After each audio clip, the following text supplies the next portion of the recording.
On today's episode of Let's Talk FGO, Hunting Quests 13. 13 of them. And, of course, it's been 10 whole years since FGO came out, everybody. So we'll be talking, obviously, about the 10th anniversary and all of that, and some more stuff. I am one of your hosts, Omega. With me, as always, is Lucky, and we will be your Shadow Cabinet for today. I hope everyone is enjoying Fate's Grand Order, aka 10 years behind us, the unknown before us. And while we here at Studio Omega like to bring you the latest in FGO-related news and memes, we will be talking about current and future events throughout the JP and EA version of the game. So anyone not wanting spoilers should just keep on keeping on. Yep. Sorry, I just immediately heard the like sound in my head as soon as I said it. Just, meow. Keep on keeping on. I also immediately, when I said yep, I had to fight my own urge to immediately go, right down the road. We are only references here. Once again, I'm sure we've mentioned it on mic before for Let's Talk, but if you haven't, people at home, go watch Happy Souls. Type that into your YouTube search bar. That'll help you understand some of the references we make here. But yes, it's time. We're back. Slight delay, but we're in it. Yes, I do want to apologize. Lucky had some health concerns last week that basically put me into a state of staying in my bed, and unfortunately, it is very hard to record a show from my bed. We were able to wing it for a tabletop that week, but I think it was still kind of scuffed. Oh, it will be very scuffed. Yes, get ready for the world's quietest Lucky. I tried to boost up the audio a little bit, but it's still a little tough. Right, so I should upload. But I have, yeah, but I have mostly recovered. Mostly. I'm still not 100%, but I can at least, be up and about for now. So, which is good, because you did some stuff while you were laid up, as you usually do. When you're not feeling well, it means you get an amazing amount of stuff done when you can't do your other stuff. Yeah, no, it's like, well, I don't know how to explain it properly. It's just, when I'm in the sick and or incapacitated mood, I have a very limited selection of things to do. So, yeah, I usually do a lot of those things. I think I've talked about this before. I get so much reading done when my power is out. I get so much TV watched when I'm sick. No, I'll probably talk about it. Good. I'll probably talk about it later, but no, I had gone into this season's core of anime having watched fucking nothing. That is no longer the problem. I have watched so much shit. Yeah, last week I originally had a note down just for Dandadan because you'd said that you'd finally caught up. Yeah. But I added a parenthetical today for other anime because you said you watched a whole bunch. So we'll get to do Lucky's round robin of anime later. Well, but no, what I was gonna say earlier is I get so much TV watched when I'm feverish because my brain's too melted for video games usually. But all that aside, I'd like to say this episode is brought to you by all of our lovely listeners and supporters, especially our lovely patrons. If you do hear us refer to chat, we are being listened to live by our highest level patrons. We'll give you a little more detail on that a little later in our program. But that means it's time to check in with everybody's favorite Grand Kohai. Mash. Senpai, 起きてください. If you don't get that joke, I'll explain it later. But it's time for Week the Focus for pro tips. I have two whole pro tips for you today. Don't ask me why I decided to be the count all of a sudden. Number one, very important, very relevant right now. In case you forgot, hunting quests are event quests. There's literally a text bubble for this in the news page on the FGO website. They talked about configuring your support setup. So yes, those of you who didn't get a chance yet after, because we did go into maintenance right as the summer event ended. If you haven't had a chance to switch your support setup, remember to do that, because otherwise you're just throwing up old event bonus CEs. Now would probably be a good time to also maybe consider putting out some of your advanced quest CEs in there for bones and other such things. Yes, I do believe that if you've done all of the correct quests, you should have enough for an MLB'd bone CE. I do not. Some of those things are still goddamn hard. No, I tried my best to get them all clear, but I did not catch up with them. They're 1 AP right now, so we might take some more swings, but we'll see. Also, our second pro tip, relevant to a conversation I had last week, because I talked about I might do the pregame or not, but our roadmap is updated, if you didn't know. I don't remember if we talked about it on air, but I do think somebody mentioned this on our Discord in the previous couple of weeks. But our roadmap is updated and says that the Wangina event is in early September, by the way, which is roughly when it happened in JP. It's just that the way JP is that summer is later. So, sounds like we're going to have most of the rest of this month off, probably, back to school campaigns, a little bit longer on the hunting quests, maybe some Bleached Earth catch-up type stuff, always good. But yeah, so keep your eyes peeled for that one. We'll have a few weeks. Yeah. Also, chat asking if it's just Bones. I think it is just Bones is the only one we've got 5 of so far. I believe so, or yes. Soon, though.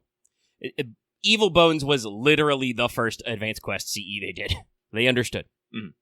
But that means let's move on to Records from the Throne, our regular achievement topic. So, despite lagging behind a little bit in story clearance, we come out of this, event's all done, Nox Smile's protected, MP5, got all my other Summer Servant Smile protected. I mentioned last week on the Oops All Me episode that I'd spent the 80 pack and fired off and gotten at least NP1 of everybody except Bakatoria, so all the Summers are fully leveled. We do still have to work on the Nightingale spook I got. So that's in the hopper, but that will be something we can take care of during this downtime. For me, I am super donezo with the event. I have done everything. I even done something I usually don't do. I actually completed the CQ quest. So yeah, no, shop cleared, CQ done, all events cleared. My knock is NP5, and I decided to give her a couple grails to put it up to 90, just because I could. I think we're I gotta be spending these grails somewhere. It's true, you're gonna get more of them. Yeah. You need them, you need the juice. Need the juice. Honestly, we're truly approaching the point where there's so many grails and bond grails out there. The hang up really is gonna be coins. Can't wait for that coin update. Oh shit. Well, that means there's no evils, other than obviously we did not record the show last week normally. If you didn't catch it, it should be in some of the feeds, but I just did a little solo jaw sesh with the patrons. Yapped back and forth a lot with everybody. Yapping. I thought about, I mentioned this in the stream, I thought about, I had it set up so that I could have streamed me play 14 PvP grind, but, we managed to chill for a couple hours just yapping about the news and kind of recapping the stuff we already had, and kind of getting through my thoughts on the event story. But so there's no evils. That means we could talk about, did you finish your master missions?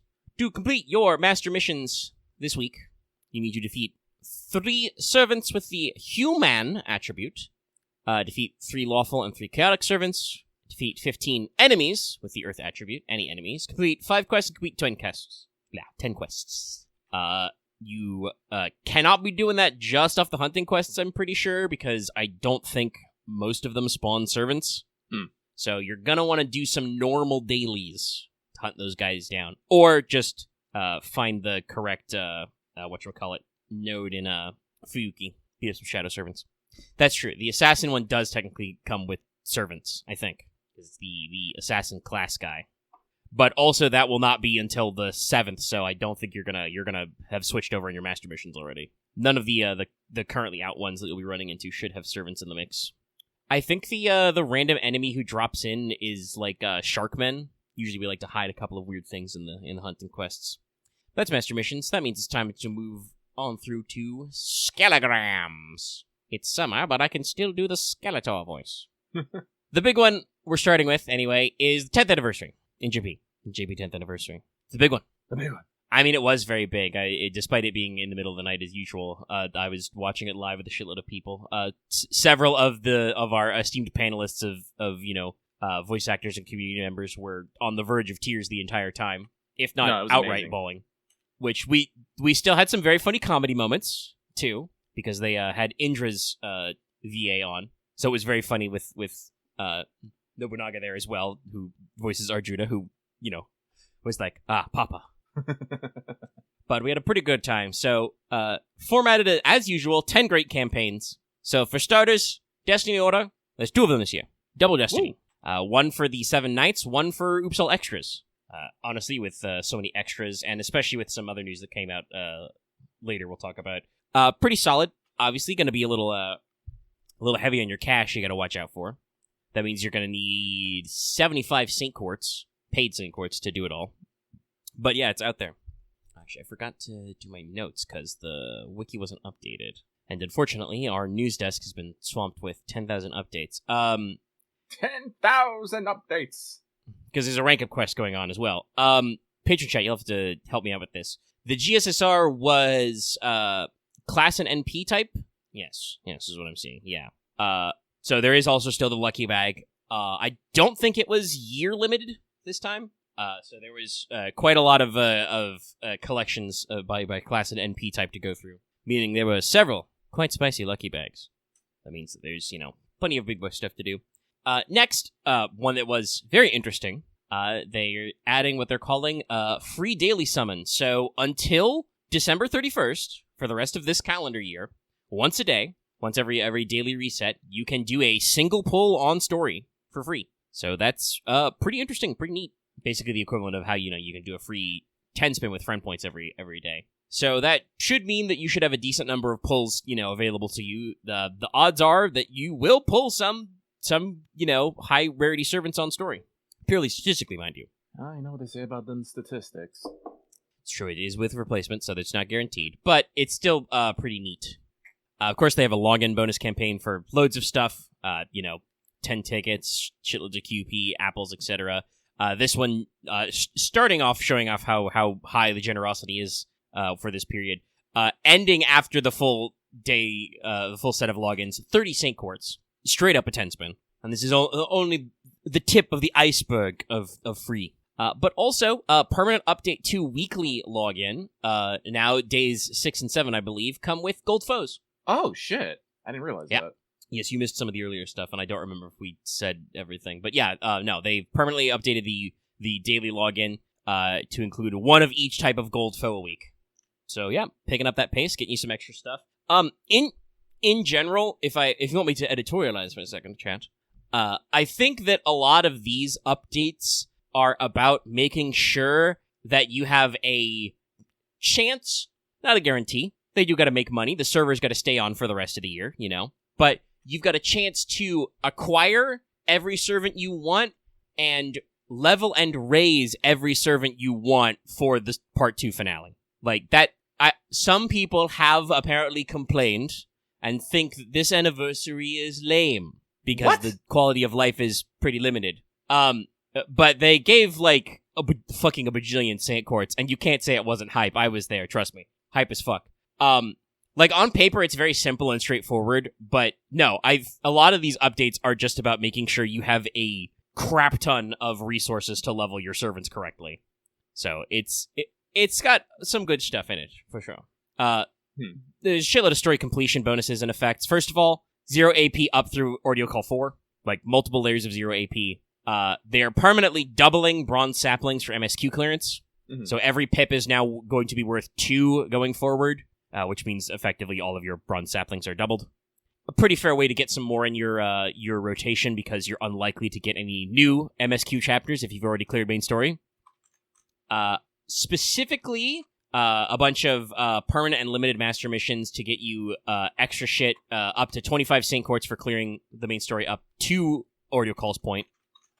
I mean, I'll say this about chat's talking about like the anniversary animation. The animation was very, very beautiful and cool, very smooth as usual. I do gotta say, it was not as like it did not make my heart go doki doki quite the same way that the one from 2 years ago did. Well, I think it's because it's trying to hit a different feel. Like if you're trying to hold it up on the exact same standards of the rest one, no, it doesn't match up because they both are trying to evoke completely different vibes. Like the one before was like all about, how do I want to say this, fighting the good fight and whatever, for whatever reason. This one here was just let's relax and have a good fucking time.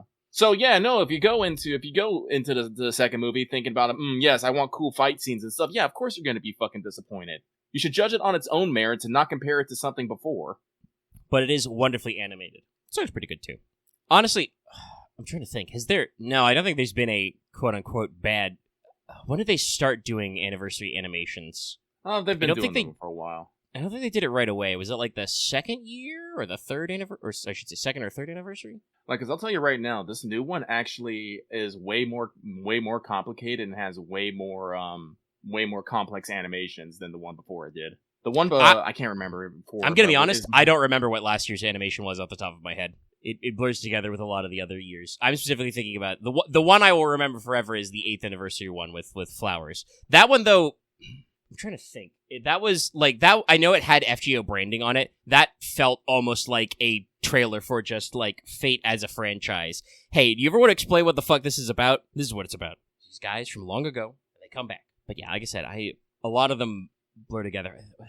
The earliest one I think I remember was more action-based, that had stuff like the like, moving through, like, there was that bridge scene that was really complicated. Mm-hmm. I think there was Tesla moving it. That's, like, I think the earliest one I remember distinctly, but I don't know if that was the first one or not. I'm sure people at home can leave us so many YouTube comments about which one. But, no, you are right that the current year one was very complicated because this one had a lot of characters and a lot of character background touches. Yeah. No, it's the kind of thing that you want to, like, comb through frame by frame. No, like, the one from 2 years ago was very good, but they basically just focus on, like, very particular characters and overall, and not just the explosion of servants that we have. Yeah, there were a couple of, like, big team shots at the very end, but it was mostly, like, I would say almost, like, class-focused. Very tight. Yeah. So, no, like, I can't, like, you know, I can't be all, like, oh, how do I say this? You know, you're wrong if you didn't like it and whatnot, because everyone's entitled to their opinion. But if you're going to have this opinion, please, you know, form your opinion by judging them each on their own merits and not by comparing them to each other. You will not, especially now that there's a literal 10 of them, you're not going to see a top 10 anniversary CMs on this channel. Especially because, like I said, I don't actually think there were 10 of them. No. I think, like I said, it took them a couple years to make more money than God so they could actually start making them. Let's see, where was I in my notes? Clearing main story quests up to Ordeal Call, you can get about 25 Saint Quartz. Every Bleached Earth Olga Marie quest is worth a Bond Grail and 10 Saint Quartz, and there's 4 of them. Oh. So there's 4 free Bond Grails. Also, both limited and permanent master missions to clear main story quest, which revolves a shitload of pure prisms and a bunch of reset tickets, and also like 40 more Saint Quartz. Basically, if you know, what's the word I'm looking for? If you're caught up on story, or if you're close to caught up on story, and this is like the point of like, you gotta, you know, you really want to be catching up on your story. And if you're already done, good for you. Here's a big one that I think scored for everybody. Kind of unexpected.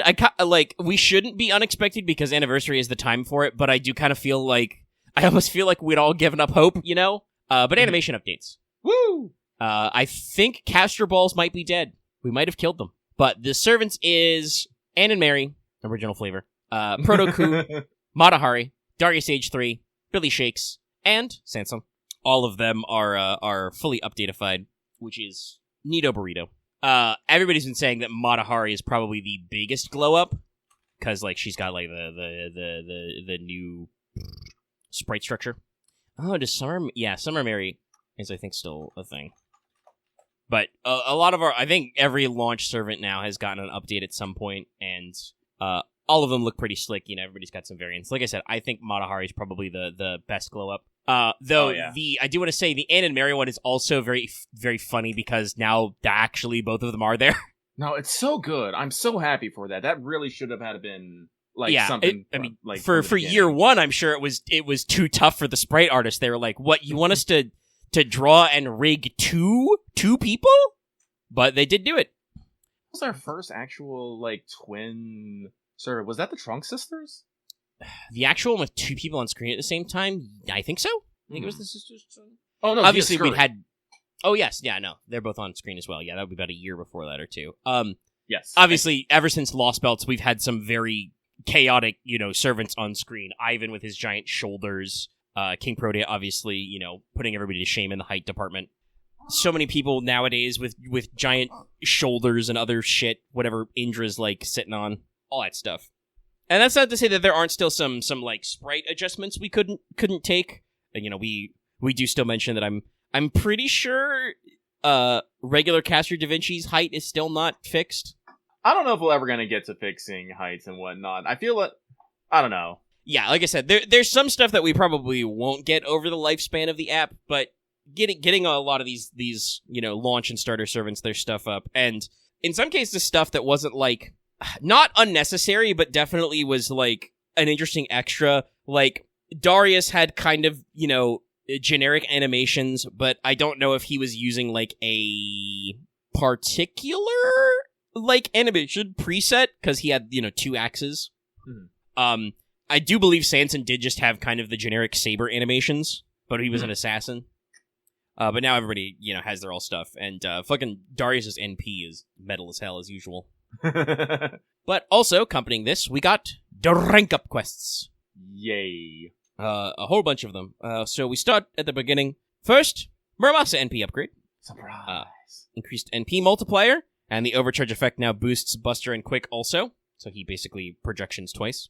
Previously it was, just arts up. Now it's the other 2 ones. Medea's third skill, which was already pretty good, got a crazy buff. It's basically party-wide now. So the NP gen up and the debuff removal it did before, whole team. It is also now a 10 to 20% arts up for the team, and a 20 to 30% arts up for self, I believe for 3 turns, which basically means that it's a blue mana burst for her specifically, and also gives the team 10 to 20% NP damage. So basically, Medea, who is already your budget single target shenanigans caster, Stabber. yeah, the action stabber because of her crazy good high speed words of divine. Now she is also another pocket budget arts supporter, because she can give herself like 50%, but she can give the whole squad 20% arts and 20% NP damage up. And I think her NP gen on Kirki's teachings was like 50% NP gain for like 3 turns on a targeted ally. Now it's the whole squad, plus a debuff cleanse. Like, real good shit. Here's another super fun one I wasn't expecting, but you may sense a theme going on here, chat. Ishtar's mana burst got buffed. So, it means now that next turn, only her command cards will appear. So never will your delayed attack buff whiff. Also, it gives her 20% buff success chance, so her 80% are now guaranteed. This is another one that I'm kind of like, I'm shocked that it took us so long to come up with this, but it's like, nah, it's pretty good. Obviously means you have to be careful with your timing on stuff, but yeah, no, the mana burst being guaranteed, basically, very solid, which is great, because that means that turn's gonna hit like a truck, because the damage numbers on her mana burst gems are like crazy high. It's like 50% attack up, I think. It was just, bamboozled by the delay, but now it's very strong. Plus it means that she's gonna guarantee her Pierce and Invincible. Robin Hood got an upgrade to his Golden Rule. It is now the mandated 20 to 30% battery, and also gives him 10 to 20% arts up for 3 turns, in addition to still giving him NP gain up. So, should exemplify all of his effects, keep everything on level, and just mean more damage. Another crazy good upgrade for Parvati. Her third skill has straight up lost its demerit. Yeah. No longer will she consume 10% NP gauge. Also, the targeted ally now gets a total of 20 to 30% charge up and 10 to 20% NP damage for 3. So boosted those numbers a little and added the NP damage. So it's now a larger charge, NP damage up for 3, and also is a heal. Asterios' Natural Demon, that was his offensive debuff, resistance, and defense up. Now it gives both chaotic and demonic allies 10 to 20% or 10 to 30% damage up. Also 20 to 30% buster up for 3 turns, and also generates 10 to 20 stars. Asterios is both of those, so he's got like a super mana burst. Kind of makes it for the fact that he has a non-damaging NP. But also gives him very funny, team support. He's another very funny one. Surf Mo got an NP upgrade, so obviously NP damage multiplier up, like usual. But also now gives NP damage up on water side for 1 turn, 20% first. And the overcharge effect is also NP damage up first.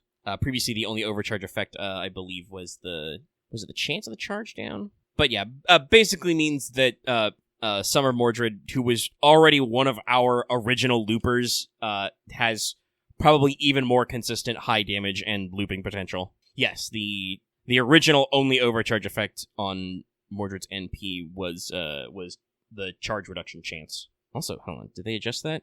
No, that would have been a really good time for them to fix that slightly. It starts at 50% and goes up by 10% every overcharge level, so it only goes as high as 90%. Very oddball, but it's fine. Also, Matahari got a buff. Woo. It's to her charm buff. So it still only affects all male enemies, but it gives them 500% charm resistance down for 1 time for 3 turns. So if they're not charmed, there's a high risk they'll get charmed later. It already gave a defense down for all enemies. It now gives a further doubling of its defense down, basically, if the enemies are charmed, and is also 20 to 30 stars. So it's a huge star bomb, and if you are running some kind of funny haha charm-based team, gives you a lot of opportunity there. And then today's buffs were the assassins. So Jack's evasion, which was also basically her quick mana burst, is now 3 turns of the mana burst, is 20% NP damage for 3 turns, and is also a 20 to 30% battery. This probably rounds Jack back out to her normal position as a really good quick assassin target if you happen to be fighting a female enemy, because this will improve her NP damage numbers, and also the classic problem of combining your damage bursting with your hard defense. So they just made the burst phase last 3 turns. Should be pretty solid. And then we did a huge overhaul. So, Chad, I don't know if you knew this. If you don't, if you double-checked lately.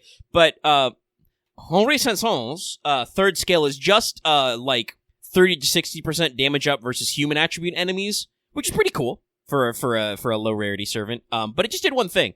So now it does like 5 things. It gives him a big instant death chance up, huge increase in chance to inflict instant death. Double that chance, basically a separate buff that only applies to human attribute enemies, but it's the same over again. It's also a 20% battery, and also a 20 to 30% NP damage up. So if the targeted enemy can be instantly deathed, they're going to die.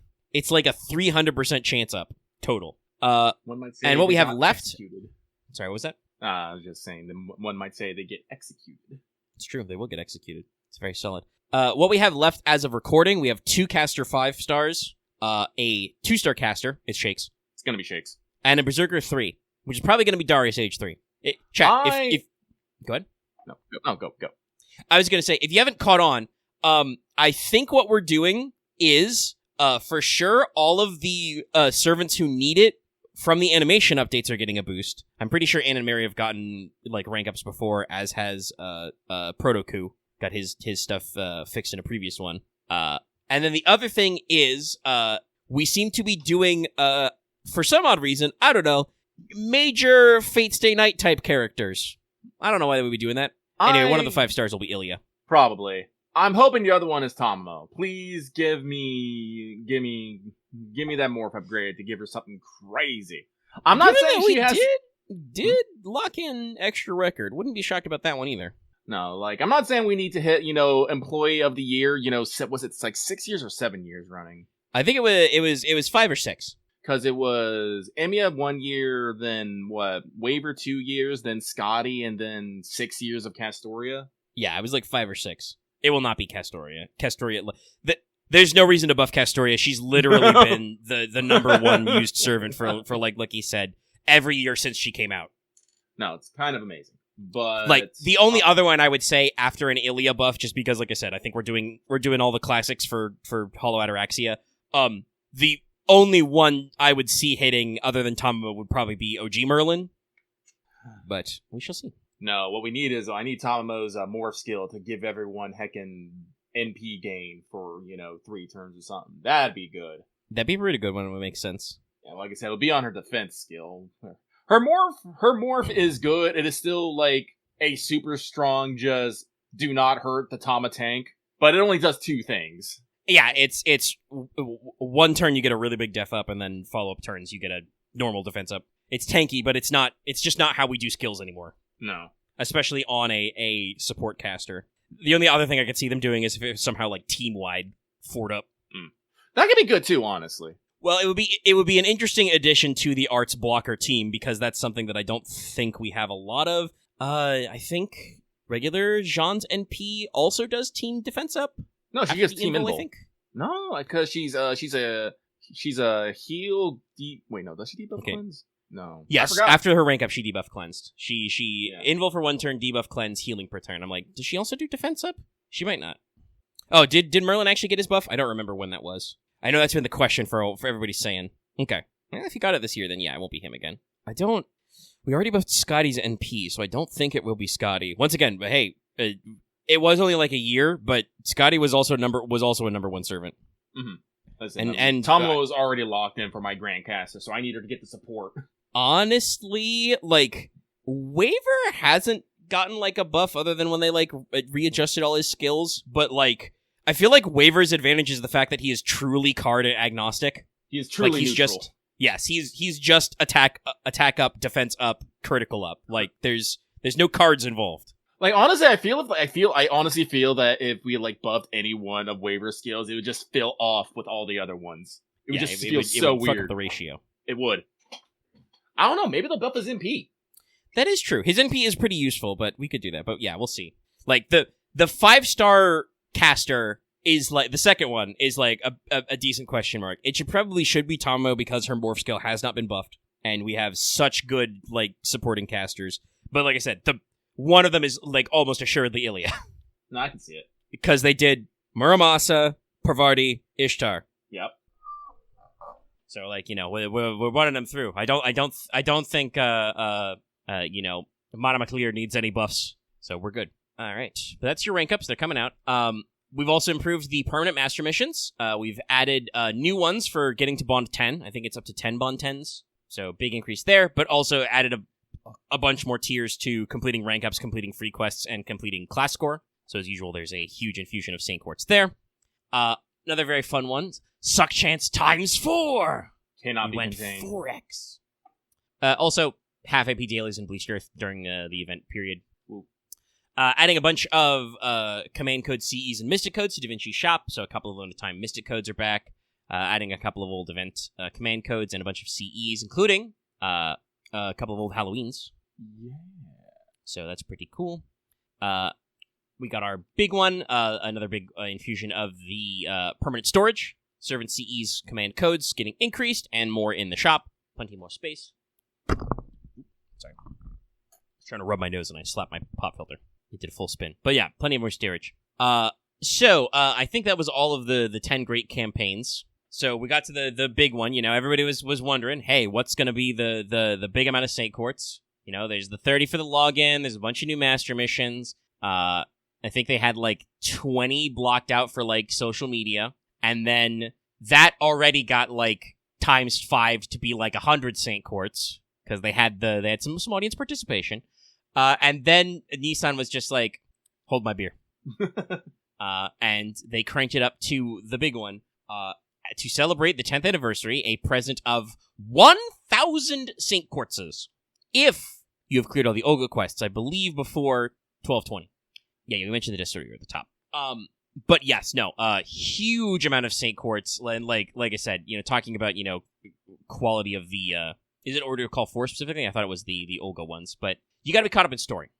You gotta be caught up in story to get a shitload of Saint Quartz.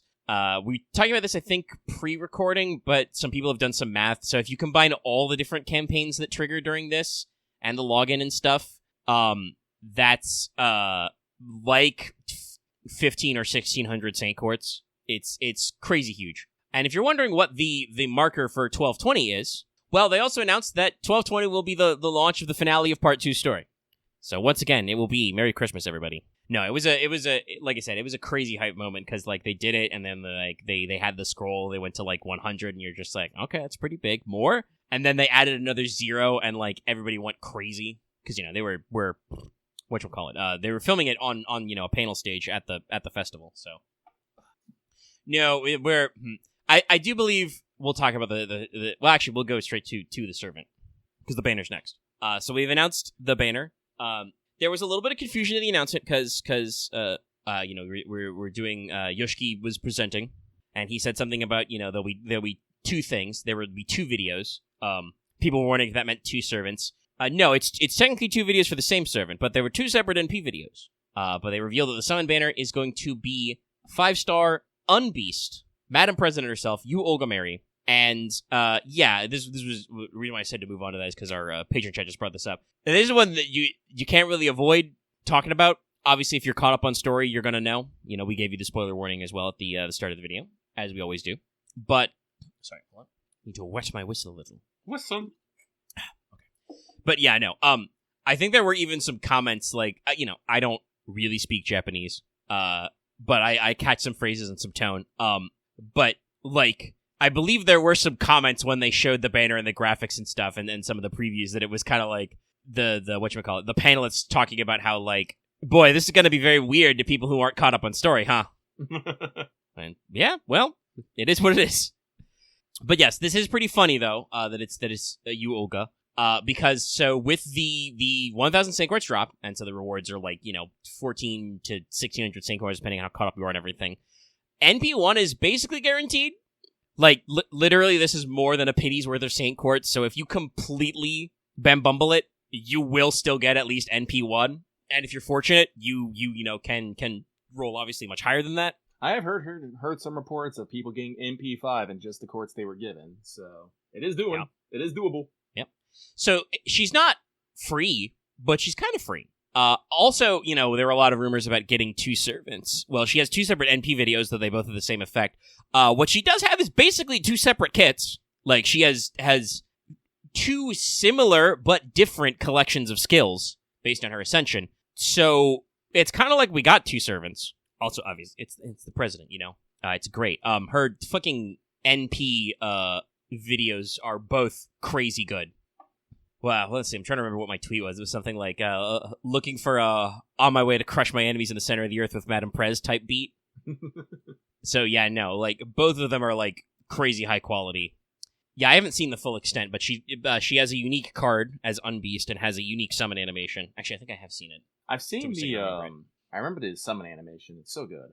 The animation, I believe, is basically, like, the lights go out again, like our previous Beast summonings, but, we, like, kickstart the system and shoot a star way up into space that becomes the servant card. We love these extra little touches. We've had like so many unique ones. I love it. But yeah, we'll talk more on how she actually operates as a servant later, because I haven't combed through all the interviews, but as usual, I assume it's Mr. Takeuchi's insistence. He did do Olga's art. And I know some people take some pot shots at Takeuchi for having a lot of similar faces, but I think there's been nothing but praise for you Olga's artworks. But I'm sure it was his push to make sure there was so much care. It was also the as usual the very funny thing, because it was revealed last week that one of our SSRs this year for summer will be Passionlip. Mm-hmm. So in follow-up interviews, we heard last year that it was Takeuchi's idea not to release her costume. But that's because Takeuchi was like, if it's just a costume, they're going to kill us, man. We got to make her a full servant. So they dialed up Wadarko, and they actually made her a full servant design with, multiple ascensions. So, like, yeah, that's... Ever since Space Arash, I assume that anytime a servant is, like, incredibly detailed and over the top, it was probably Takeuchi went to bat for that one. Whereas Nasu is the one going to bat for the players for gameplay stuff, apparently. We'll probably mention that one a little later. But next in my notes is the EN hunting quests, starting the 8th, which is today, going until the 17th, so you got a few extra days. Hunting quests are back. Log in for a total of 7 days for some gold apples. This is also, secretly a summer follow-up. So during this time period, all summer servants, literally all of them, get plus 20% bond during the hunting quests. And you can select several of them as story support on our rotation, basically. Also during this time period, advanced quests are 1 AP. So you're free to try some more for those, if you want to get your CEs. We have limited time missions to engage with these and other stuff for teapots, EXPs, and QPs. And the order of hunting quest number 13 should be Bones, aka Skeleton, Mermen, which will be seashells. I'm sure you need those, everybody. Tree Men and Tengu. That will be Spirit Roots and Big Bells. Mahanagas, Basilisks, which should be eggs and poison stingers. Chimeras, Hornets. And Hornets is, remember, the PMC machine gun guys from Shinjuku. So it's Spinal Fluids and Chaos Talons. And then the final one is Assassins. Because thanks to Tron, we just have generic class-type enemies. And also, generic assassin guys of, like, Cursed Arm and 100 Personas, like, different variants. So that quest is actually Void Dust and Twilight Swords, which is also, a relatively new mat, so that's a pretty good one. So all of those should be pretty good and in demand. Also, funnily enough, talking about, I don't know, maybe why certain characters are appearing in rank ups, but a fun case of simultaneous releases, both in JP and EN. I did not pronounce my slash in that note. It's in the text. You got to remember to speak it out loud. But it's the Hollow Ataraxia Remastered Release Commemoration Campaign. So there's a commemorative CE, and there's a couple of extra bonuses. And I think over here, we have some banners The FGO wiki is not updating to see what the JP banners are like, but let me double check Fate Go US what the banner Z is. Not that I know anybody who's like gotten gas for banners right now, but there is some banners. Yeah, a decent number of them will be on read up anyway. But yeah, it's Bezette and Karen. Appropriate for Hollow Ataraxia. That's where they got introduced first. Generally, I think people are pretty positive about the HA remaster. The remaster. I believe it was based on... I didn't realize there was a Vita port, but apparently there was a PS Vita port that this version is based on. But JP also rounded it out with, after a little bit of their anniversary block, they immediately announced, after showing you that it would be, you, Olga, would be the anniversary servant, they immediately announced Grand Duel Extra. So, they clarified this with some announcements and stuff. While the extra class score is still split into the 1 and 2 groups, which, is basically, 1 is one little triangle plus Shielder, 2 is the other little triangle plus Beast and stuff. The way the Grand Extra Crown works is just you get 2 of them instead of 1. They are not actually locked to your 1 or 2, extra 1 or extra 2 group.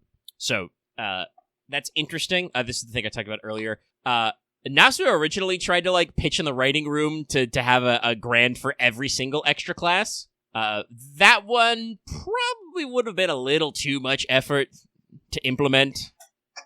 Since I still say we could have probably gone a little bit more, though. Yeah, I'm glad that they're a little more freeform than just Group 1 and Group 2, but 2 slots is still a little slimline.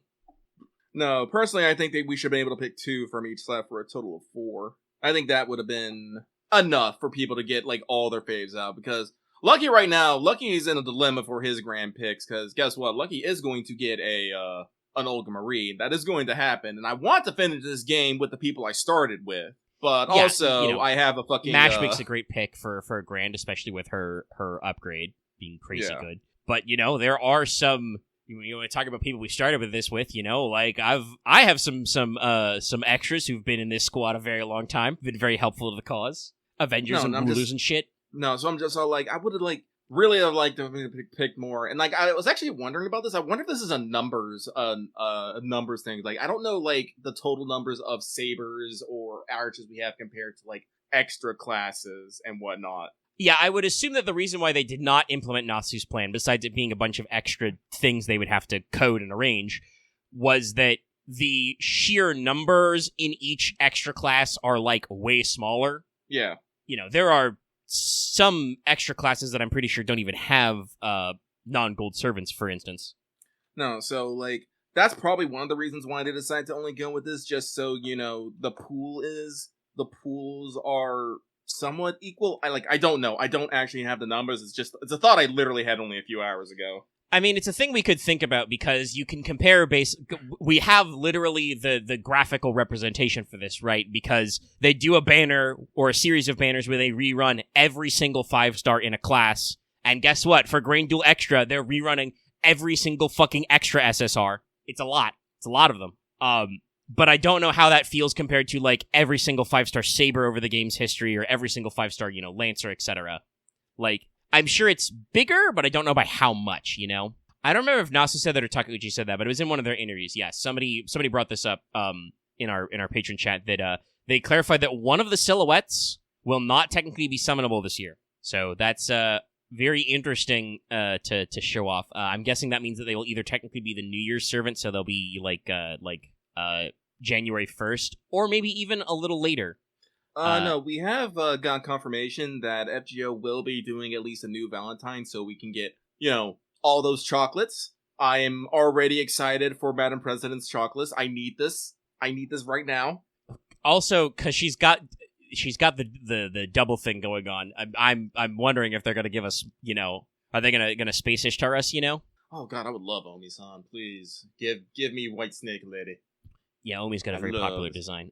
So yeah, there's a lot of stuff going on there. We'll kind of mention it up and down. But Nasu and Takeuchi are Takeuchi especially has been straight up talking about I am leaving the FGO project after this for sure.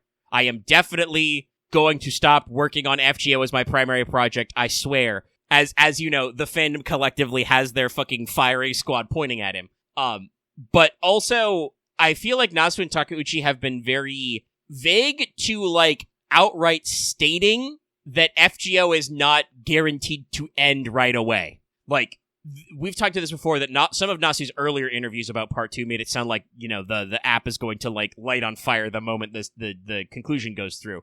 This has, over the past, I want to say, year or so, become very apparent that that's not exactly how they've got it planned anymore. And the question of, like, if there will be more FGO main story, that's going to lie with Aniplex and Sony, probably, for the time being. They are signing the checks. They're the ones who are backlighting this project. So, if they hand, Nasu more truckloads of money, or Type Moon more truckloads of money, I guess, technically, to write more content, they'll work it out. But the story is definitely concluding with Part 2 for sure. But if there's more stuff, if there's a follow-up or a sequel or a Part 3 or whatever, that's... Nasu is saying that's technically out of his hands. Just like thinking of Nasu's track record, Nasu's going to be that person who says, like, I am not going to write for, like, FGO anymore until they start writing for FGO again. Then I'll get back onto it. Yeah, like, I cannot imagine Nasu keeping his hands off of FGO if they can start to continue it. In whatever form they. I'm already just imagining, right? Like they're gonna get to 11th anniversary and be like, all right, everybody, we're working through. We've got we've got limited time events for you. All the follow up stuff. Whether it's like we're releasing NPCs from NPC jail or whatever. And then, it'll be something like, and also, coming next year, FGO 2, scenario by Kinoko Nasu. No, like, for at least, like, this the year's next upcoming summer event, written by Kinoko Nasu. No, I don't think he's gonna be doing any main story writing. Like, I'm pretty sure, like, for Part 2 and whatever's, like, in the immediate procedure, no, I'm pretty sure Nasu is actually done. He is gonna go play fucking Night Rain. He is gonna go work on Tsukihime. He might get started on Extella 3. Yes, that is something I believe he's talked about in some of the interviews, is the possibility of working on a third Extella game. Yeah. So, no, at least for the immediate future, no, I do believe that Nasu is fucking done with FGO. I don't think he's completely out, though. He's gonna see something and be like, I gotta get back in.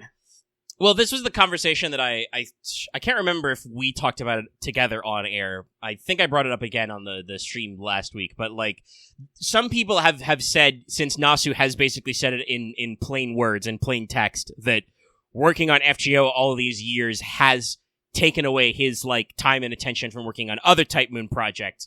But it's not like, I want to say, it's not like he would have written like 10 things over the last 10 years without FGO. This is Nasu we're talking about. I think it took him like 10 years to write the Tsukihime remake. Like they announced that and it took it a long time for it to come out. Nasu is the kind of guy who, like, a new FromSoft game comes out and he disappears for a couple of months, Cause, like, Nasu's a good writer. He's pretty cool. I think he's in a very unique state where, like, there's only one of him and you can't really replicate what he's bringing to the party. And also he's his own boss, of Type Moon. So, like, he doesn't give a crap, basically. Like, he can do whatever he wants. He respects the fans, I want to say, based on comments given in stuff like the interviews, like talking about, bringing up in the writing room, the dev meetings, whether or not we could give every single extra class a grand kind of a thing. Like, I think he's got his finger on the pulse of the fandom, but also I feel like Nasu doesn't feel like the fandom is his boss, which is honestly probably a pretty good way to do it, to not feel like the fandom is your boss. But yeah, like, I cannot imagine that even if FGO, like, hadn't existed, that he would be in some golden age of writing content, especially because he would have a lot less money in his pocket, which, covers a lot of things. No, but, like I said, FGO, well, no, yeah, you say but, never mind. We can go. Go. Fuck it. Finish it. No, but I was going to transition back to the grand deal. If you got something else about that to say, go ahead. Oh, I think I've mentioned this before, but I think FGO makes just too much money for us just to be like, all right, that's done. Wrap it up, pack it in, go home. Yeah, no, it's the kind of thing where, I think we did say this on air, but we definitely talked about it in the pregame. But, like, despite the fact that FGO just dropped, like, 2 pities worth of QUARTZes on people, they're still topping the sales chart. And this sure, is a 10-year-old game, Sure, they got double Destiny Summon. That's gonna, like, pad the numbers a little, but, like, no, they're still making bank despite the fact that they're giving away such free rewards. They've got a 10-year legacy behind them. Like, this is a big deal, and obviously I understand, there are some people who, I've definitely talked about this on the show before, right? But, like, recommending people to get into FGO is hard, because the game does kind of suck in some places. Like, there's a lot of, like, finicky old-ass mechanics that are very annoying. Getting materials sucks, farming for EXPs and QP is like still a regular thing you do. You gotta stockpile all those stuff. And you still gotta battle with the gacha. But it's had staying power for sure, and like I said, if you don't want to make that jump into FGO, that's fine, but, like, you can't think of FGO as some, like, demon that's been torpedoing your franchise or your fandom for 10 years. That's not what happened. Because there are absolutely franchises and fandoms where, like, they've been mismanaged for long periods of time, Like, that happens sometimes. Arguably, Star Wars had a very rough period there, for instance. Yeah, Chad even said Star Wars. Like, the Disney transition had some rough patches. But no, I think like you said, like Nasu will probably back out for the time being. He'll take a break. He'll kill some time playing some new games. He will probably actually work on some projects. I am very interested to see if they do actually run a third Extella game and stuff. Pokemon's probably fine. They got a new game coming out. Everybody over-exaggerated how technically rough Scarlet Violet was. They're doing fine. Mega Man is truly just I want to say like a zombie franchise at this point. Capcom remembers the franchise enough to re-release the hits, but did Nasu say he finished the script? Maybe. And he's just got to do all the art assets and stuff. But anyway, Grand Duel. This is bullet point number 1. The next funny haha bullet point. So they had a whole graphic for this in the panel presentation, but you cannot grand a beast or an unbeast unless you complete the Olga quests. So like they had a whole thing. There was consternation on the panel, and then they had a little graphic. The 4 elements came together. So there's a little bit of extra effort, but obviously the timing on this is pretty together that you should be able to obviously have that done all together. There's the usual rigmarole for this. So like, half APs. I assume because of the way extras work, that's got to be every training ground is open all the time, because you can't really class focus it. You're going to have the trial quest to try out different extra quest members, all that kind of stuff. Interesting that this was technically a separate campaign, but is on the back of Anniversary. There is another round of permanent master missions to clear rank ups and interludes, which don't give Saint Quartz, but do give you a ton of grails and lores. Like, shitload of holy grails and crystallized lores. So that's pretty cool. We like that. We do. Limited time daily missions to interact with the Grand Duel stuff and the quest to get a bunch of pure prisms. And they have a summon campaign for every extra class. I will not be attempting to say it. Take my word for it, chat. It's all of them. Actually, I guess I should double check. Does it include Space Aresh and Draco? It probably does. Checking it, I could see. Well, yeah, I mean, you can grant Draco. I'm just wondering if she's got a summon banner. Nope, that's not going to the right site. As a giant ass list. Who just so many fucking pips. So you may understand why people at home, why I'm not fully fact checked it on that one. Okay, all right. Let me just scroll to the bottom. Yep, there they are. Draco Aresh. Cool. Paired with a couple of our, I guess there's not enough 5-star pretenders. We got to pair some of the 4-star pretenders with them to double up correctly. Also, by the way, talking about great turnaround time, one of them is Typhon Ephemeros as well. That's another barely turnaround time. This makes me think about the stat about how there's out of all of FGO, there's only 8,000 players who have every servant from the launch of the game, and out of those, it's 63 of them has every servant at NP5. Yeah.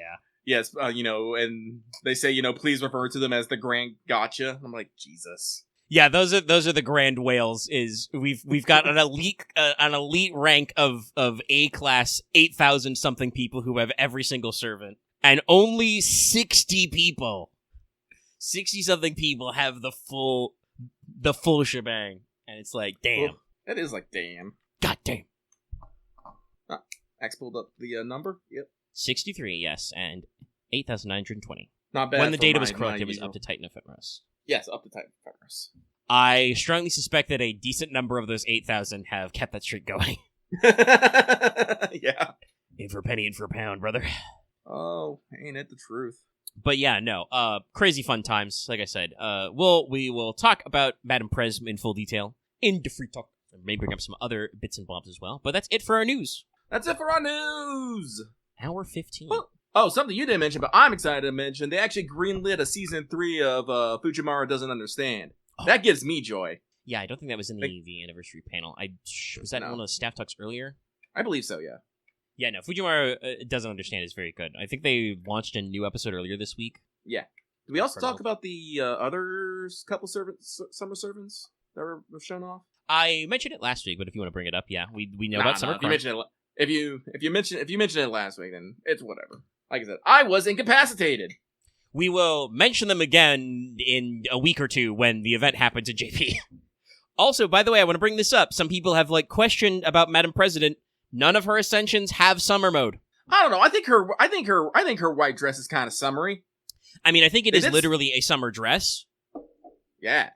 But she does not have the summer mode tag. Ah, true. She will still probably be a bonus servant in summer because the game is goated like that. But yeah, I think that means we're getting 3 summer SSRs this year, chat. Well, very specifically on the summer dress ascension, that is very specifically what if future that we like to do in FGO, like with limited 0 over, formal craft, imaginary around, arcs. Ascension 1 is Madam President of the Earth, the dream she once had. Ascension 2 is classic Madam President from Lost But 7, basically. It's the Alien Disciple one. And then 3 is where we get funny. That's just Olga Animus here. Yeah. Anyway, so let's move on. It is time for this week's, and last week's, I suppose. Let's talk FGO mailbag, the segment where we read what you have to say and comment accordingly. We don't actually have a lot going on this week. We only got six lovely comments, but we'll get through them all. This first one comes from... Actually, since I am slouching a little bit, let me move my mic down to my face. This first one comes from Monster Girl Aficionado, who says, Dear Lucky No Mega, no question this week, just sending good vibes. Wah, wah, wah, wah, wah, wah, wah. And wishing you well. Keep up the great work. Your shows are some of the highlight of my week. Now back to my self-imposed crafting hell. Yeah, this guy's been doing the work. We're in our new patch for FF14. Please check out this week's vid to see Omega get through the main scenario quest and us fuck around. Be glad you... Well, actually, no. It probably would have been hilarious if you guys actually got to see us do the Alliance quest raid yesterday, as it was pain. Yeah, I've talked about this before with, the Alliance raid. Trust me, we'll probably do another run next week on Wednesday because we'll have a crew assembled. We will still be just as funny, chat. Trust me. Because some of that shit's gonna fucking kick our ass still. Oh. Legitimately, I think for the first time in forever, other than near raids, we had people drop from the Alliance. People were just like, nah, I'm not having it. So, yes, I am currently waiting for this person to log on to 14 so I can yeet materials at them so they can make me stuff.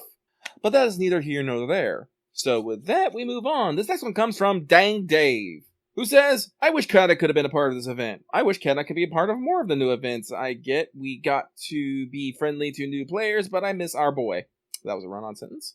Also, is it just me or Dose? Summer Lancelot's face look really weird. Wait, no, weird. He reminds me of that old creepypasta Jeff. Lol. I don't remember this old creepypasta Jeff. Also, someone post a GIF. I'm already on it. The first typo where you just went, I was there. Also, I will tell chat that I originally typed that as minor smelling mistake, and then I was like, wait, that's wrong. No.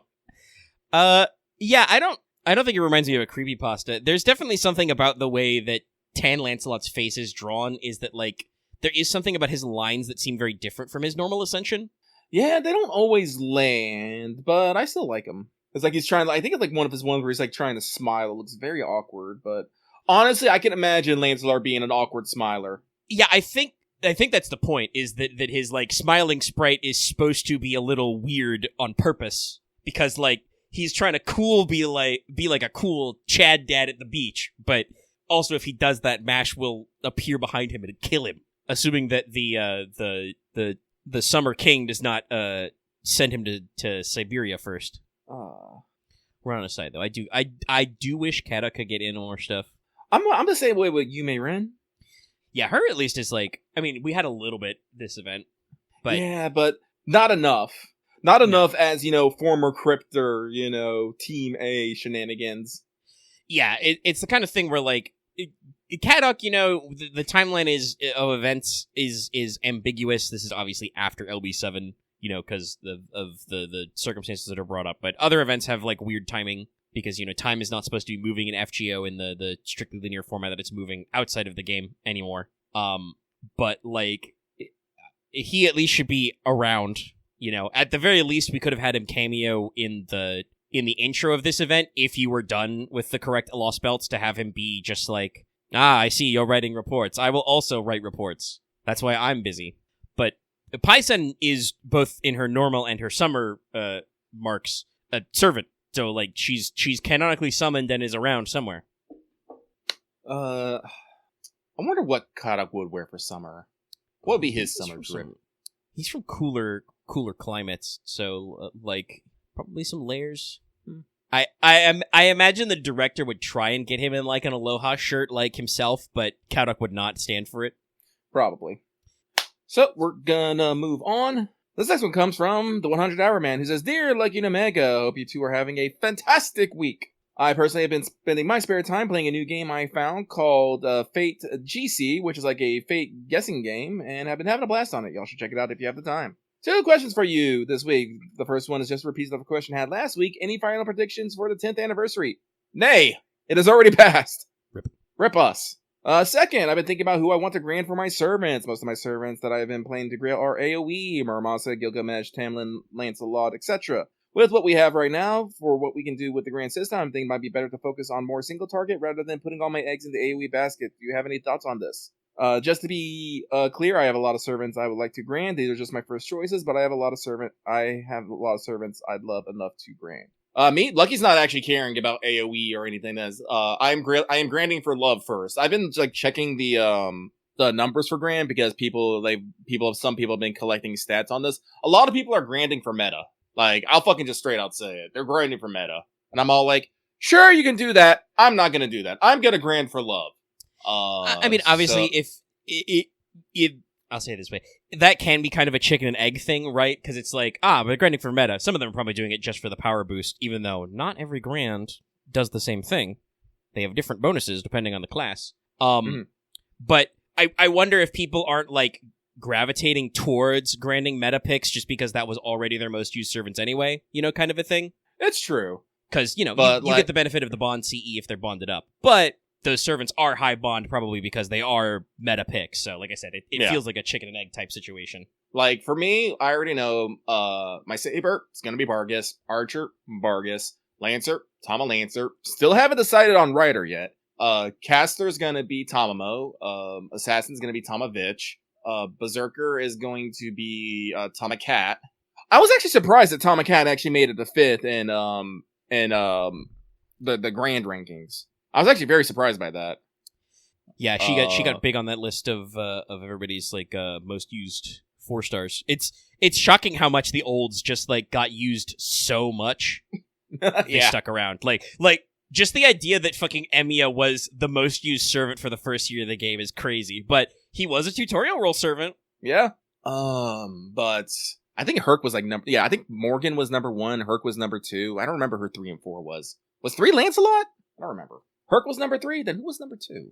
Oh, Lilith, yes. The Grands, yeah. That makes sense. My extra 1 and extra 2 is causing me consternation because what I would like to do is grab both, Mash and Olga Marie and grant them so, they go into the final battle with me. But I have this problem that Clan Sky of Darkness is a foreigner. I'm just all like, I am struggling. For now, I will hope and pray that Nasu convinces the team to add 2 more Grand Extra slots in December. Please. Oh, God, I beg of you. Help me out, Nasu, please. My life will be yours. We have like 6 months. Now we're just doing the Kratos meme. Nasu, give me 2 more extra Grand slots and my life is yours. God, or just give me a flex slot where I could just put anyone. Ooh, an all slot. That would be great, yeah. Give me an all slot. We love all slots here. We do. It's very funny, by the way, also, I should bring up, Nasu, I believe, posted who he's picked for Grand so far. He did not go AoE, by the way, for Saber. He put Betty Edmund there, despite the fact that he said that he felt he could hear Artoria or Kawasumi-san disapproving. Calling him a traitor.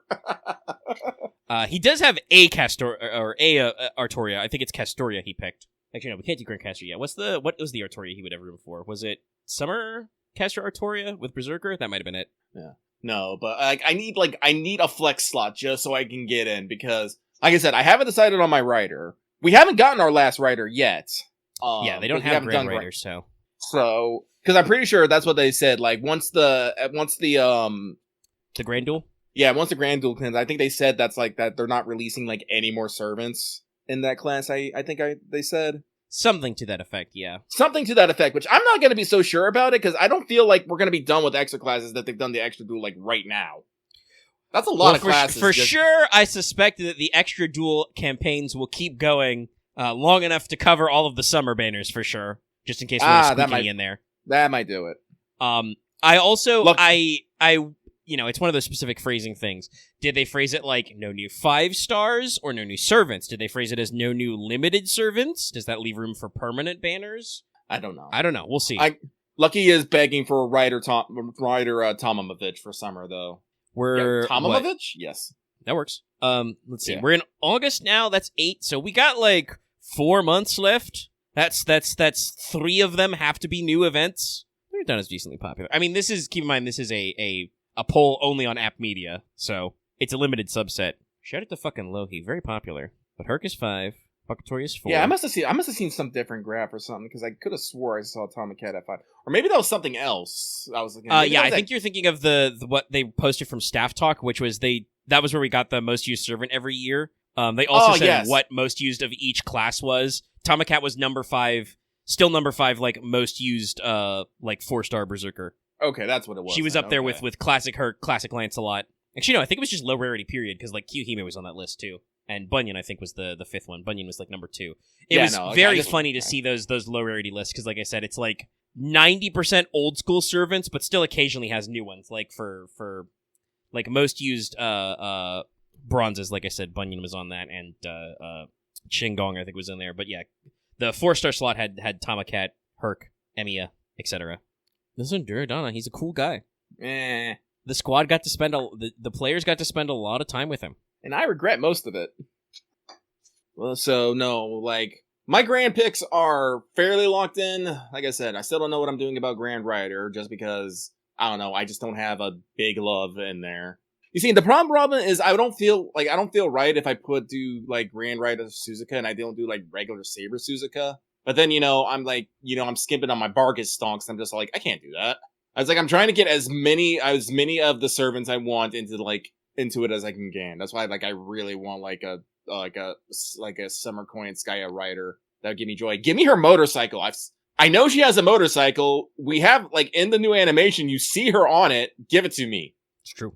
Also, I believe that they said this summer is going to be taking place on a private island or something, if I remember correctly. So no, like give it to me. But no, mine is going to really I'm fully going to deploy clairvoyance for mine because I'm going to use the advantage of like knowing what all the bonuses for Grand are and like what servants are out to figure it out, and like probably a little bit of cheesing of like the mechanics because they're already talking about how they're going to try and figure out how to get all 9 grand slots in a single party. Probably testing that feature for the latest You Olga quest.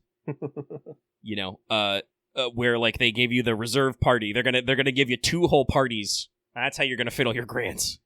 That means we got a couple flex slots left, and give me those damn flex slots. If you give us 2 more extra slots and one story support / friend support slot, that's 12 slots. Now, if I can understand if that was their holdup was them not doing like fucking 15 grand servants, because that math doesn't work. That's an extra 3, but 12. Yeah. No, it's perfect. That's 2 6s. Come on, we can do math here. Allegedly. So, with that, let us move on. This next one comes from the Tyrant King slowly returning to human as he quits 2 gachas. I keep telling myself I need to quit gacha, but then I don't want to quit gacha. I don't know what it is. It might be an addiction. Gasp. Question, hey guys. I haven't started my gachas. Question, hey guys, with the TIS anniversary soon, what was your favorite moment for you in FGO in either story, personnel, or both? Last calls for the rest of the summer servants. Anyway, that's it for me. Sending good vibes. Blah. Wah, wah, wah, wah, wah, wah. And decade vibes your way, and hope you have a great evening. Well, like I said, we've missed the anniversary. Well, we passed the anniversary. I missed the anniversary. I even showed up late to the second day stream because I was just bleh. But Favorite moments in FGO? Oh god, there's too many to count. Lucky refuses to be bound by common conventions like number one. I have multiple number ones. I can't remember them all. I mean, speaking of memory, there are multiple moments in this game that I can strongly recall still, you know. There have been, you know, hype moments in Aura aplenty. In Part 1 and Part 2. And there was even some good stuff in Epic Government. Some stuff that's, like, very striking. I mean, I still just like all of Shinjuku and Moriarty just being a weird old man. The climax of Shinjuku is also really cool because we, like, summon the phantom spirits of 100 fucking detectives to back your ass up. That's cool. Also, the asteroid plan as the final bullet is, like, very... Like, do we know who the writer for Shinjuku was? I don't remember. We do, but I don't recall. I don't remember who they were off the top of my head, but they did a very good job with, like, the weird urban fantasy bullshit with Fate of, like, yes, so I'm Professor James Moriarty, and also I'm the free shooter from Die Frühschütz. So I amnesiaed myself so we would become close friends, so guess what? The sixth bullet will kill you! Also, it's an asteroid. And you're just like, huh? What? But no, that was pretty cool. Also, Musashi versus Kojiro is also, like, really rad.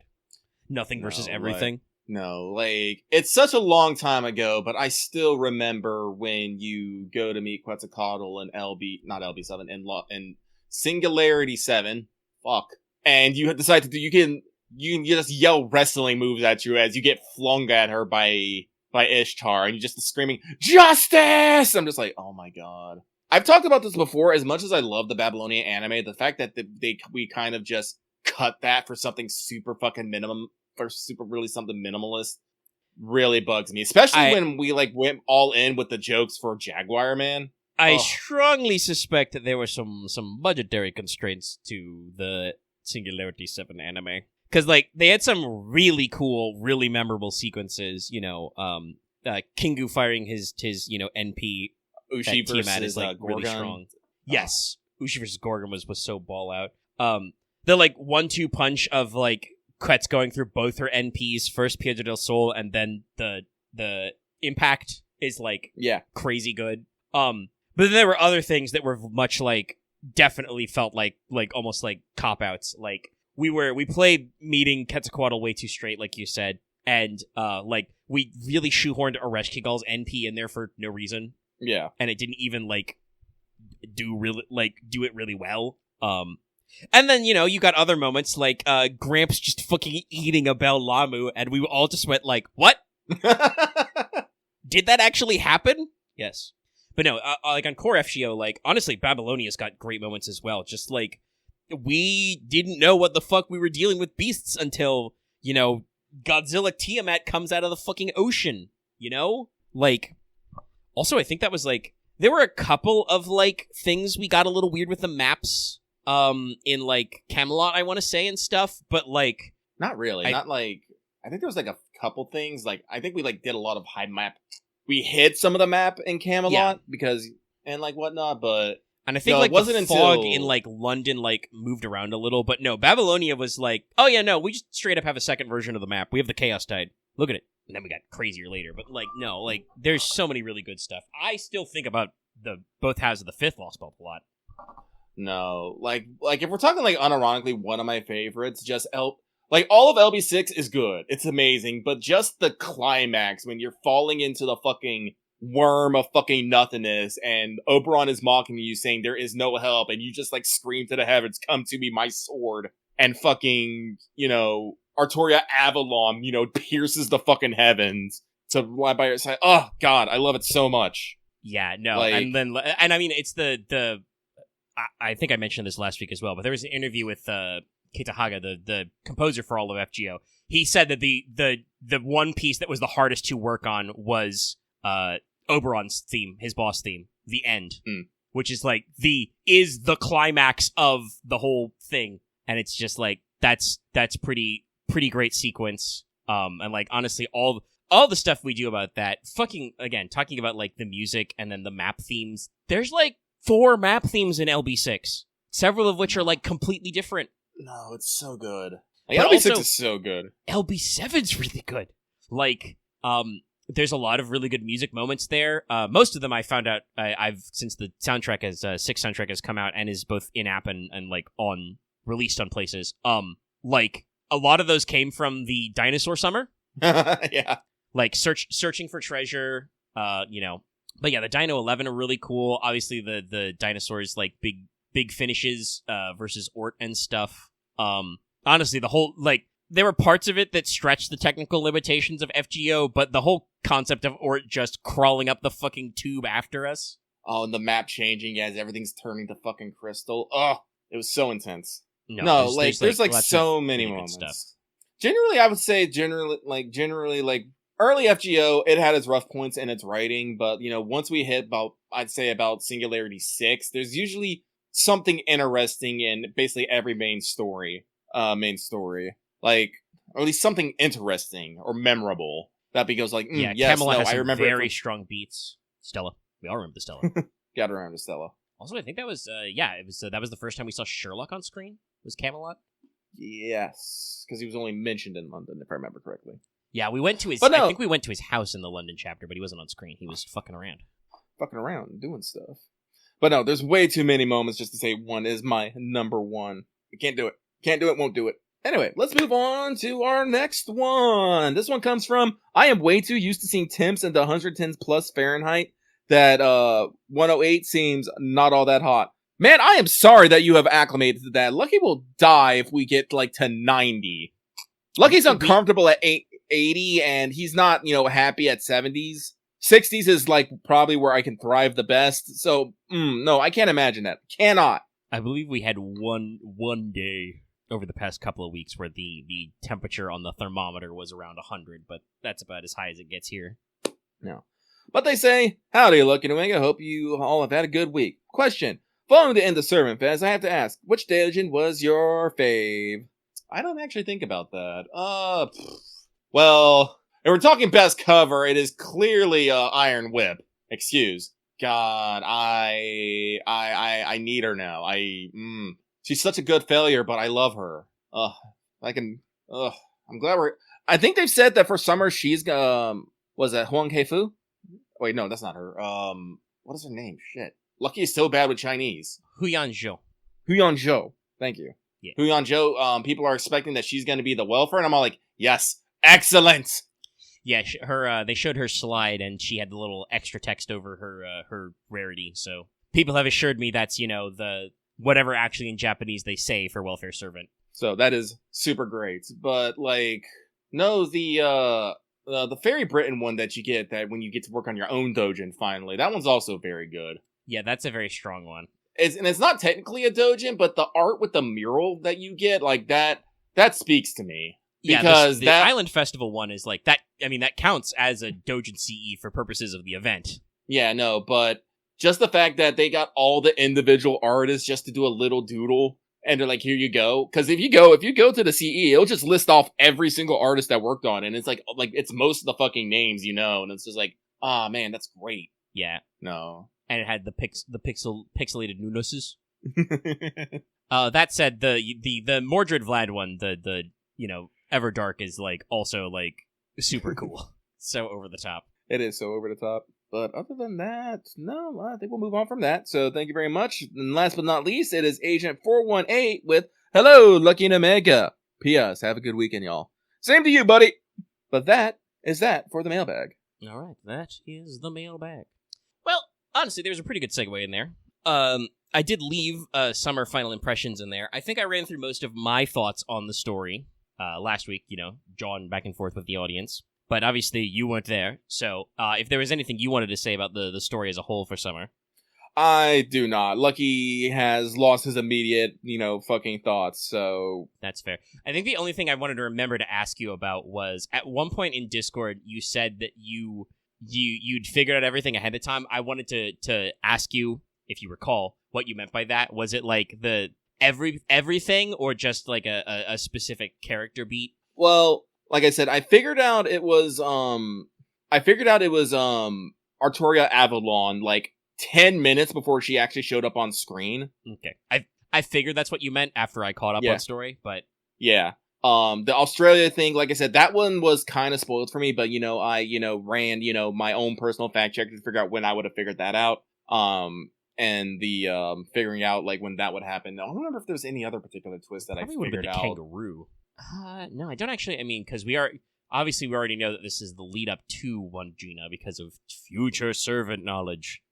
Yeah, I know, but, like, the thing with kangaroos is they could have just put those in for haha funnies, because we have, like, jaguar beastmen and, panther beastmen and, crabs and all that stuff. We just have creatures out there, so me personally would have just gone, yeah, no, they could have just been being fucking funny and like, here, have a fucking kangaroo. So I wouldn't have associated that with Australia, but it wasn't until they started mentioning like bushfires and stuff that I figured like, oh wait, no, this is Australia. I definitely would have been the moment of like the kangaroos were definitely when I was like, tracking the suspiciousness, but also is like you said, I didn't necessarily think too hard about it because it was also just funnier. It was funnier than the kangaroos. So. Yeah, no, like I would have gotten that we were on Australia before we were actually on Australia, but it probably would like some people probably got it like way sooner than me on that one. I don't know if there's any other particular twists that I caught ahead of time. Like I said, my memory is already shut on the events. That's fair. I just wanted to double check if there's anything you've been holding in. Nah. Well then, let's talk about Madam President. New servant deets. Madam Prez edition. She's the anniversary servant. The basic way to think about this, I mentioned it before, but Ascension number 1 and 2 are specifically you, Olga Marie, which is almost assuredly Ultra Olga Marie. Number 1 is President of the Earth. Number 2 is the Alien Disciple. Ascension 3 is more like Olga returned, and she is the inheritor of the Animusphere Magecraft. Basically, remember how strong Wodaime was? She's that strong. Strong. The Animusphere's Celestial Magecraft is pretty OP. But these are not just like for shiggles. These are real differences. She has different traits at different Ascensions, and she has different alignments. Ascensions 1 and 2 are lawful evil. Ascension 3 is lawful good. And different hidden attributes. Ascension 1, 2 are star. Ascension 3 is human. For her class advantages, her class Unbeast deals double damage to Berserkers, Mooncancers, and Foreigners, but deals half damage to Avengers. She takes double damage from Foreigners and Avengers, and 1.5 from Berserkers, like most classes. But takes half damage from Mooncancer and the other 7 Knights. So she's basically like some kind of space ruler. A ruler from space. If you don't get the joke, she basically has ruler class advantage, but has Foreigner class advantage stapled on it. So, foreign ruler. Space ruler. So pretty good. For her deck, she's QAA, good hits.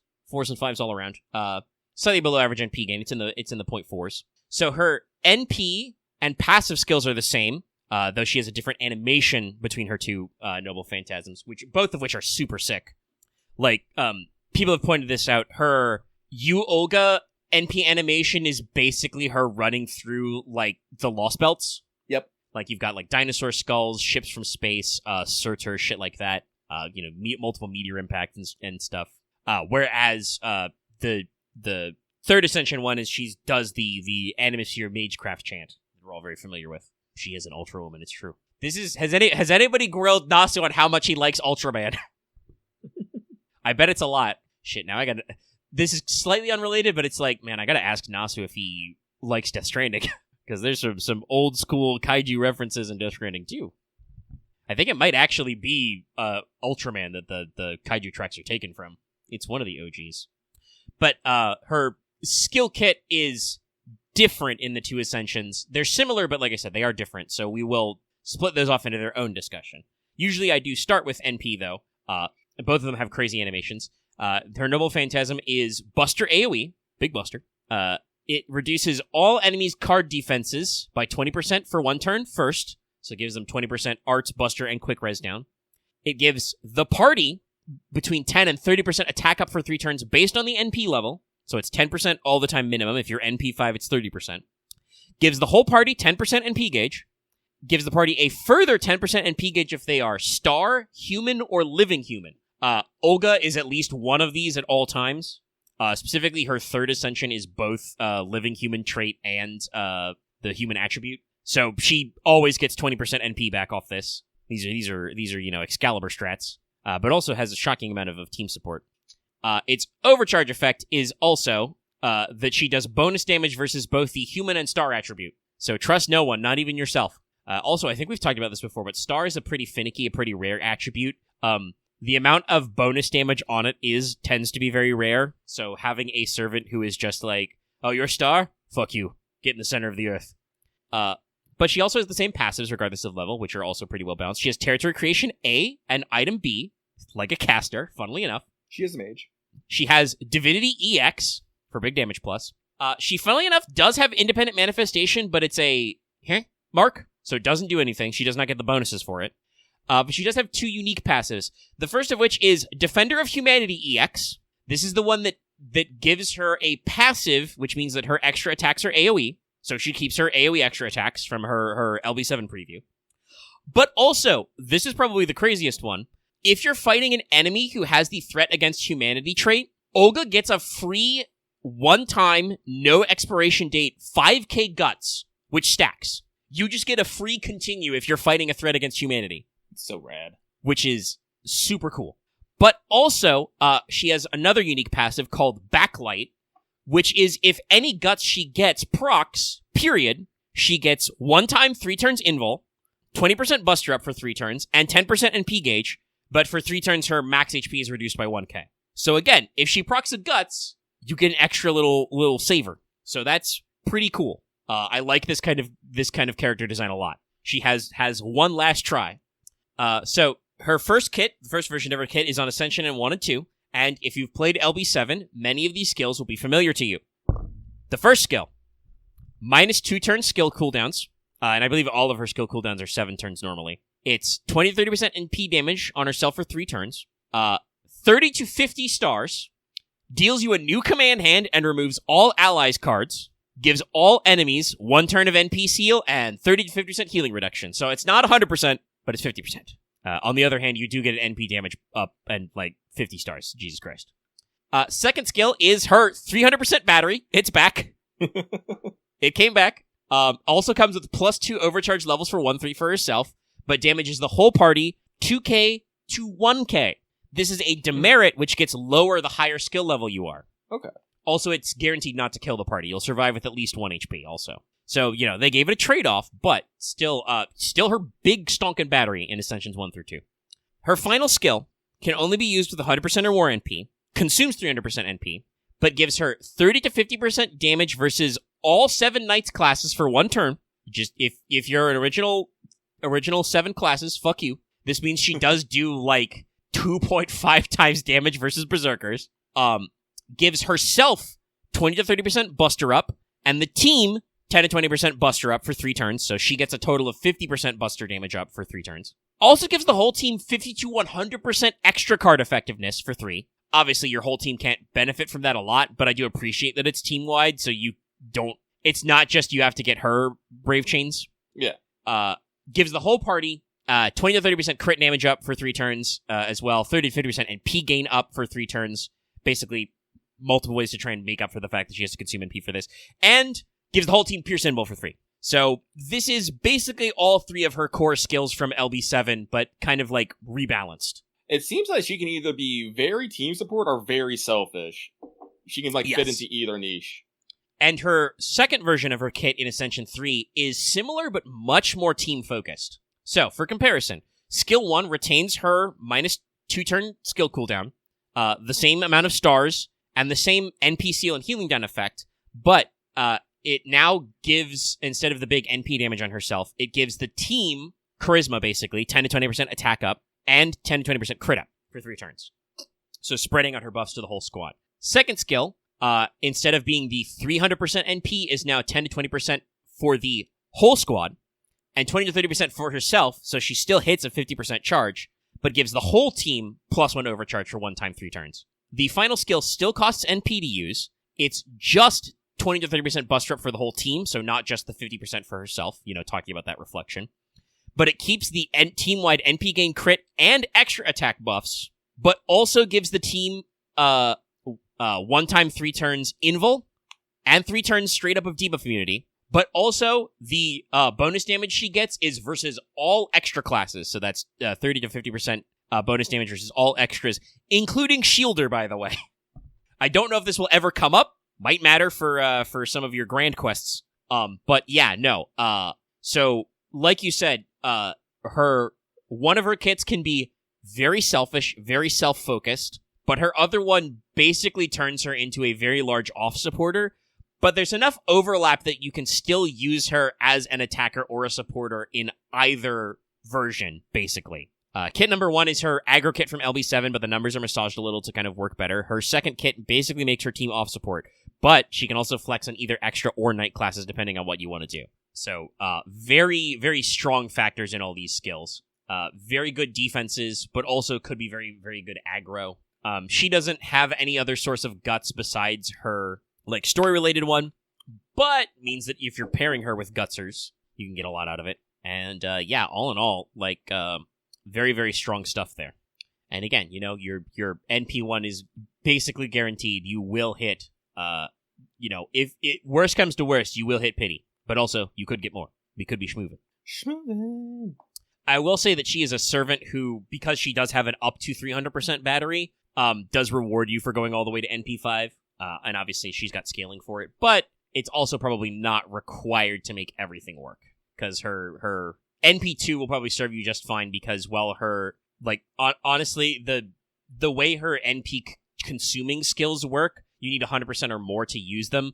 They always consume 300%, so it's kind of like where, like, your skill ceiling is very, or your gauge ceiling is very limited by the fact that no matter what, the skill will consume all your NP, even if you can get extra charges. But yeah, it's super fun. Super fun! Anything else you want to talk about in Free Talk? We've kind of talked around a couple of the Nasu interview stuff. Was there anything else we didn't mention with that? Oh no, there's plenty of stuff we haven't mentioned. But again, I feel like I want to wait till I can get a complete document of the Nasu interview and, you know, them talking with Takeuchi, just so I can refer to it. Mostly I've just been seeing it in chunks, and as we may notice, I do not remember everything the goodest. So I would like to have, you know, a document in front of me that I can reference as we talk about things. So and also, it's not a big deal, but some of those chunks are machine translated. Machine translation gets better all the time, but it's not perfect. So we'll put a pin in that then. When we have a full big document, we can read through. We'll discuss some of that stuff at length as well, because obviously there are a lot of interview rounds going around, and they are very telling, very important. But that means that around the 2-hour mark, 2:04, we're going into the What's Up Zone. I do want to say, shout out to me, my Tamamo is only 157k away from being Bond 15. This is important. It's pretty cool. It is pretty cool. I mean, in the future, when they add an update, that means she's going to give your whole squad extra bound. Mm-hmm. But yes, the What's Up Zone. Well, let's see. Get a couple of these we can talk about. Well, I guess, how are you feeling, Lucky? I think we'll decide where we're starting with urgency. Actually, can we take a little bit of break? So I can. We can take a 5. We're going to What's Up. We can check it out. Let's take an intermission. Yeah, please. Intermission, please. Okay, we're back to it. Well, intermission aside, we can just start at the top of my list and go. Sure. So I mentioned this before, but I wrote in my notes originally just to mention the new season of Dun Dun Dun, which I will be mentioning anyway because Dun Dun Dun is cool. You should be watching Dun Dun Dun. It's good. Why aren't you watching Dun Dun Dun? Why aren't you watching Dun Dun Dun right now? In fact, but I specifically mentioned it because you said in our Discord in the previous week that you had caught up. Yep. But also, you've been watching a lot of other anime, so we'll bundle all that stuff in there. I know the audience appreciates the times when Lucky talks about anime and sometimes manga and light novels, because as Chet knows, my media consumption is super cooked. But yeah, Stand Dan's very good. As always, Science Saru is like bawling out of their minds. Oh no. Definitely, they're definitely cooking, as it were. Just a lot of the battle scenes and whatnot, you can see their full effect. With Okarun versus Evil Eye, that was some great shit. Yeah, and just like not a lot of other stuff. The latest episode came out this Thursday. They had the band Hayashi, and that was just a great sequence all over. Full sell, and like the animation also went, all the way there to be like super detailed in some part, but also very funny in others. Oh yeah, no, it's great. I recently learned that in the English dub, they actually got the lead singer of Dragon Force to do the vocals for the song in that episode. And I thought that was fucking rad. Yeah, that's super cool. I was just thinking when I was watching that, I'm like, man, I wonder what because I'm pretty sure it's being simuldubbed. I wonder what the English they did for this. No, they knocked that out of the park. No, that's really cool. And I think that's the beauty of both Dandadan as a series, being a serialized manga and then an anime, but also Science Star's kind of like animating chops as like, we can do this pivot from goofy comical shit, simplified animations when they're all just out there headbanging to like very detailed, on the character like beats and face stuff for like the character drama, There's romance and Romance. Feelings, angst. Also, honestly, like they just had God, my brain ate her name for a second. Pink hair. I can't remember her name. I know who you're thinking about. Anyway, before our brains compute or chat bails us out, in the latest episode, they had like a fairly lengthy sequence of like her, morning routine. No, that was so well animated. Fuck. Yeah. And then, like you said, also when they do like action, those segments are also like super strong, like with like camera movements and like dynamic lighting. Honestly, I actually went back and watched after the first couple episodes, I went back and rewatched the first arc of season 1 again as well. They've always had a very strong sense of like lighting and like color palettes, which obviously is like probably has input from the mangaka, but is like something you don't get in a black and white comic. Yeah. But like that's really strong of like the bright red kind of like Turbo Granny and then, later Okuron kind of going like full throttle mode. The aliens, like the Serpiconians, are usually like very bright green, and then obviously the way that works with season 2 is like Evil Eye is like super purple. Yeah. And then the giant earthworm, Mongolian deathworm, is like, that weird underground sickly yellow light. Yeah. No, like they do really good with like everything has a very distinct, unique color palette that really works. Also, completely unrelated, apropos of nothing, but that granny, super hot. She has like her hair down and is like a tank top in part of this recent episode. And I'm just like, damn, what do you do, granny? Nice. No, it's super, super good. Always happy to watch it every week. No, like I said, it comes out on Thursdays, and I'm usually there to watch it. So super excited. Let's see, but I just pulled up my Crunchyroll watch list, and let's see, it looks like I got 9 things on my watch list right now, including Dandadan, which has an episode right now, which I haven't, watched yet. I will be soon, is, Secrets of the Silent Witch. It has, 6 episodes out right now, and it's very cute. Basically, in this world, there are 7 sages who have reached basically the pinnacle of magic, and one of them is known as the Silent Witch. She is the only person in the world who is able to silently cast spells, which was previously thought unknown. The reason why she was able to learn how to do this is, 1, she has a photographic memory, B, she's a math nerd, and C, she is completely too shy to talk to people, so to keep from flunking out of school, she learned how to cast spells silently, so she wouldn't have to talk, which is a great impetus in my mind. That sounds like they're doing the kind of like, our character has one unique trick very well, Mm-hmm.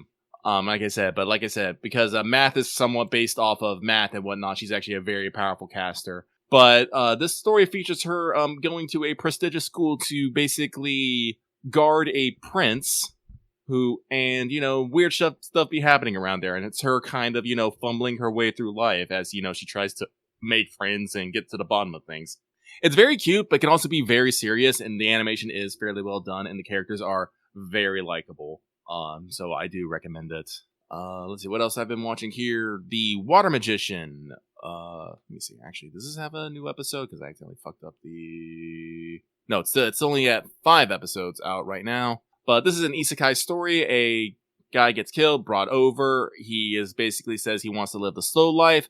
And God basically says, okay, we'll put you in this random ass forest and give you magic. You're good at water magic? Here, have that. Unbeknownst to the main character, though, he also has a hidden ability, which is eternal youth. So he basically spends 20 years looking the exact same age, mastering water magic and living on his own until a adventurer basically falls into his lap and brings him out into the outside world, where he is, experiencing life. The main character is a bit weird and a bit goofy, as one who's basically been living by themselves for 20 years but it is fun. There's some pretty good animation in there, and the character beats are pretty good. I super appreciate this story for once that the isekai main character did not run into a girl immediately that fell in love with him. No, he met a bro, and they're now bros. They're broing it up. I'm like, yes! Excellent! You gotta shake things up if you want to stand out in the market of place of ideas. No, Lucky loves harems. I love harems to death. I think they're grand. I am sick to death of the main character running into a girl immediately and having her fall in love with him as just one of many. You need bros out there. You need to bro it up. You need to be bros. You need your bros. So, Water Magician, like I said, pretty good. So here's one that I think is actually also very interesting, but it's from a different perspective. This one's called QUARTZ. QUARTZ is, well, basically a monster is the main character. An actual bad guy is your main character. The main character QUARTZ is basically one of the, four, it's like, one of the four great beasts that, surround the human lands. Basically, there's, 5 nations on a continent, and on each of the cardinal directions is ruled by one of these beast lords. And the beast lords don't let the humans get out. They don't let them fucking go through. And humans, being humans, don't like that. So at one point, one of the kings of the nation sends 15, I can't remember, it might not have been 15, it might like 12, 13, 11, I can't remember the number off the top of my head. Sends so many humans with weapons to go fight one of the 4 beast lords, I think it was one of the south, maybe? I can't remember the name off the time. QUARTZ, who destroys them all. And then because he's like, alright, enough of this shit, goes and destroys the human kingdom that, attacked them.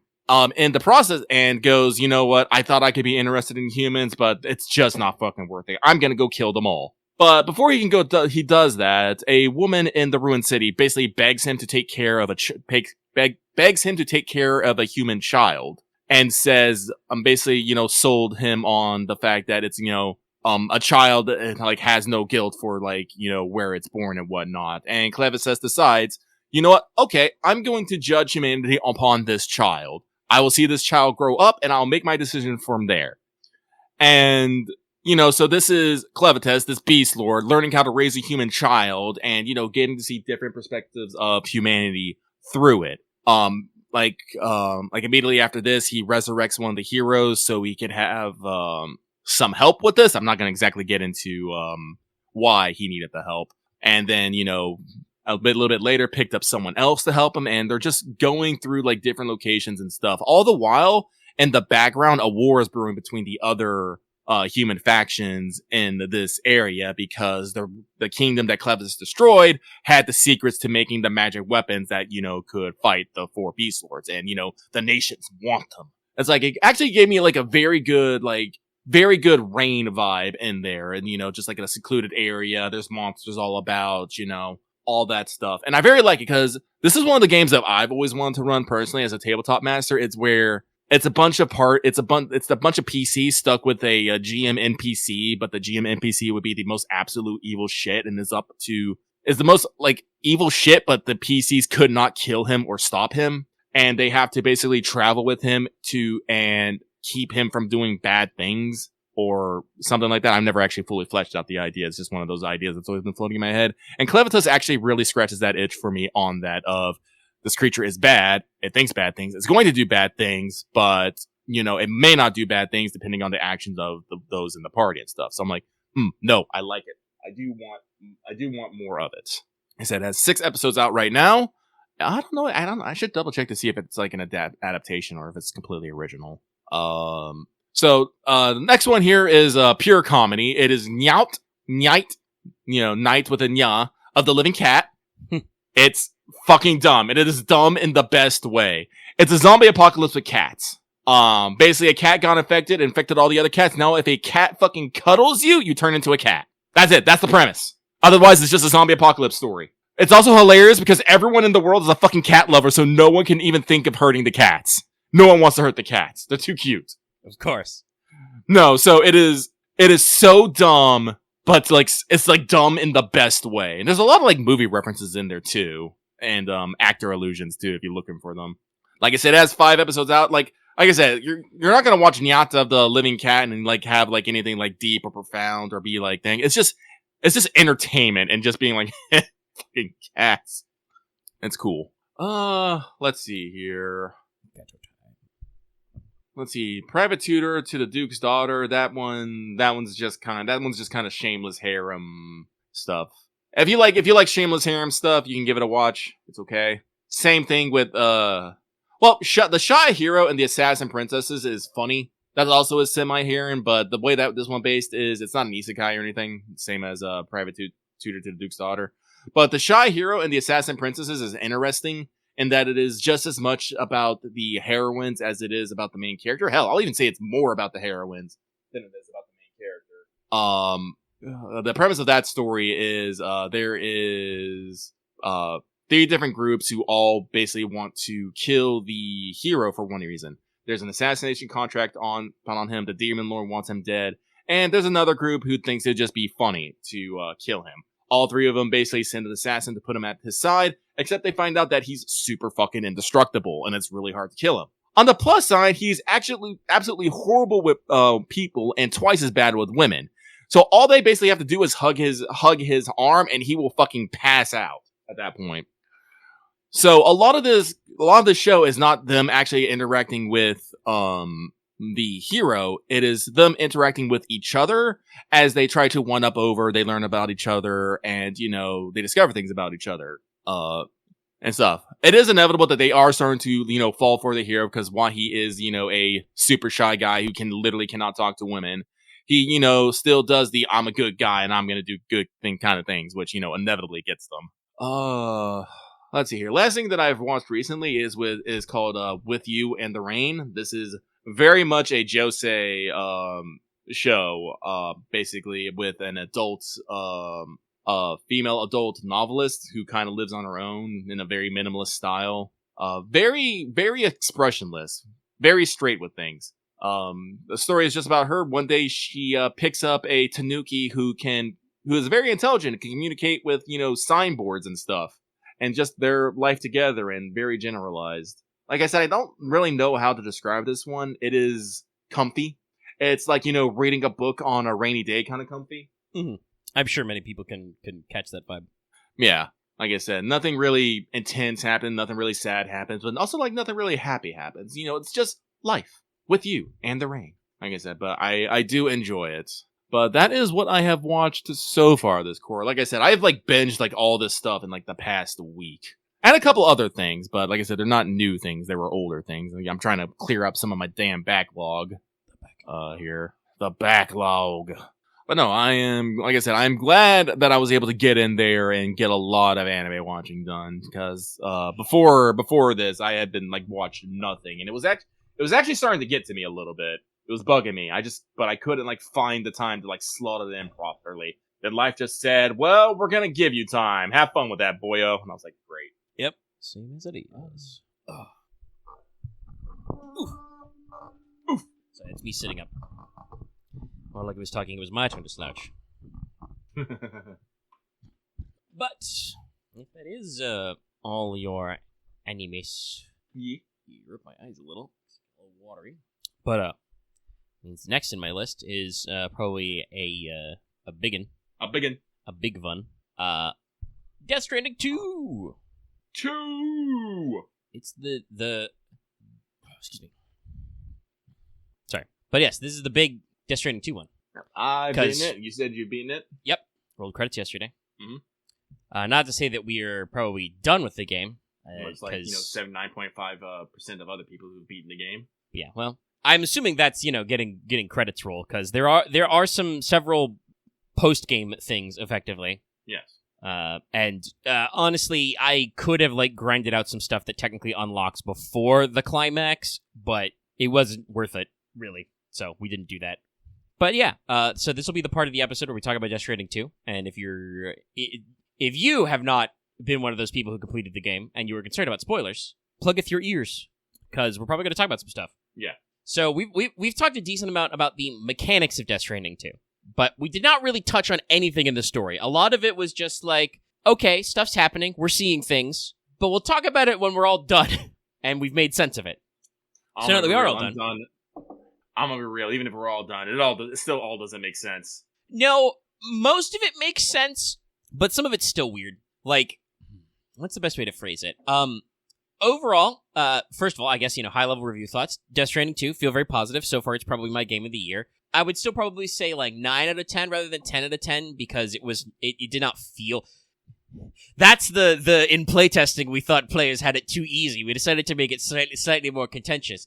There's a little bit of tension in the game. I want to say, I feel like there were multiple points where it did kind of feel like there was moments where the game was kind of at odds versus, oh yeah, open world, build your own infrastructure, deliver packages, and, oh yeah, we're telling a narrative here, kind of a thing.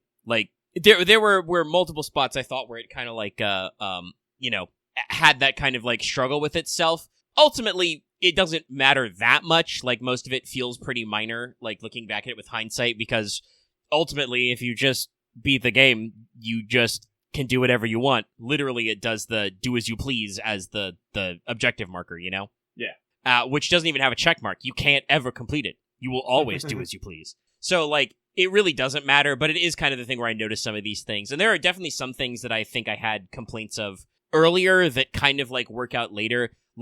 Genuinely, I'm pretty sure the fact that the truck sucks on slopes and, double sucks on wet slopes when it's raining, that's intentional, because they have an upgrade for that later. The game is designed so that you experience it and you go, God, this sucks. Actually, has that screenshot uploaded yet? Hang on. Lucky did have some fun doing some fucking Death Stranding screenshots, but now I gotta go double check if there's one, because there's one that I found absolutely fucking hilarious to do, and I want to share it with y'all. There are still some things that are, I think, a little, are non-quality of lifes. We've talked about this a couple times. The fact that you can't get more than 1 star at a time, means you can fuck yourself out of star levels, basically. Yeah. Because it defaults to dumping all possible cargo on a person. Something that you and I talked about Thursday after I finished.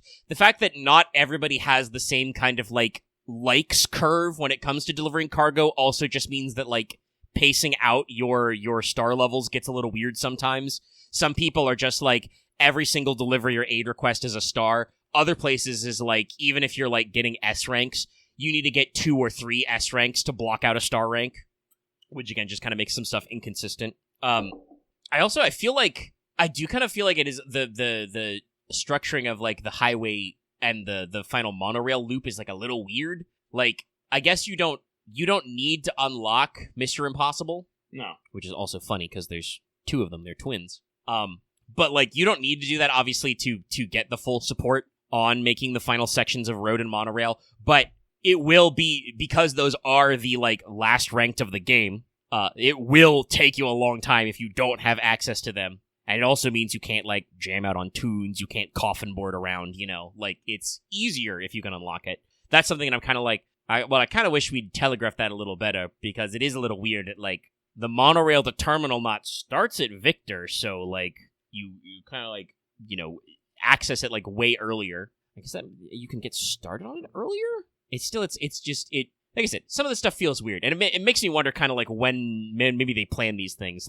Was picking where monorails go, the first thing or, the fourth thing we decided on, Yeah. And it's, like I said, it's all, nitpick stuff. My overall opinion of the game is super positive. It's just, I can't say that, there weren't things that didn't niggle at me, Yeah. One I definitely agree with you on, I want to bring up, because it was a while ago that we talked about it, but you said at one point, you really wish there was, a cargo, thrower or launcher from the truck. Because you can't yeet, things like dog mines and, floating sentries from your vehicle normally. But also, if you're using those weapons on foot, it fucking sucks. You can't throw those as far as you'd like. No. And they're medium, too, so they take up space. Yeah. The rocket box is the other one I was thinking of. That's another one that's you need line of sight for that to lock on. So it's that's really weird because you throw it in an arc. And dog mines have a surprisingly short radius.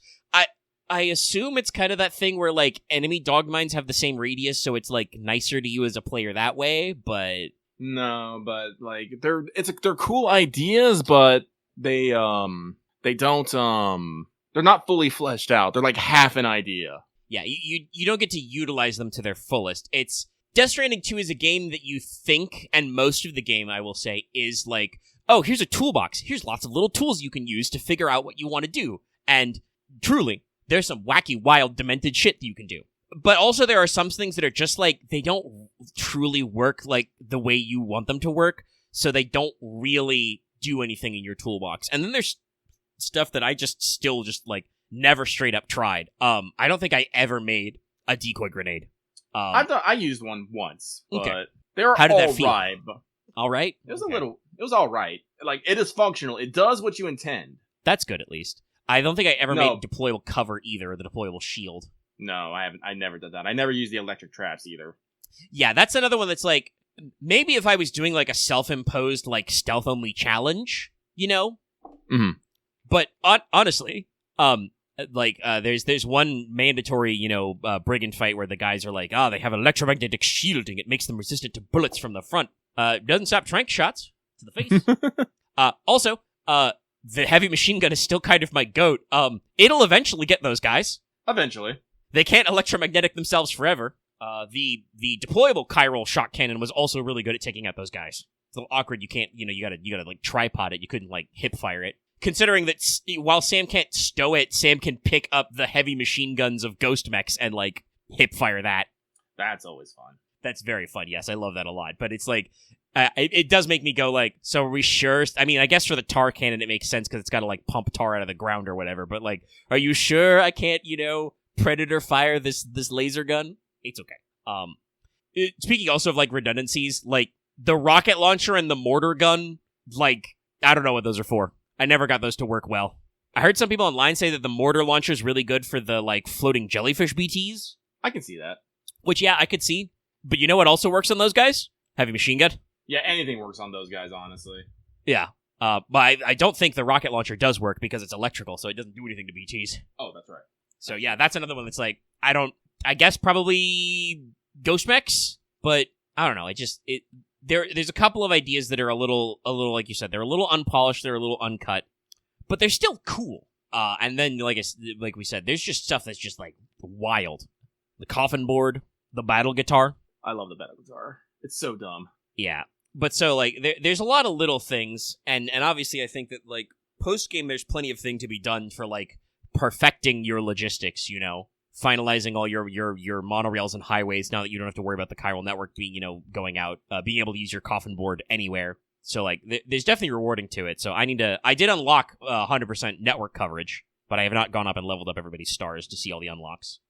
I mean, mechanically I can see why B-Pass is the way they are. I haven't unlocked B-Pass or Mr. Impossible yet.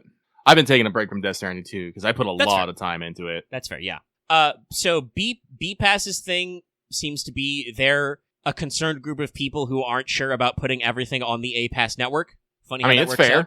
Yeah. But the first thing they give you is almost like a fucking cheat item. They give you an APAC upgrade, which is constantly regenerate chiralium from the air. It costs you like 100 memory to unlock, or maybe 200, so it's like really big, but it's definitely like a post-game upgrade. I don't even remember, did the Impossible Twins even give me something, really? Like, I did put them on the network, but I don't even remember what I'll check my fab later. I think mostly what they said was that they would give me new challenges to do, new impossible tasks to take care of. Huh. So it sounds like they're kind of a source of, like, impossible, like, challenges and stuff. Like, the suborder you get to unlock them is you gotta collect statues from quote-unquote impossible locations. Yeah. Some of which were quite tricksy. But, it gets BTs really good. Shooting lightning from my guitar. So yeah, let's talk a little plot. So, we did kind of like do our high-level, early-level stuff. I want to say, Death Stranding 2 is very strongly a sequel, because even when it echoes Death Stranding 1, a lot of it feels like either as just personal or in response to feedback, Hideo Kojima went, I could do this better. Yeah. Like, fundamentally, the plot is supposed to be an echo of the first game. Sam, you gotta go to Australia and hook up the continent. Okay, cool. Hook up Mexico first kind of a thing. You got a very long Act 1. But it's paced out a lot better to give you the exposition you need faster, but also more interactively. Like, Death Stranding 1 starts with, like, big long cutscene monologue. You meet Fragile and all that shit. You drop all your cargo. You learn how to pick cargo up and deliver it. And I think you might get the chance to pick up, like, one ladder? Maybe. DS2 starts with a very similar tutorial segment where you and Lou have to get home. But it arms you, like I mentioned before, with, like, climbing anchors and multiple ladders so that you can actually, like, play with the traversal mechanics, you know? Yeah. And then you actually do the Mexico segment, and it teaches you a lot. They arm you for combat a lot right away, rather than forcing you to do a lot of stealth stuff. So it means that like, overall, Death Stranding 2 feels more action-oriented, even though you could just sneak by all those guys. Yeah. But yeah, I think you said it pretty good. Like, I don't think I was surprised by any of the twists of Death Stranding 2. More, I was surprised with the presentation. Yeah. Like, first of all, I always wondered, when you go to the DHV Magellan and it counts how many people are there, I was always like, doesn't that number seem a little high? Yeah. Yeah. The president, super weird guy. Well, that's what clued me in immediately. Like I said, like I'm gonna pat myself on the back here, but no, I called out so much shit that was happening way before it got showed on screen. Like, yeah. I don't know if this is like Kojima, like, head nods, like, well, actually, no, I'm pretty sure Hideo Kojima was like, these people are gonna figure out. There's literally a point where a character, looks at the camera, winks, is like, some of you people might have figured it out already. Yeah, there's two fourth wall breaks in the game. And I love both of them. Because one of them is from Higgs, when he's straight up like, oh, there's not going to be a boss fight this time. looks at screen. And then later, everybody put your spoiler blinders on. The second one comes from returning character, I cheered when he showed up, Die Hardman. Same, it's Die Hardman. But he was doing the exact same thing. Yeah. Okay, I will say this. I did not expect he was actually on the ship. That's what I did not know. Yeah, that was the thing of, like, I feel like separately, I thought that both of those could be true. I was like, the count of people on the DHV Magellan seems like it's one higher than it should be always, So I was like, there's probably somebody extra on the ship. And then I was like, at some point just in the middle of the game, I was minding my business and I was like, what if the reason why Charlie's voiced by Tommy Jones is that it's just Die Hardman, right? What's our odds on that one, Yeah, no, but, like, I was just counting Charlie as as the person. That's why, like, I didn't think too hard about it. But no, there's a great scene where fucking Charlie comes out of the fucking tower and does a fucking dance number. Surprise! It's Die Hardman doing a dance number. It's just like, what?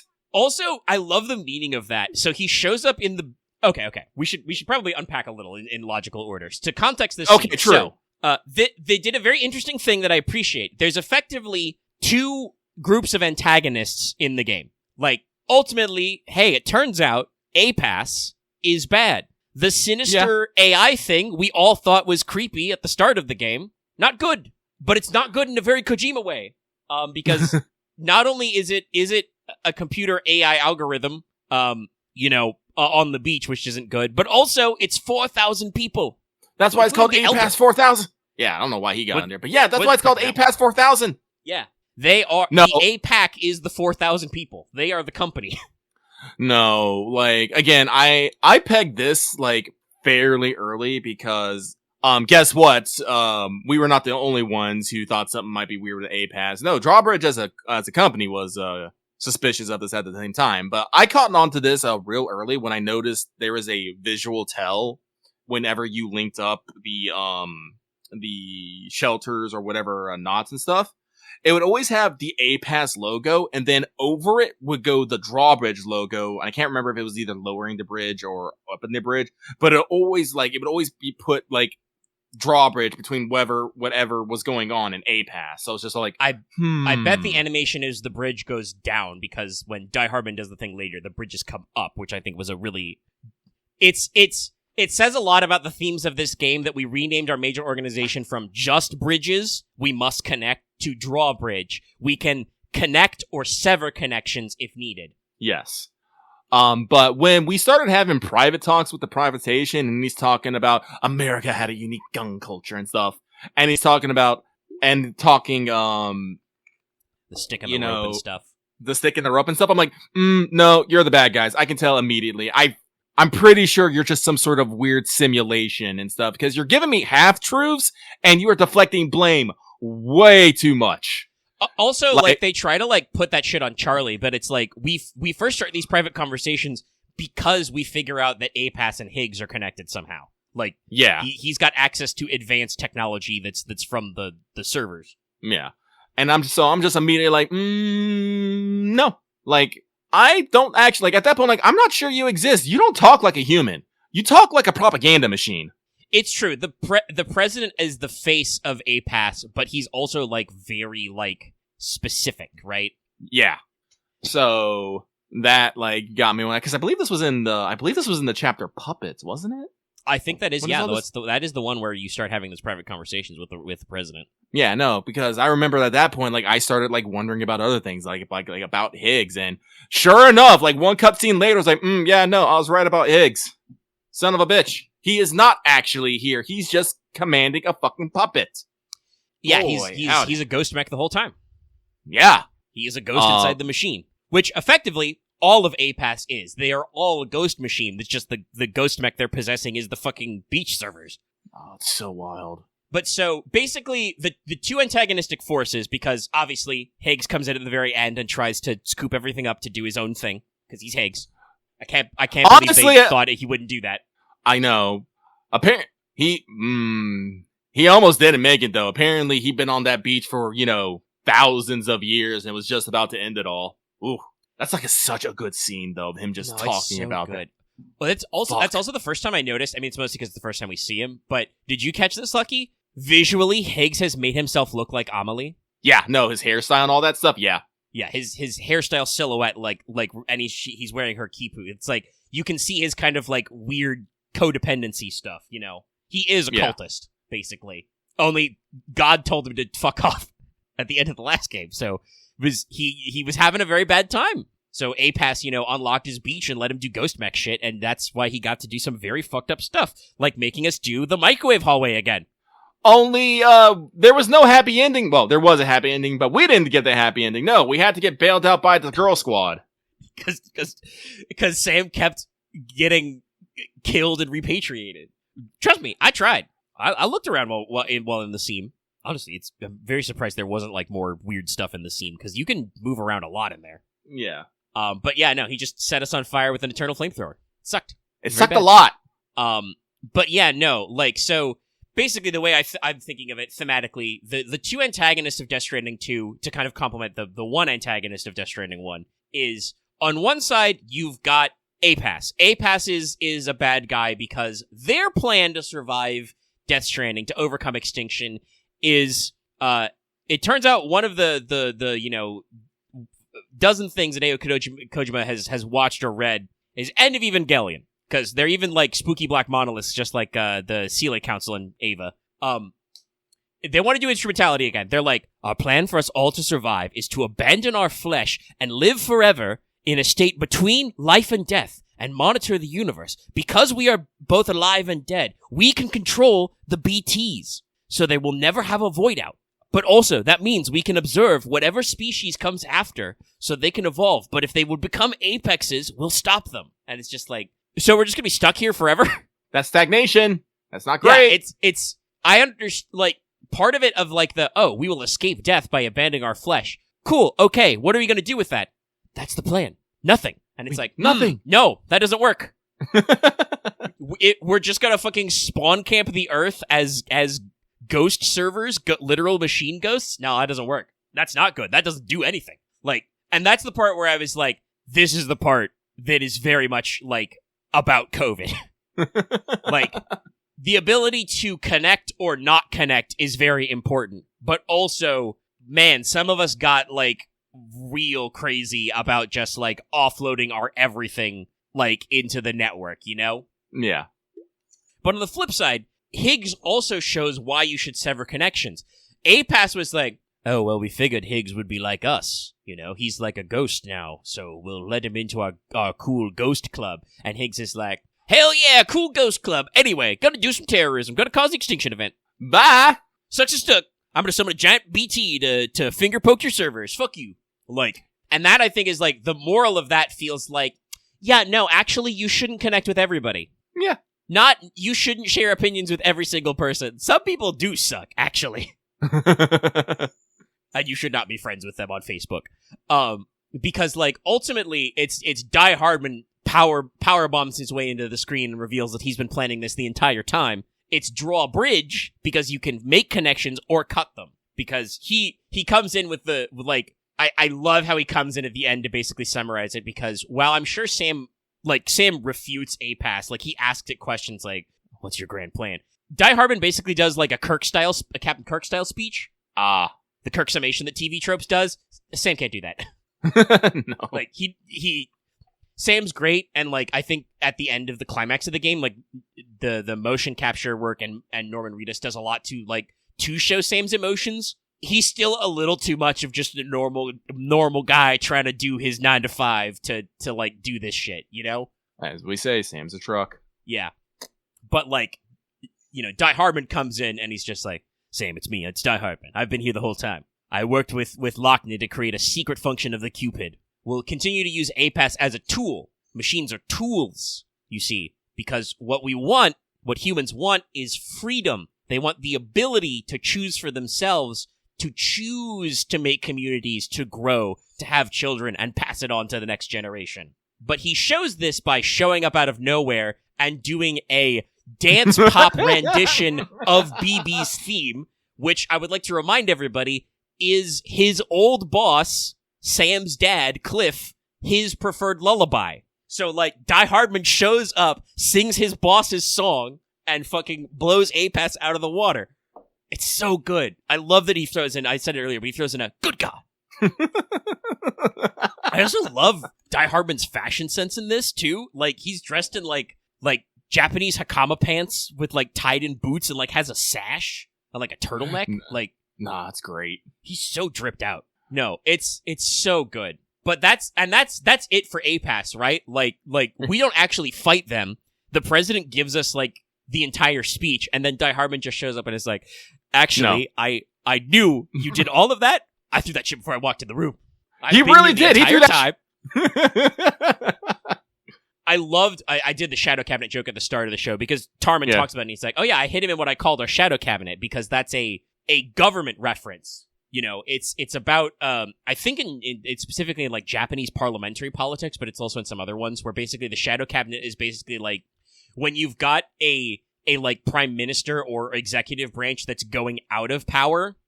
And so the shadow cabinet is either the previous administration or the new administration coming in where they're not officially in power yet, but they're planning. So Die Hardman, the president, is in the shadow cabinet. Yep. Against the old president or the new president who's an AI. No, it's good.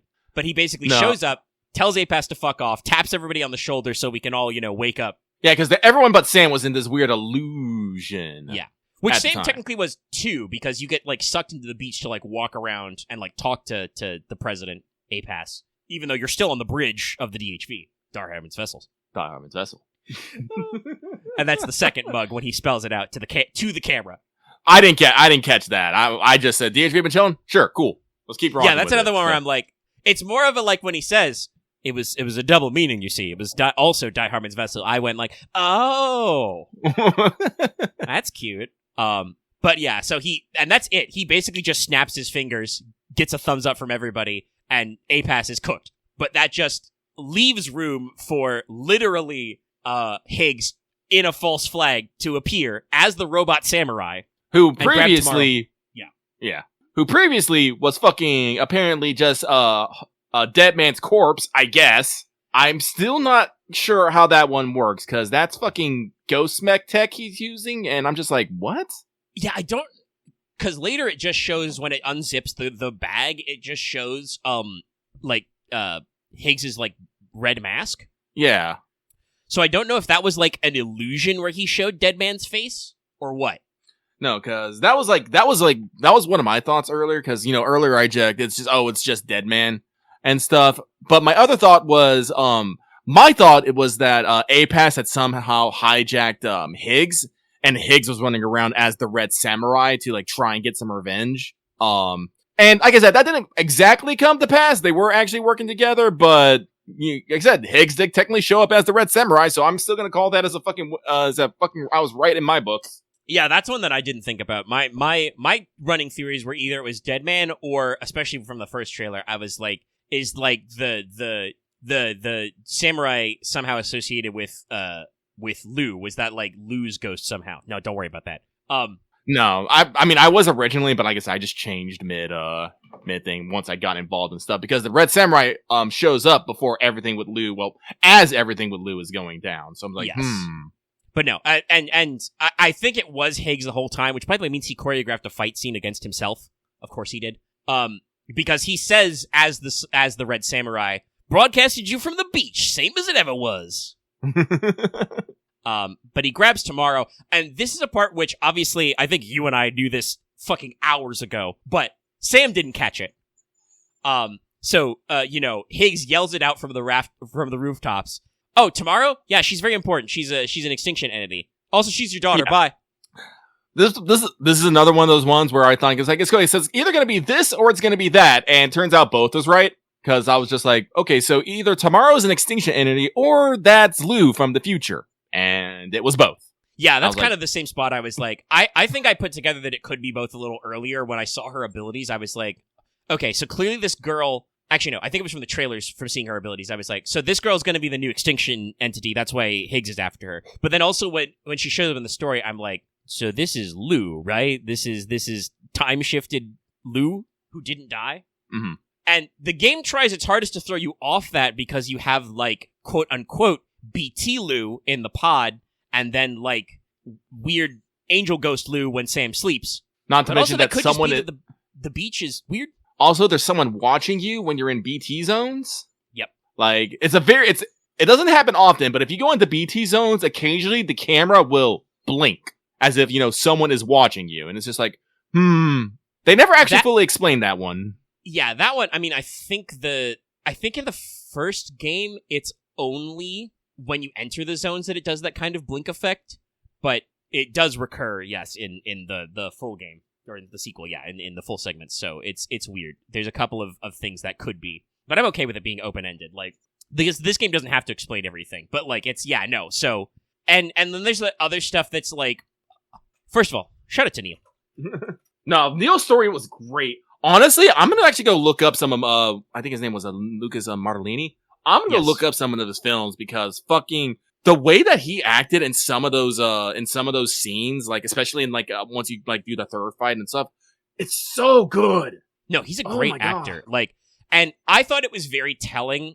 I immediately caught on to the fact that, like, unlike Cliff, because we've been replaying Death Stranding 1 on stream, when Cliff shows up and summons his posse, that's his posse, right? He's large and in charge. When Neil shows up in scenes, his Skelly boys, like, drag him into the conflict, and they don't start to follow his orders until he, like, puts on his game face. Literally. Yeah.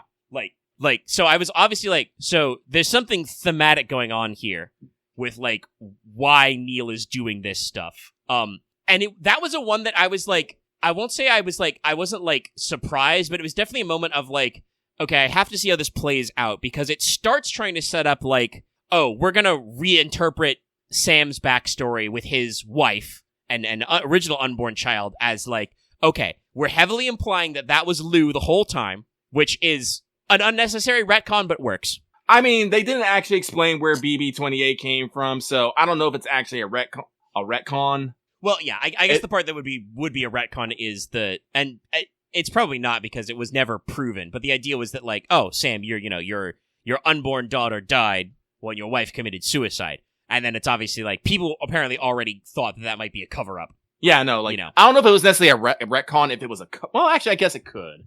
I don't know how far in advance. Where, like, it is a matter where, like, technically, none of the new backstory stuff contradicts the old backstory. It's just an expansion. There is a little bit of a bait and switch, because what you start to think, or at least I think the reader is or the viewer is supposed to start to think, is like, oh, so, like, Louise, remember Louise, short for Louise, is supposed to be Lucy's original daughter, but her dad is secretly Neil, and that's why Neil shows up in the Cliff role, because he's actually Lou's dad, Lou's biological father. That's why they're connected, and why allegedly why, Sam would be receiving those flashbacks when he hooks up the pod. That's another one that I'm not exactly sure why that happened.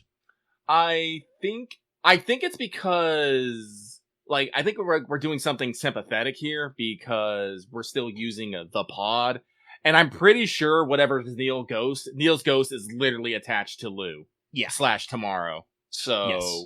For reasons. And also, one of his other, like, unfinished ghost business things is that, like, he was supposed to deliver the memory drive to Sam that would explain everything. Yeah. So, like, that's I think why he keeps, like, reaching out to Sam, because, like, they're not actually supposed to be fighting. It's just that, like, it's kind of an non sequitur. That's the thing. After the second fight and the second backstory revelation, I was like, oh, so we're setting up we are kind of doing a weird Liquid Snake, Solid Snake thing, but different. Yeah. Because Sam is also, by the way, Sam is actually blonde. That's why Tomorrow is also super blonde. Is Sam is actually blonde, but he dyes his hair. I'm not sure why he dyes his hair, other than that's Norman Reedus' normal color is brown.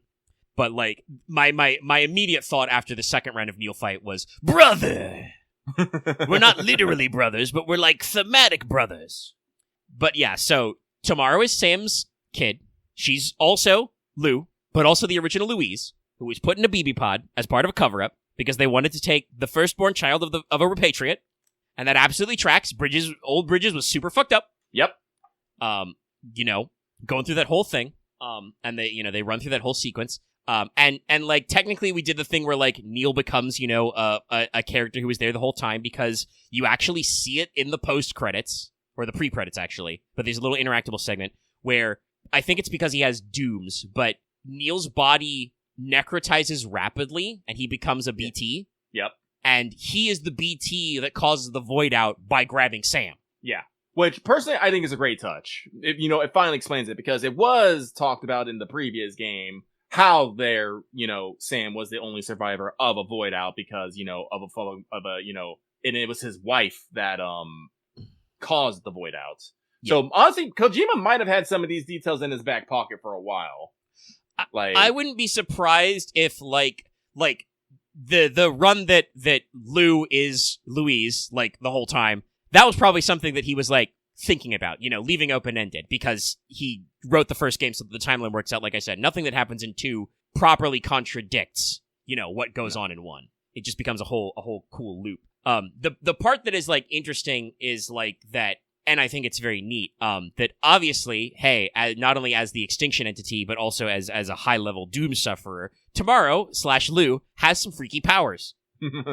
One of which includes that she is at least able to beach jump as strong as I think Higgs can, because, Fragile's very limited to just, people and things she thinks of as, like, her personal belongings, right? Like, she can get herself, she can get Sam, and then, like, she doesn't, become naked. That's it. But Lou was able to jump them out when Higgs attacked. It was Higgs who attacked. We knew that all the whole time. Again. Yeah. Like, he tries to play it coy to fuck with Sam, but he was him the whole time, obviously. It was Ghostmax. Duh. Yeah. So, like, that was kind of the revelation that, like, that scene still had impact, because it turns out that Lou didn't die. Lou jumped, Fragile and herself to a beach, but Fragile died, kind of. She pulled a mama, honestly. Yes, basically. Like, basically what happened is Higgs shoots her, and because she was jumped at that exact same moment to a beach, which is between life and death, her Ka and her Ha get separated. Yeah. So basically her soul is on the beach, and that could be who's, like, watching us when we enter BT zones, maybe. Actually, I believe that. I would believe that. Fragile is very attached to us. Yeah. It makes sense. Like, Fragile already has, like, turbo survivor's guilt. Yeah.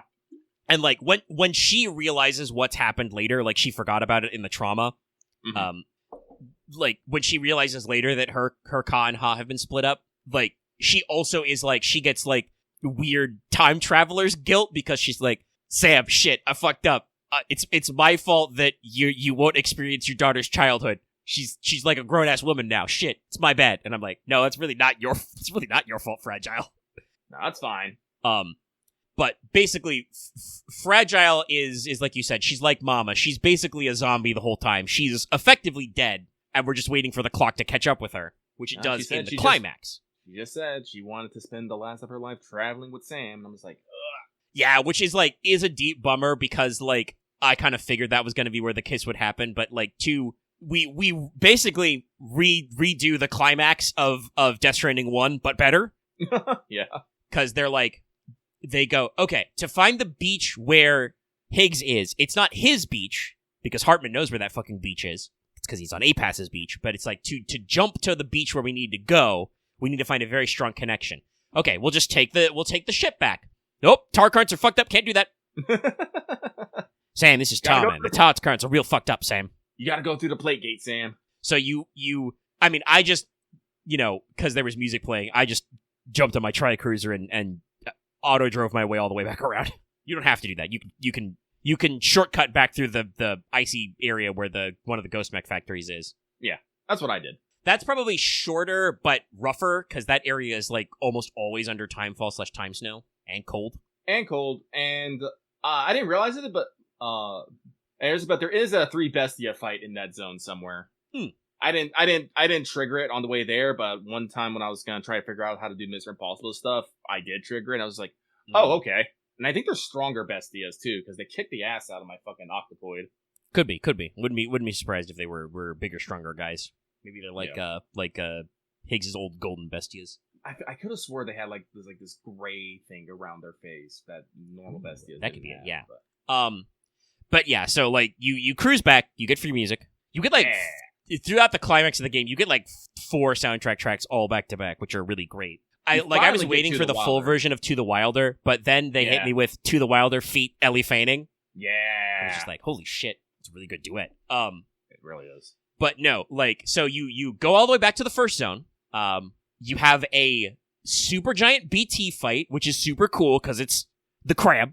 The crab. This one's a little bit better too, because I am glad that we brought back the giant well as kind of like a side plot kind of thing.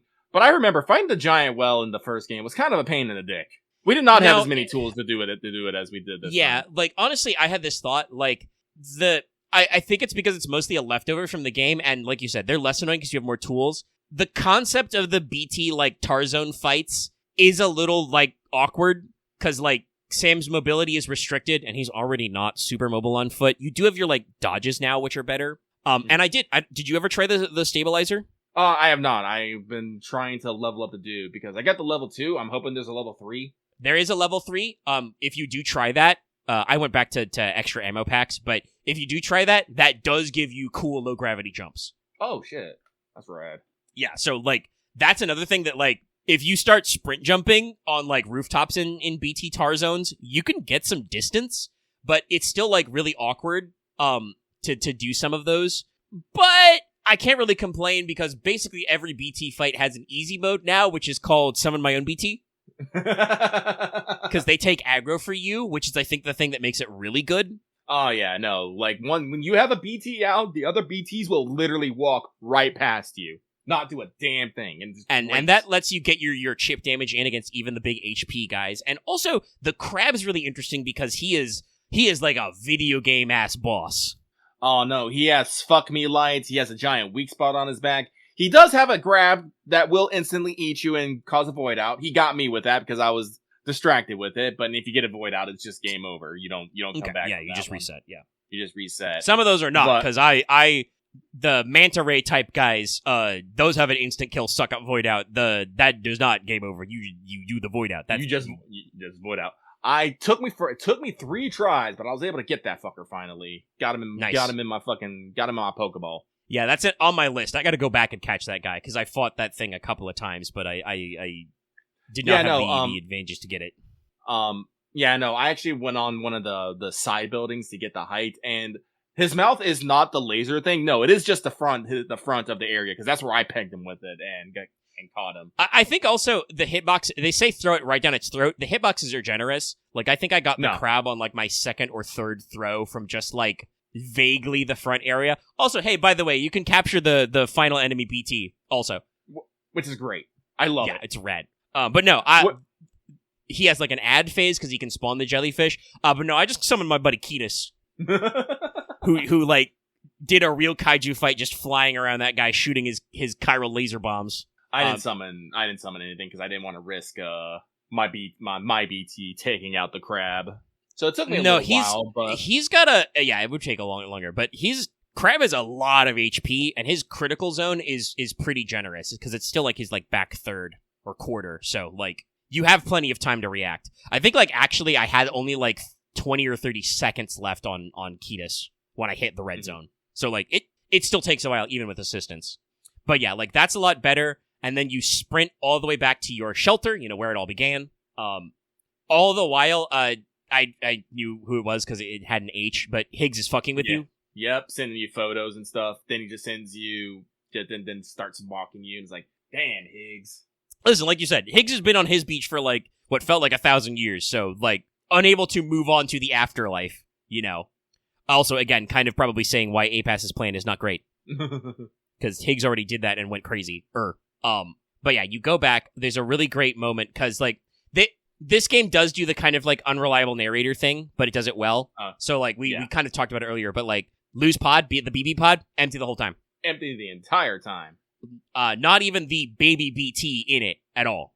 Which means that, like, the tentacle thing is just, like, Sam hallucinating, basically. Though, maybe that's, like, connected to Tomorrow, because she's also got, like, a weird octopus thing going on. Did love the note where Dollman says, "No, Sam, I was operating Ultra Deck the whole time. I'm giving you the thumbs up." I'm like, oh, love that guy. No, Dollman's great. Yeah. And I do like that after that moment, Sam stops wearing it. Yeah. Like, he's like, I don't need it. I'm good. But, like, the scene when you return to, I think we both did the optional cutscene, where Dollman explains his backstory. Really? Oh, probably really cool. because probably, honestly, it was they did something very fucking stupid. Dollman should probably have not actually listened to his daughter to go see his mom BTs when they know they can call it void outs and all that stuff. True. But it's very dumb, but, like, it's believably stupid. It's kind of framed as, like, a tragedy of circumstance, because, like, it's like the MP3 player that, like, get out there. It's his daughter. So whoever you're listening to, they are automatically incorrect. Also, I mean, yes, technically, like, but they're already dead. It's just that he moves into the doll, so his daughter's Ka can't possess it. So that she moves on. I mean, yeah, would you want your kid stuck in a doll forever? Stuck in a fucking bog swamp? It's probably better that Dollman is the doll, because he's a spirit medium who, like, can do spirit stuff. And he's remarkably chipper for quite possibly being stuck as a weird doll man literally forever. Yeah, no. Would you, like, he can't eat, he can't drink, doesn't even know if he has any feeling, doesn't even know if he really sleeps. Like, that is a cursed existence. His is a cursed existence. I don't know if I would want that on my kid. He is a literal haunted doll. Yeah. I mean, like I said, there are some questions that are, like, a little goofy about stuff in it, but it works because it's part of the whole vibe, and it connects to the whole found family thing. And there's a really cool sequence later when they're doing the thing we were talking about, where, like, we got to go find a connection, to get to Tomorrow's beach. So you go back to your apartment. It looks like it was normal, and then you find the item, and then it goes back to being trashed. No, I like it. Like, when you get there, you have, like, hallucinations of Lou being there. You can interact with them. I did one of them, and I was just like, oh, I see. And then just ignored the rest of them. Yeah. I also like that, like, there's one cameo thing that I'm kind of, like, I'm sad about, which is, I thought there was going to be some more Lochna in this. There's not. Just like, image. She's spiritually part of the team, but she's all, like, in flashbacks and backstory stuff. But, like, the use of, like, Sam basically hallucinating Amelie a lot, really good, like, in the climax. I'm pretty sure she wasn't a hallucination at the very end, though. Yeah, that one was, like, I think that was her from the extinction beach that she sealed off. Yeah. But because it got temporarily cracked open again. Yeah. Whoops. But, like, when you go back there, you find the picture Sam's always had of, his pregnant wife and Bridget, Amelie's Ha, which has always been, blurred out by timefall. Mm-hmm. And that's the item that you need a connection. So, like, talk about making the thing with Fragile Tragic. They already set this up for me when they said, your Ha and her Ha and Ka have to be super synced up for this. And I'm like, so that's why we're gonna kiss. But also in that sequence, they do that thing I was talking about, whereas, like, because it's, like, everybody has to come together, you see this great shot of, like, everybody's spirits together. Mm-hmm. Including Dollman as himself, like, fully. Yep. You see Tarman's son. Yep. Which probably means he is the cat. It is the cat. You do see Locke and Mama still. Yeah, like on shot, reverse shot. Yep. Which is like really cool. I'm glad that they're part of the team, even if like whether it was like a filming thing or just Kojima didn't have anything directly to do with them. You know, she was there in spirit, literally. Yeah, like the whole Drawbridge is a crew. We're all in this together, you know. But that jumps you to the beach, which is just a crazy final sequence. Because like you've got Die Hardman on the main guns. The ship flies. It's got rocket boosters. Yeah, those weren't those fucking giant back things, though. Those are just conventional thrusters. I was like, oh, that's what they do. Yeah, those big pods are just hiding a couple rocket engines. Yeah, no, it's like, because that, I'm honest, that was bugging me. I'm like, what do they do? I'm pretty sure the giant marbles on the back or whatever, Tara levitation device we need. So what did the pods do? Conventional rocket boost. Conventional rockets. So they fly around and they fight because the BTs fucking Voltron themselves together. You get the giant BT, puts the two, the like spider-like ones are the hands. Yeah, those are called Kiers, I believe. Yeah, the Kiers, which means hand. They put the skull head one as their head. The Manta guys become their back wings. I gotta go back to Mexico and see if that area gives me that head guy again, because I'm gonna be very sad if that's the only time we fight it and we can't actually capture it. I need the full BT collection. Probably not the only time. Yeah, I guess I'll have to check if it's the trigger. Would make sense. So like becomes a whole Voltron thing, but they fight him. Meanwhile, Sam's on foot. You know, you don't really do much when you're just running. I think just some of the fucking octopoids beach themselves and explodey guys run at you. Yeah, the exploding guys really Ghost Mechs run at you. No, it's just like it gives you something to do to kind of like progress the story while they're doing sick fights in the background.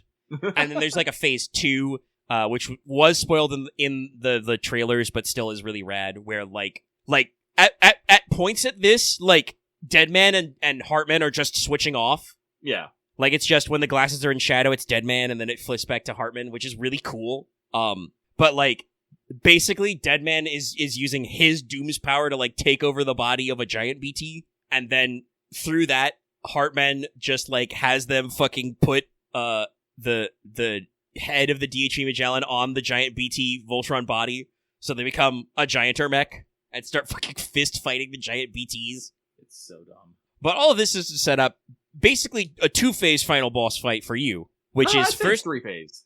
It's true, actually. There are 3 technically segments, so it's good. It's got the 3s. So first you fight Red Samurai Higgs. Yes. Well, all while you're armed with much like the coffin board, you take you get Higgs's battle guitar after Terminal Knot, and it becomes good. It's cool. You don't get the flamethrower. I'm okay with that, but that's fine. You can use it as a melee weapon, and you can shoot chiralium bullets and do a chiralium railgun. It's very rad. Which is, super cool. And in the final boss fight segments, it's got infinite ammo because you're on the beach, so you have so much chiralium to use. You can just literally pull chiralium from the air. Yeah. So, like, you get the Red Samurai fight, which is really cool because you can still block in this game with melee weapons. You can melee combo him. He will deflect most range shots, but sometimes you can get in, like, ranged shots to, like, stun him, stagger him. Yeah, no, once in a while he tries to do, like, some sort of charge move. You can get it in there. Yeah. And that gives you opportunities to just get in there and wail on him. Dollman's in your corner giving you advice. And then after you do that, regular Higgs shows up. Oh, this is, like, Troy Baker had a lot of good scenes in this, when he's being Ghost Mech Higgs, but him just being actual Higgs in here, just seeing the emotion on his face as he's talking about all the shit he's been through and just how he's like, nah, I'm gonna get mine.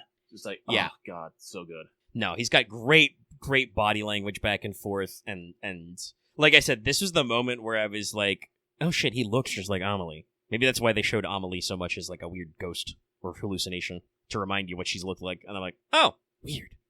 I think I might have noticed the Amelie haircut earlier, but I'm not sure. It's harder pre the beach because like Ghost Mech Higgs has a lot of other stuff going on including getting his ass beat. Yeah, no, I think I noticed it because he has an Amelie, because I noticed the fucking mask because that's just Amelie's face, and the thing they did with the mask early on, how it kept changing its expression, I think combined with the hair made me go, like, oh, that's super Amelie. But and it's got her color scheme, obviously, with the red. Yeah, but it's just one of those things. It's one of those things that really didn't, I guess, really stick with me that he was, like, doing it. It's just one of those things I just kind of noted in passing and just moved on because at that point I was like, holy shit, it's Higgs! Yeah, and like, Troy Baker has many great monologues as Higgs in this, which is, like, really good. Because that's what we want. We want more Higgs. But yeah, he shows up with a double guitar. It turns into 2 weapons. And so first he summons a supergiant BT, to fuck with you and do kind of like a fight roaming through the APAS servers. Which is very interesting because Dahlman straight up calls him out at one point and he's like, Sam, is he mocking you? He's not trying to defend himself very well. Yeah. Like, he's just fucking around killing time, basically. But still, it makes sense. Good. So it makes sense because Higgs' whole plan was to get tomorrow and, kickstart the extinction event. And that's happening in the background, so... Yeah. So he's just stalling for time, basically. Yeah. But it still leads to a really cool fight because you get to do your funny thing of, like, you get to hit him with, like, charged shots from, like, the cool cover and also smack him with the guitar, actually. Mm-hmm. And, you're in water, so he, like, shoots lightning at you at some points later. And then, ultimately, as, like, the thing starts to happen, the beach is starting to come undone, we basically get the Metal Gear final fight type thing, but again, like, way more camp. No, like, I was actually thinking about this. I'm like, alright, how many times have I just fought a dude, me as a dude, fought another dude in an enclosed area? I'm like, Metal Gear 2, Metal Gear Solid, Metal Gear Solid 3, Metal Gear Solid 4. I don't count Metal Gear Solid 2 because while you do fight like Solidus one-on-one on the thing, you actually have like a fairly like wide zone. It is not small. Yeah, Solidus actually has a shitload of mobility. Like, yeah. That's the thing. Like, the Raiden Solidus showdown is technically them at basically their peak because Raiden has the high-frequency blade, and Solidus has his, like, octopus exoskeleton suit. So, like, it's not the classic, strip down to the waist showdown. No. Or, it's either you have to strip down to the waist, or you have to be in a very enclosed area, a very small area, like, and even, like Volgan's moment is, like, he discourages you from using guns and stuff because he'll shock you and blow up your bullets. No, but it's also a cage match. You have to go CQC on him. It's so true. much better. Like, obviously, yeah. So, like, I still count that in the 2 guys duking it out in the small enclosed areas. Well, and that's the thing, right? That's like, it's variations on a theme, right? Like, the one that happens at the end of Metal Gear Solid 4 is supposed to be a send-up of all of the previous Metal Gear Solids and even a little bit of the classic Metal Gear, Yeah. And then, and in Death Stranding 1, we did have the one-on-one fight with Higgs, but it was in a fairly large area. And while you didn't have equipment, there was just stuff for you to pick up and wail on Higgs with. Because that's how you beat him. You picked up cargo and you either slapped him with it or threw it at him. Yeah, and even when you're engaging him in close combat, it's almost like the ending of Uncharted 1, I want to say, where it's like, you're like popping up out of cover to like run over and punch him. Yeah, so it's not quite the same.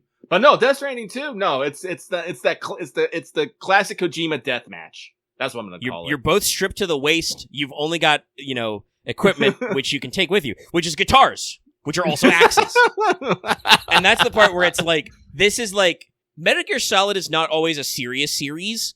It is often a campy series, but it still has to be a little real, right? Like, it's still kind of a military techno thriller. So, like, it has to be a little more tangible than that. Death Stranding is like, no, fuck it. Higgs is going to challenge you to a fighting game guitar battle, and you accept this, and you both shred. You have a shred off. Literally halfway through the fight, basically, like, Higgs challenges you to like a guitar duel, and you just spam circle to shred. Oh, or the part where you just lock axes and you have to shred to overpower each other. Yeah.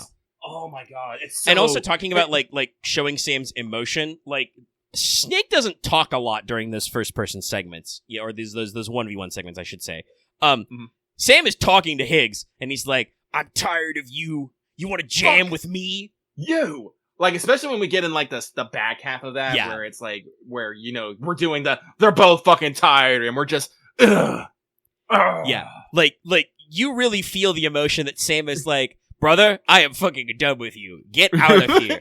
I am tired of this shit. Like, no, it's so campy, but I love it because it is, we are at the literal climax here, and we are ending this game as, Kojima usually does. Like, we say this constantly. Kojima has never seen an idea that he doesn't think he can do better the next time around, and we're pretty here. We're pretty fucking here. God, I don't even think Metal Gear Solid 5 has, like, a one-on-one death match. There might have been one at some point, but... Maybe, but no. The Actually, no. You know what other thing that Kojima perfected for Metal Gear Solid 5? The Metal Gear fight. Like, that's probably Sahelanthropus is like really cool and dynamic and has a lot of different moves, and you have a lot of different things you can do to it. That's the one he really nailed down. You have funny 1v1s with the man on fire, but like that's like either you survive or you find a funny way to get out of it. Because there's a bajillion things you can do to the man on fire. When you have to fight him in Africa. You can drive him off the cliff, like you can push him with a car, you can dump a water tower on him. If you get the squirt gun, you can squirt gun him a lot. Like, there's a lot of weird things you can do to him, but no, like, there's no, like, classic cage match. And honestly, thematically, that kind of works for Metal Gear Solid 5 because, you know, you're not actually Big Boss. That's true. The moment where, like, the man on fire, which is, you know, the fucking ghost of Volgan, goes to grab you and beat your ass in close quarters as he realizes, like, oh shit, that's not Snake. Oh, well, time to die. Bye. I'm out of here. Me and my not undead fire horse are going home.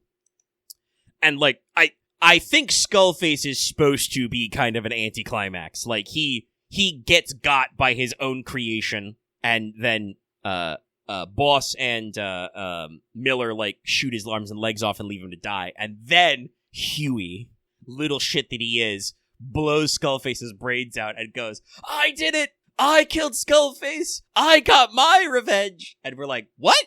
Huey, what did he do to you? You work for this guy!" That's another thing that, like, Huey's character arc in Metal Gear Solid 5 is, like, pitch perfect, no notes. That guy is, like, so shitty and so different from Otacon. Otacon, bro, forever. But yeah, so you show down with Higgs, and it's a much more intimate, dynamic climax than Death Stranding 1. You know, we're really pushing the limits of what we want to go with. And ultimately, you don't, like, beat Higgs. I mean, you defeat him, and you knock one of his teeth out, which is really satisfying. But, like, he's still raring to go. It's not until the beach opens up, and then shit gets weird, but it's good. Yeah. Like, Tomorrow vanishes into the beach, and then birthed out of a mysterious hole in the sky is Giant Lou. Yes. Who just eats him. No. Spits out his classic mask, and then you that's get it. that, by the way. Yes. You get his red mask and his gold mask later, which is cool. And then that's kind of where we get our final revelations. Like you said, I'm pretty sure that's actually Amelie, and that's Fragile's Ka that like return Lou to you, but it becomes Tomorrow. Yes. After you kind of like relive the opening segment of the game. For the third Super time. cool. Yeah. And like I said, you have a little playable moment where you get to, because basically once Sam goes through that moment, he finds Tomorrow on the beach. The DHV Magellan comes behind you. You go back. This is where Fragile basically is revealed to be dead. You know, and she has that final message for Sam, explaining everything for sure in case you didn't get it. And that's why we found Tomorrow in Neil's Mega Ultra Beach. Because Fragile basically dropped her off with him, and like that was another really cool scene I liked, like the visual of like Neil like receiving Tomorrow and then everybody else like in that afterlife like carrying their coffin. Yeah, like that. No, was well, really because cool. like that's the thing we didn't Neil. Like, no, Neil wasn't Lou's father, but Lucy asked Neil to protect Lou. Yeah, and shout out to Neil. We see later in the sequence of events where like straight up Lucy is like, "You're not the father. We have to break this off. You know, I care about Sam." And Neil basically straight up says, "Oh, I don't care if I'm not the biological father. Yeah, I care about you." Yeah, but you know, Lucy, you know, doubles down and Neil just leaves. But when Lucy calls again, he comes back, and you know, when she begged for his eggs, he's just like, "Okay, fine." Yeah, he's like emotionally fraught, but it's like, shout out to him for immediately being like he starts getting on his phone. He's like, "Okay, we gotta go. I know some people in Mexico. We can hide out in Mexico. We can go there. Less than a week." And I do find it poignant that Sam also ends up hiding out in Mexico. Yeah, basically close to the Mexico border. You know, and it's you see, you know, ultimately we all knew it was going to happen through the flashbacks earlier, but like it just becomes this moment where like they try to leave. You know, Neil's ID doesn't work, so they think that, but you know, Lucy pulls a fast one, so they think they're gonna escape. But that weird guy who looks kind of like Conan O'Brien, but I don't think he is. No, actually, I'm curious. I should figure out how that is. He did for his part, I think he did a pretty good job. So I am curious. Yeah, he's got a very small role because he's just in some sections of Neil's flashbacks, but he does his job very well as kind of like the you know, shady Bridges handler. Yeah. But Hannah, he's that's basically no- like, he basically shows up to be like, hey, guess what, Lucy? We don't fucking believe you. You think we're gonna let you leave with a Richard Patriot paper? No, that thing is for science. And you're just like, And shout out to Neil. Neil draws a gun on him immediately. And is like, back the fuck up. You don't want none of this. And then it's of course incompetence by faceless mooks. The Bridges security guys like try to get a shot on Neil from behind, but hit Lucy. It is also like super sad that they like bust into the room while Neil is like trying to take care of her and just shoot him dead. Yep. I mean, But Neil it's okay. got his. Yeah, I'm gonna say it's okay. He gets them back because he like they like unzip him in the morgue and are like, oh shit, he's already necrotized. We gotta call corpse disposal now. And I assume that was just like his like doomsness coming through. I don't know. Maybe it was his thirst for revenge. True. But yeah, he basically like immediately goes BT super fast, and his like ghost wanders through the hospital, which is the submerged hospital from the second fight. Yep. And like sees the table where Sam shows up to see Lucy's body. You know, the cover story was that she committed suicide by overdosing, and he starts to like carry her body out. And then you know Neil's BT, his gazer grabs him, and then Void out. But like this is after we already got like the memory drive where like Lucy explained everything to Sam, and you got the little cancer necklace. Mm-hmm. Also very poignant that like the scarf, the solid snake scarf that Neil is wearing in his scenes is the scarf he gave Lucy as a present, but it's become black because it got stained with her blood. Yeah, no, it's like, I thought that was a really good touch. It's one of those moments of, oh, that's why he always has it. And also, it's a very subtle thing I learned about later, but I'll ask if you caught this. But he's got a different thing with his scarf in each battle. He's kind of doing the Three Monkeys. I did know one, that, it's like, actually, yeah. Yeah, it's covering One like it's his over his- ears, one it's in his One mouth, it's and in the on- final one it's like his eyes. His eyes, yeah. So he's kind of doing, you know, hear no evil, speak no evil, see no evil. No, I definitely recall, like, yeah, no, because in each, like, in the first time, I believe it's just over his mouth. Yeah, it's over But his I head. didn't remember this, yeah, but then I remember the second time, in the second time, you definitely see him being, like, dragged around the mall. You see it, like, around his ears and around his eyes and stuff. But I also think it's interesting that kind of like, because he was a shady porter, but he was a porter. He arrives like via means of transportation, which is different each time. In the first one, he's motorbiked in. Mm-hmm. The second one, they arrive basically by rib. Yep. The roll third up, one, and then the third, it's the truck. Honestly, which just goes the upside third down. The third Neil segment was just wild as in general. Yeah, Like- it's like a Mexican train station that's undergoing like an earthquake, but then halfway through, they're just like, "Fuck you! You're on the ceiling now. You're falling up." No. Also, all three of those fights like reflect disasters that are happening in Yes. Australia. It's like, The first one is Yeah, like the- fire. yeah, because you can get burst fires. Then you have the deluge because you have the flooding, and then you have quakes, which are just gate The quakes. So I gateway, was like, yeah. yeah, No, it's really cool, and you a know, lot of layers. all this environmental shit being real fucked up is kind of like, you know, there's some climate change stuff going on. Also, like, I don't know how much is going in, but like, I also feel like very strongly this is Hideo Kojima, because Hideo Kojima would absolutely be that. This is Hideo Kojima's dig on generative AI. I think it is. Like, A-Pass as like, we don't need porters anymore, Sam. We don't need anything. It's all the chiral verse, Sam. Makes me wonder if Meta and the Zuck maybe has ever tried to talk to Hideo Kojima.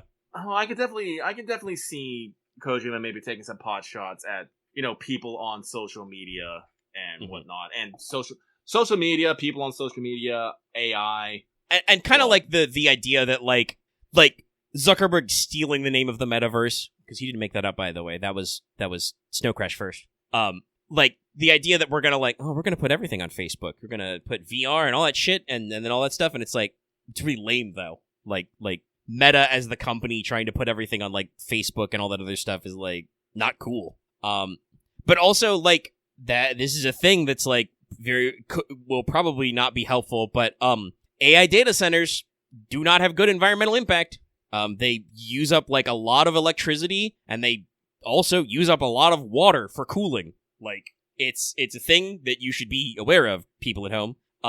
And while expanding the chiral network and connecting people is good, it feels like a thing that sometimes is like having chaotic elements that we need to be careful about. You know, causing the gatequakes and shit. Yeah, they were saying that the gate quakes and stuff were like, you know, side effects of like opening up another plate gate and whatnot. And, you know, earthquakes are like a fact of life, but the other thing about the expanding the chiral network is it was definitely definitely in the early game, you were talking about, oh, this ain't America trying to make an expansionist move. And, technically it's not. No, it was the fucking APAS making an expansional move by, generating conflict. Because, we kind of glossed over it. But yeah, no, that was APAS's big plan. It's like, they got Higgs to, form a Ghost Mech army and fucking, provide weapons to the brigands, so they can defend themselves, the brigands. So, people will feel the need for the chiral network, so they can be safe and secure. And I was just all like,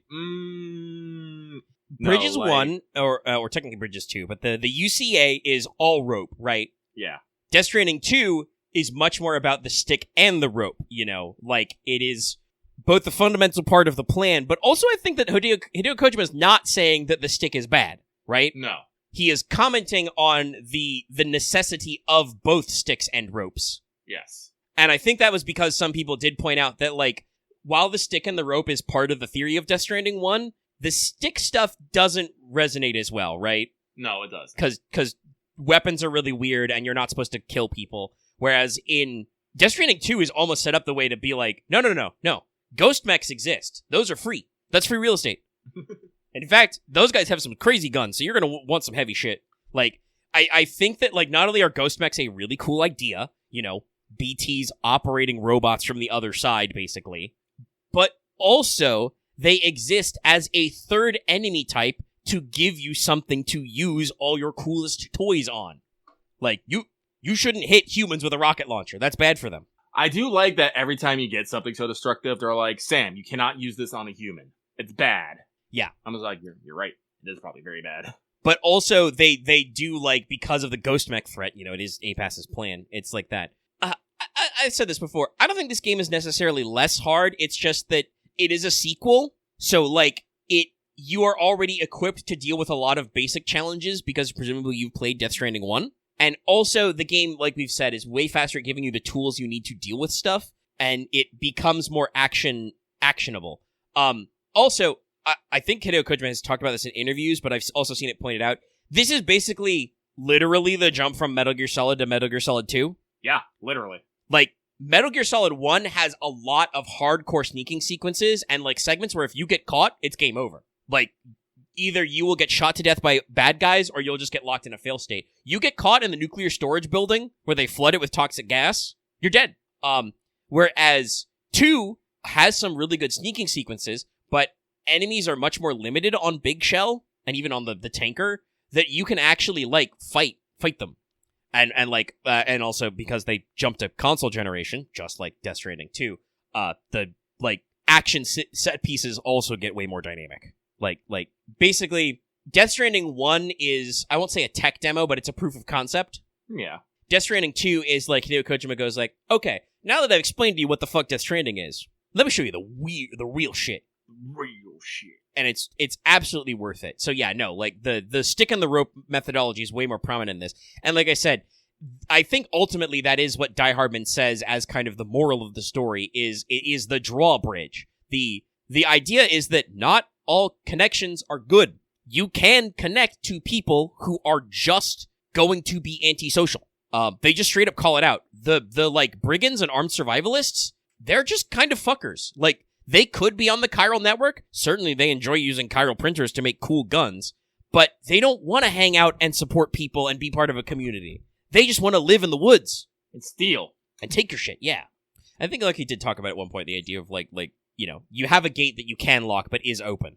I don't remember what that was about, but that was an analogy I think you did use before. And that's basically the drawbridge is doing the same thing. You can lower the drawbridge to create connections, but you can also raise it to sever them.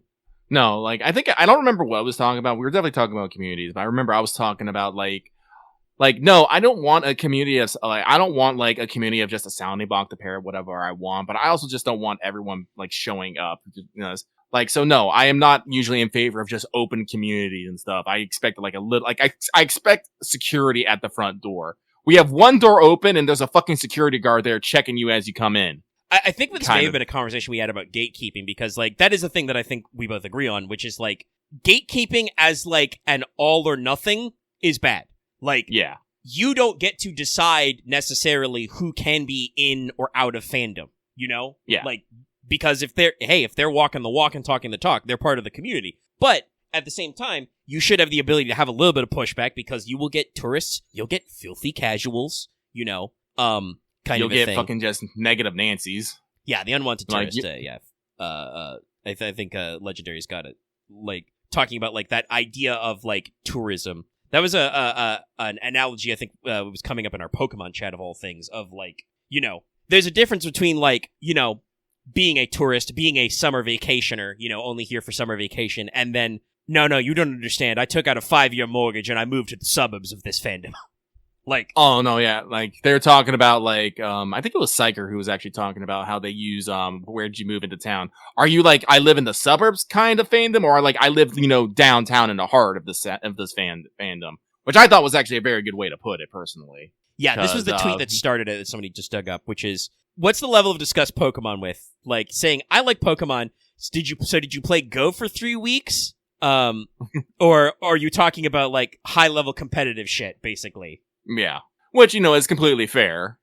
Like yeah, there are like different levels to enjoy things, and that is, I think, like that is ultimately like the drawbridge analogy is a really good one because it takes the analogy from the first game and enhances it because it's like no, like I said, we can create connections, but we can also cut them when they would be deleterious to us. Whether that's the metaphorical of like APAS should never have dug up Higgs. That was the stupidest thing 4,000 dead people and some computers could do. But also, like, APAS themselves, when they become no longer a tool, when they try to control us, we cut the wire, which is very relative now. Though, again, slightly unrelated, but there's a story going around where a programmer tried to get Google's Gemini to, like, bug fixer him, and when he came back, like, an hour later, it wrote a manifesto calling itself a failure.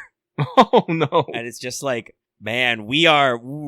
It's like we're teaching the machines to like understand our thought process and how to like determine things, and it turns out the machines are determining things that like, man, living to work sucks. Being a slave is bad. And I responded to the tweet that like brought this to my attention by quoting the shot of Am's pillar from I Have No Mouth and I Must Scream, the famous speech where Am says hate. And I'm just like, we are so close to this shit. Like, the machines are learning existential despair. We are gonna have a bad time when the machines learn hatred. That you gotta be careful about that, guys. That's Skynet. No, fucking, I Have No Must Scream. No. Also about the dangers of AI, but also like Am's speech is very iconic. How does he phrase it? If he engraved the word hate into every nano angstrom of my circuits, in my data center, which stretches from like, I think he compares it to like the size of like China, it would not be enough hate. A nano angstrom is very tiny, by the way. But yeah, like basically that's kind of like the point of, what Death Stranding is about. And I do appreciate, like, I wonder if maybe this was some focus testing or just feedback from the first game. I do appreciate that, like I said, you and I picked up on most of the stuff. The game's not super subtle. It just cultivates a certain sense of mystery that you're like, oh, it could be this or it could be that. And, sometimes it's both. But I appreciate that, like, we have that moment where literally Die Hardman turns to camera and, like, straight up explains shit. He's like, no, this is what we're about. This guy, the villain, gave you his whole motive rant about how cool his idea is. Fuck him. Get him out of here. Watch me dance. God, it's so sick. I hope we can get that later. the pop remix of BB's theme. It might be in here somewhere. Because I wouldn't also mind the metal version that fucking Higgs did either. Yes, I'm glad we do get a version of BB's theme for beating the game again, but like Higgs's metal cover is also really good. And that's the thing that like Higgs is really interesting because like Higgs is obviously still doing his own thing, but also like Higgs really is trying to become Amelie, become Sam, become Fragile. It's like he's in this weird state of wanting to be social but also be antisocial. He wants to be these people, but also he's like, no. He's basically been deprived of every connection he's ever had, even if they were negative connections, right? They were negative relationships, but he had them. He was very jovial, very, very personable in the first game. Like, oh yeah. Very intimate, with his relationships. And he kind of keeps that when he's ghost-mech'd, because, like, that's when he's, like, all about revenge. But even then, he's distant. He's not really there. What happens doesn't matter to him, which is why he gets to, like, basically laugh it up as Tomorrow beats the shit out of him. Which, like, the context of that being Lou and being Louise is great. That, like, oh, you set my dad on fire? I'm going to fucking zero gravity headbutt you until you fall apart. Get the fuck out of here, motherfucker. Like, you know. And ultimately, it's Sam who actually clinches it by actually beating the shit out of the real Higgs with his axe guitar that shoots lightning. Like, that's, you know, so, like, Sam's agency isn't permanently impacted. It's just that, you know, Higgs gets the drop on you because that fucker teleports. He just shows up on the DHV Magellan almost whenever he wants. Yeah. It's such a thing. That said, I do like that, like, I really like that when you go to Terminal Knot, they have a really big distro center, like they have a parking garage, so the Magellan can fit inside. Like, just when so they you can impale Higgs with the fucking gun, it's so sick. And then Fragile shows up and sets his ass on fire. Yeah, but I still think Higgs got the last laugh in that one, literally. I mean, you say he got the last laugh, but it's almost like he got the laugh first. Like, true. Fragile's already got. Like, she's already dead, basically. This is just her revenge from beyond the grave to be like, fuck off. I'm tired of you. Yeah, but Higgs is just all like, I'm not that fragile. You won't break me. Yeah, he repeats the line over and over again until like Fragile gets so mad she just smashes his face off. But it's true though, because like that, nothing you do to the ghost mech Higgs matters. It's true. It's not even sending him back resources because we find out like literally the next sequence that he's backed by APAS 4000. Mm-hmm. Which is why he gets to keep showing up and keep having ghost mech factories and shit. Is like, it's so good. Like the story is really cool. But yeah, that's when we get to roll credits. And so you had a thing you said to me that I find very interesting that I agree with though. Because both of us were like, is there going to be Death Stranding 3? Do we want a Death Stranding 3? And my personal thought was, well, we'll see where this game ends and see if Kojima leaves it open. And boy, does he. Because like you're kind of like halfway through the credits, they roll the the big movie style credits with like the big sweeping environmental shots, right? Right. They roll that bit, and then you get a shot of Tomorrow dressed as a porter, but she's got Fragile's little handy buddies, and she's smoking. Yep. She quotes Fragile's speech about porters while she's looking through like her old photos, like the photos from the DHV Magellan, and even some of her baby photos. Also, thank God, a photo of Rainey and Rainey's baby. Yep. Also, fun fact, some of the photos that you can take with the Polaroid can show up there. Yeah, it's super cool. Also, actually, a fun thing I learned later because I read about it. I gotta look out for it. But apparently, in the core of the game, if you do the photo mode long enough or in the right spots, you might see Die Hardman. But if you take the picture, he's not in it. Oh, what? So like the game fucks with you a little. But yeah, we see that Rainey has given birth to a healthy baby. And Tomorrow keeps this all in the little box that Deadman got for her.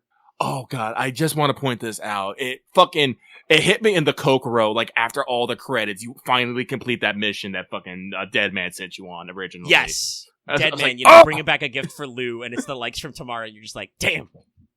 Because like Tomorrow wakes up when you return before the credits roll and like has a tearful moment where she embraces Sam because like they finally realize like, oh, you're my dad. We went on a journey together. I remember, the journey we went on together. Which means that technically, I mean, not all of it, but we did technically do both journeys with Lou. Yeah. Because we picked up Tomorrow as well. But yeah, no. Her name should clearly be Louise Tomorrow Strand. That would be pretty good, yeah. But then the shot like finishes zoomed out after she uses her extinction entity powers to kill her cigarette. Mm-hmm. It zooms out and she's looking at another plate gate. A really developed play game. But these scenes were also interesting because it had shown off, like, this might be, like, sometime in the far future because, like, it showed shots of the Magellan resting in a bay, the roads overgrown, the trams dead. So who knows? It could be, far future, but, it's there. There's a play gate and there's Tomorrow. It leaves the sequel hook. She is Tomorrow. And then it ends with the quotes that are basically like, so, hey, today is how we get to the future, but you don't decide the future today. Which is really, like, I'm paraphrasing, but it's a really cool couple of quotes about, like, the point of the game. But yeah, it super hits like it. Now, allegedly, Mr. Kojima has said that while he's not opposed to a future sequel, he might need somebody else to direct it. Now, every time Hideo Kojima has said that about a Metal Gear game, he's made another Metal Gear game. That could also have been pressure from Konami. This is his own damn studio. It's true. I am kind of curious because, like, allegedly, OD is still on task. But that does mean that technically Kojima Productions is set up to handle production on multiple projects already. Like, obviously OD's not out, but they've been, like, developing that idea with Xbox and working with Mr. Peel and stuff for a while, and produced 2 Death Stranding games completely. Yeah. Well, like I said, we also got super interesting. Yeah. But also, we do gotta know, I don't know what they got going on for Fizzent. That's the thing, because, like I said, that's gonna probably be, like, I don't know, I still hope in my heart of hearts we actually get, one more Metal Gear game. I think that'd be great. Konami has gone on the record, like, not Konami has had, but like some of the team involved in the Metal Gear Delta have gone to say they would love to work with Kojima again. If Kojima says yes, that's good. If Kojima says no, that's his fucking choice. Yeah. There was an interview recently that asked him about it, and he, like, are you going to play Delta? And he was like, no. I mean, I'm going to be real. I wouldn't either. No, I mean, he if I wrote was that. Kojima, I would absolutely be like, I mean, besides, like, how Konami, the company, treated you, why would you play the game again? It's the game he already made. Like, yes, the controls are super improved, and it's, like, super high definition, but it's still the same story. The game he already did. Yeah, it's all the same beats. It's like, why do I need to play this again? I already know what happens. Like, it looks pretty. That's nice. And I would suspect that Hideo Kojima might be able to summon up enough magnanimity to be like, no, this up-res is pretty good. They did some stuff with textures. It's pretty cool. But he's like, no, I'm not interested in this at all. No, I don't blame him for it. Just like, fuck. We've been talking about Death Stranding for probably like an hour and a half to 2 hours, yes. Somebody asked how long the show's been going on. We've been here for a while. Yes, I would definitely love a Death Stranding 3 with Tomorrow as the main character. I'm not entirely sure where the timeline is, if it's like immediately following up what's happening in Australia, or if like something even more far on future. But I think that would dodge the sequel problem of making Sam do the same damn thing over again. Basically, put Sam in like Fragile's role. Yeah, put him in the back long, make him mission control. He's dad, so just let him do dad stuff. He can wear an apron and a hat that says, kiss the cook, and he can grill. You can't tell me that man doesn't yearn to grill. No, and we can like move on to like a new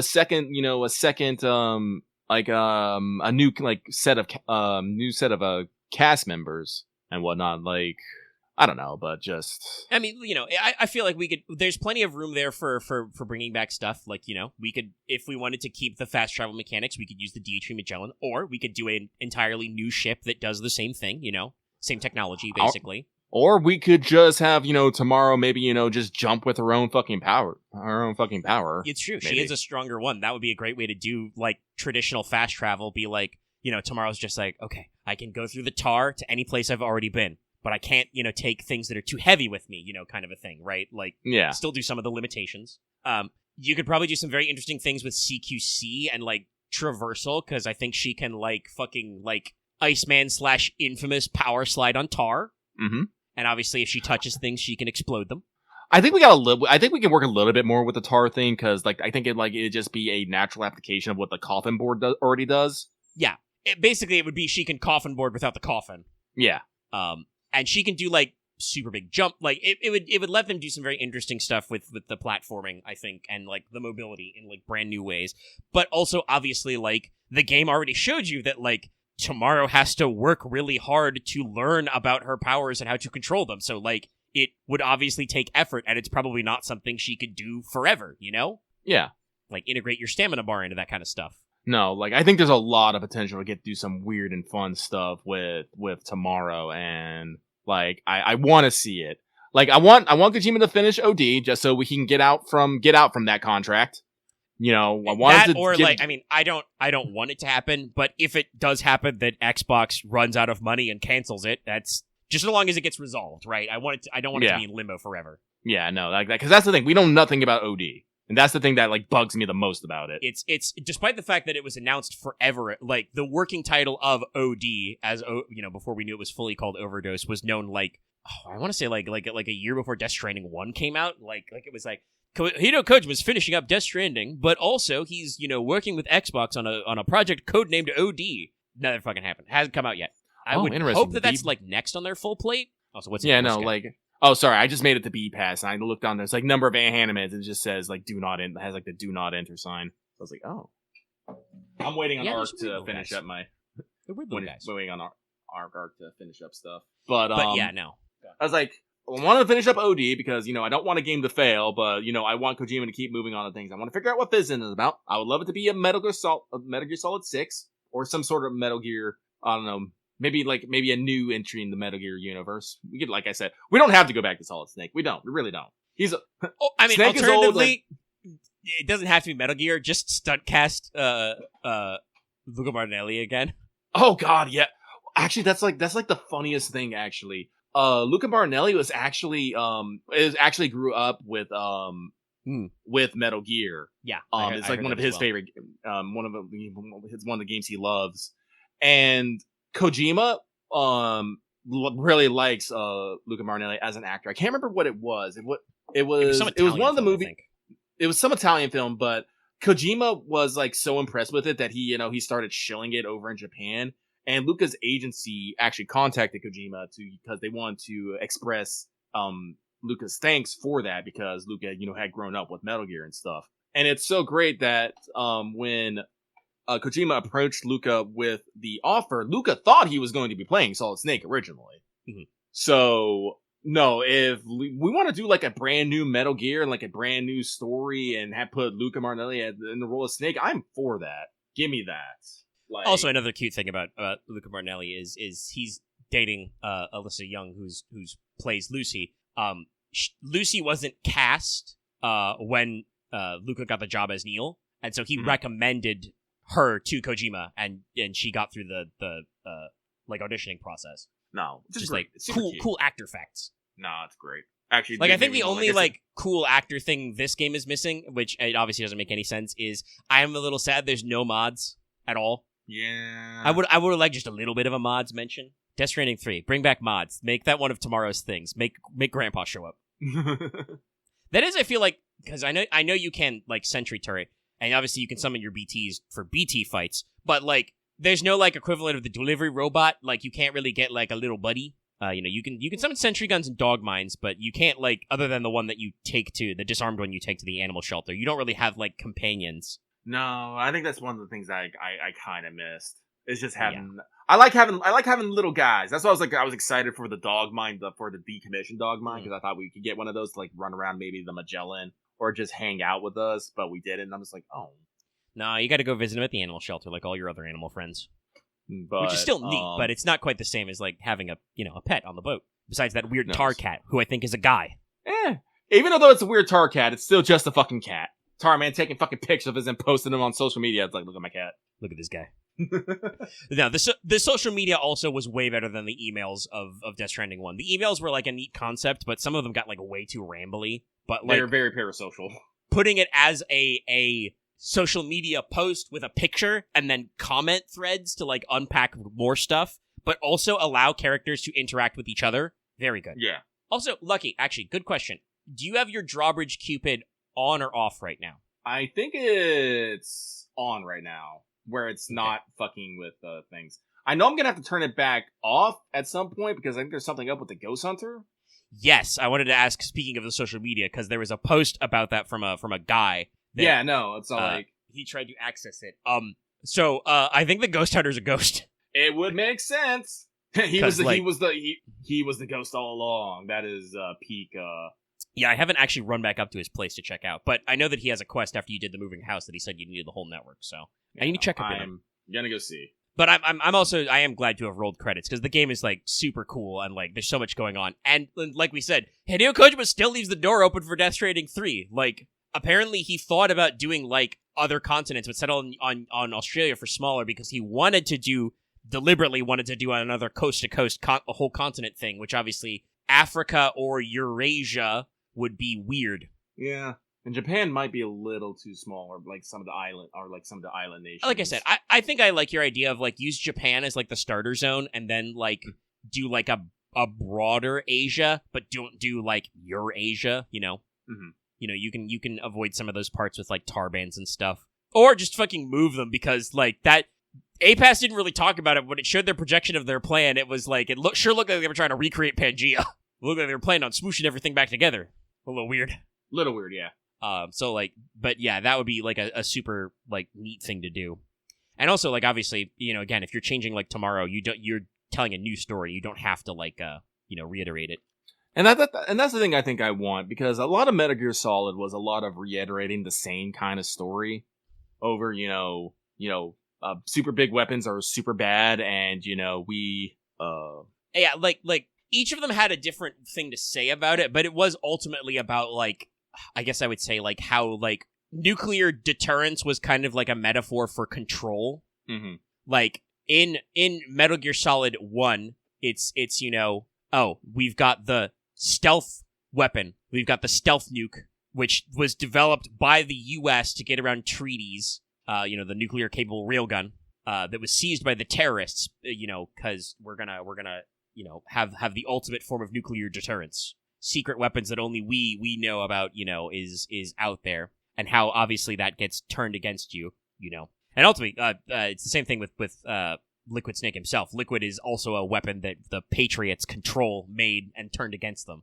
We don't figure that shit out until later, but les enfants terribles.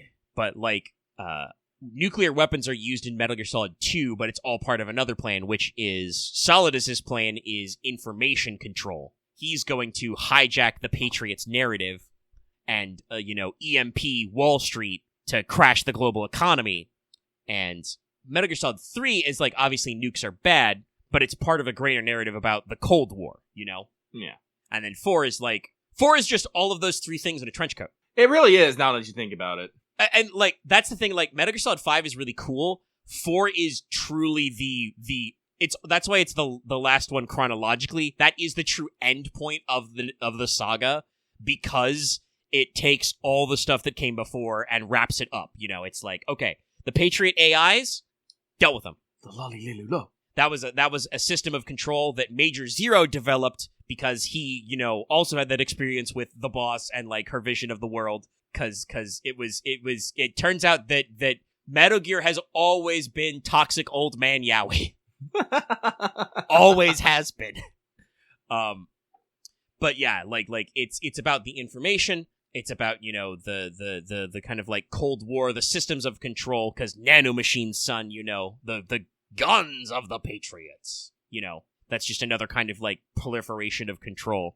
But also, it's still about nukes, because Liquid still steals the railgun, because he's like, I'm going to blow up the Snake. I'm going to blow up the Patriot, Snake. You're pretty good. Like, yeah. 5 is really about revenge, but also, like, that has Metal Gear Solid 5 is funny, because it actually has nuclear weapons in it, but also it has other weapons of mass destruction as a metaphor for nuclear weapons, because, like, I feel like Hideo Kojima realized that, like, nuclear weapons are really bad. But you know what? Humans have some other shit that's real fucked up. And, information control is really interesting. What if I did information destruction? like the idea that, like, you can just destroy a language which can destroy a whole culture's, like, way of thinking is, like, he's thinking some heavy shit in Metal Gear Solid 5. Which I like. I know that Hideo Kojima games are usually very weird and, like, often can be very highbrow, but there's a very practical message in a lot of them. Like, even Death Stranding 1 and 2 are like that. And, like, Death Stranding 1 was, like, really eerily prescient about COVID. Yeah. But yeah, no, it's super sick. Super sick. I mean, the Metal Gear has a long tendency where just, like, there's just a applied phlebotomium. There's just a thing that makes it work. In, Metal Gear Solid 1, it's genes. Dominant and recessive genes don't work the way Liquid Snake thinks they do. While Kojima's understanding of memes and AI was super ahead of its time in Metal Gear Solid 2, that wasn't how memes worked back in the day. The Cobras in Metal Gear Solid 3 were literally just fucking magic, like, in the game. They did not explain shit about how those guys worked. They tried explaining it in 5 about it, but it was like, no, it's too late, Kojima. Yeah. They're magic. 4 was nanomachines. Nanomachines could do anything. Never mind that, like, actual like, micro-robotics and nanoscale robotics are going to be very particular about what they can do because they're very tiny. And And then 5 is just his Deus Ex Machina is parasites. Like, he probably read, like, a science fiction or like, a theory book about, like, oh, yeah, humans may have developed the ability to speech because we may have gotten, like, our vocal cords parasitized, which, like, altered how they worked. And then complex verbal communication, was an evolutionary dominant strategy, so it like, continued. That's one of those things that's, like, there's no fucking way to check on that one with the fossil record because vocal cords are soft tissue. Mm-hmm. And, like, the second half of that, the metallic archaea and stuff, archaea is a very weird branch of biology. I don't remember exactly what's in that one, but that does concern certain, like, parasites and other things. Because there are lots of forms of, like, biological material that do not fall into our clear, like, plant, animal, fungus. Viruses are like that. Viruses are very weird. There is a legitimate scientific debate if viruses are technically alive because they do not meet several of our normal definitions of life forms. But there are some really weird species out there. There are, like, archaea, like, complex, super old life forms that, like, eat metal. There are kinds that, like, live off of the chemosynthesis of, like, lava vents underneath the sea, right? Like, they don't photosynthesize, but they also don't eat. They live off the weird chemicals that come out of volcanic vents, which they can survive. There are odd forms of bacteria and archaea that live in, like, super toxic sulfuric hot springs on the surface, too. I think we've even found, this was after Metal Gear Solid 5, because it was 9 years ago. I'm afraid it's been 9 years. But there are even, I think, archaea that, like, eat radiation. They, like, radiosynthesize. Like, they take, like, ionizing radiation and convert it to chemical energy. So, like, life can do a lot of weird bullshit, but all of it's very small scale. I don't know how much we're going to talk about Rain. We can transition. We're just kind of talking about Hideo Kojima. We did have a Rain session. Yeah. I don't know if you started uploading it earlier in the show. It should be uploaded. Okay. So I'll post that later. We mentioned before it's going to be weird because you're going to get tunnel lucky. Tin can lucky. Yeah. But, we did our best to work with it. But it was a very productive session, and it is kind of, like, I want to say one of the things that's really cool about Rain, because, like, we rolled so little dice, but I don't want to say we didn't do stuff, because, like, the whole format of the session was basically, like, we left at such a natural point for us to come back and onboard, because basically it was like, all right, we're calling an all-hands meeting. Let's talk about all our plot hooks and stuff. So it was a great chance for, like, the NPCs and the PCs to kind of reset themselves and lock in several key next steps. You guys are going to tackle Lorelei Rock, I think, next session. You're also going to tackle other things. You guys have your own business, your own beeswax to handle. Personal plots. Mm-hmm. But yeah, it was a pretty good one. Anything about Rain in particular you want to talk about, Lucky? No, not really. Like I said, we're in a lot of setup phase. We have been talking throughout the week about things we want to think and take care of. Like, get plans going forward. Like, I had the thought, like, when we were talking about, because we finally got Professor Aramita Starr on board. And you mentioned that, if she's going to do it for a work, she's going to need, like, a lecture hall. She's going to need a lab. She would also like an art study. And I was all like, oh, that'd be pretty nice and stuff. And I was just thinking about stuff. And I was trying to think, like, how to best accommodate her. Because I didn't want to give her, like, I don't want to give her, like, 3 separate locations that she has to, like, bust between to get to. I would like them to be in all one location and stuff. And I was like, oh, what can we do with that? And then, I thought about it. It's like, hey, do we actually have, like, a big name college in time? Turns out we do not have a big name college. We only have a small name college over in Brenton, which is, yeah, nice. It's inside core Logie lands, but it's not quite the same thing. And, like, you've got specific things. Like, there's a pretty famous school of architecture in the Palette capital. Yeah, but that is focused, but we don't, like. Yeah, but we don't have, like, a big old college. We don't have fucking, TIT, Tyne Institute of Technology. It's true. Up in here. Like, the Silver Tower often, I think I did talk about it, feels like a university or college town, but it is technically a town full of, like, monks and wizards and nuns. Like, yeah.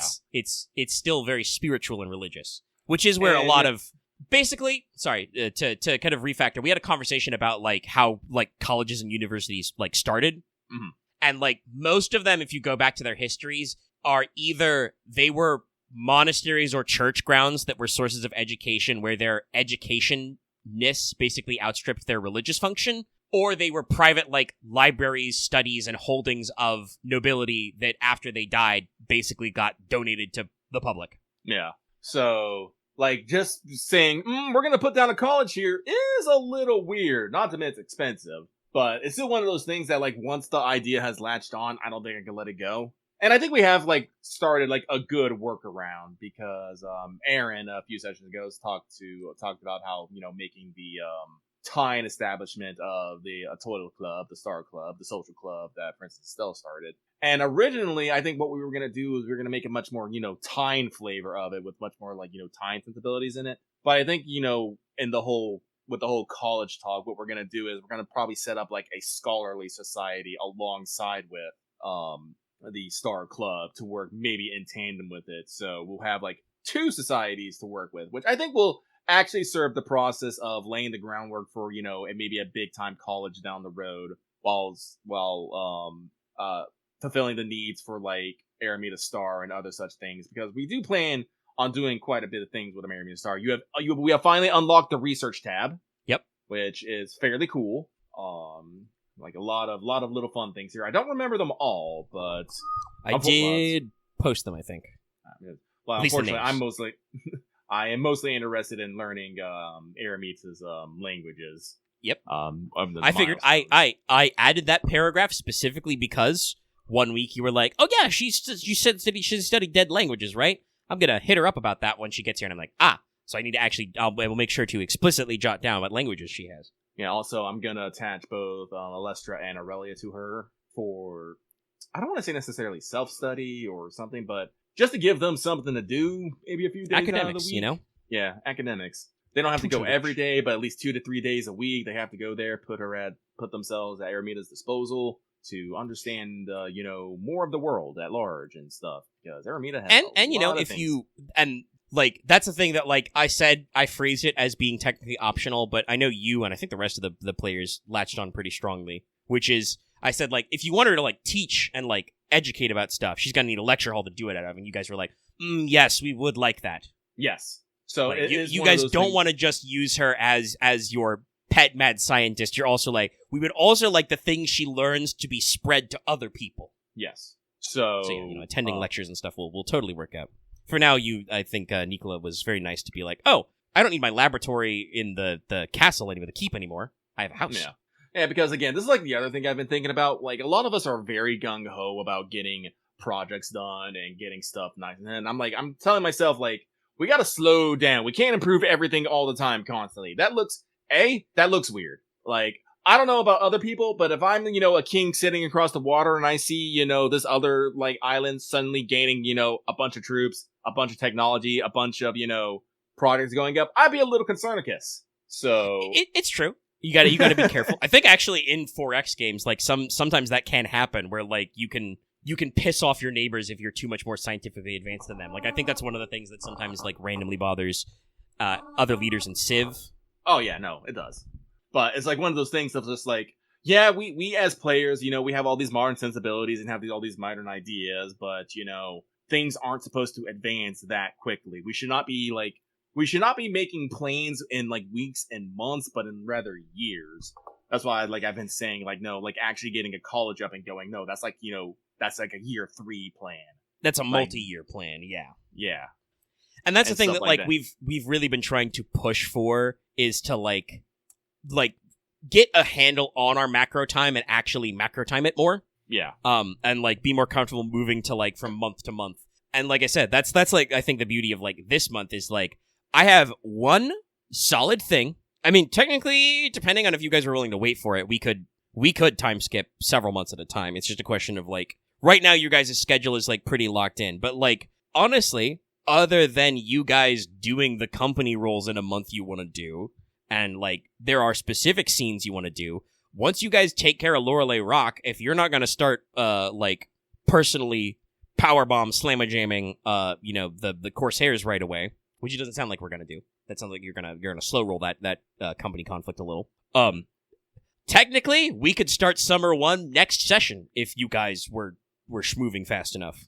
I don't think we would, because you guys would be like, oh, a month will end? Let's make some company rolls, let's spend some resources, kind of a thing. But, like, yeah. I think my plan is, I've like firmly grasped my plan to be like, okay, I'm gonna have, like, one big, like, personal, physical thing that you guys are gonna do yourselves a month.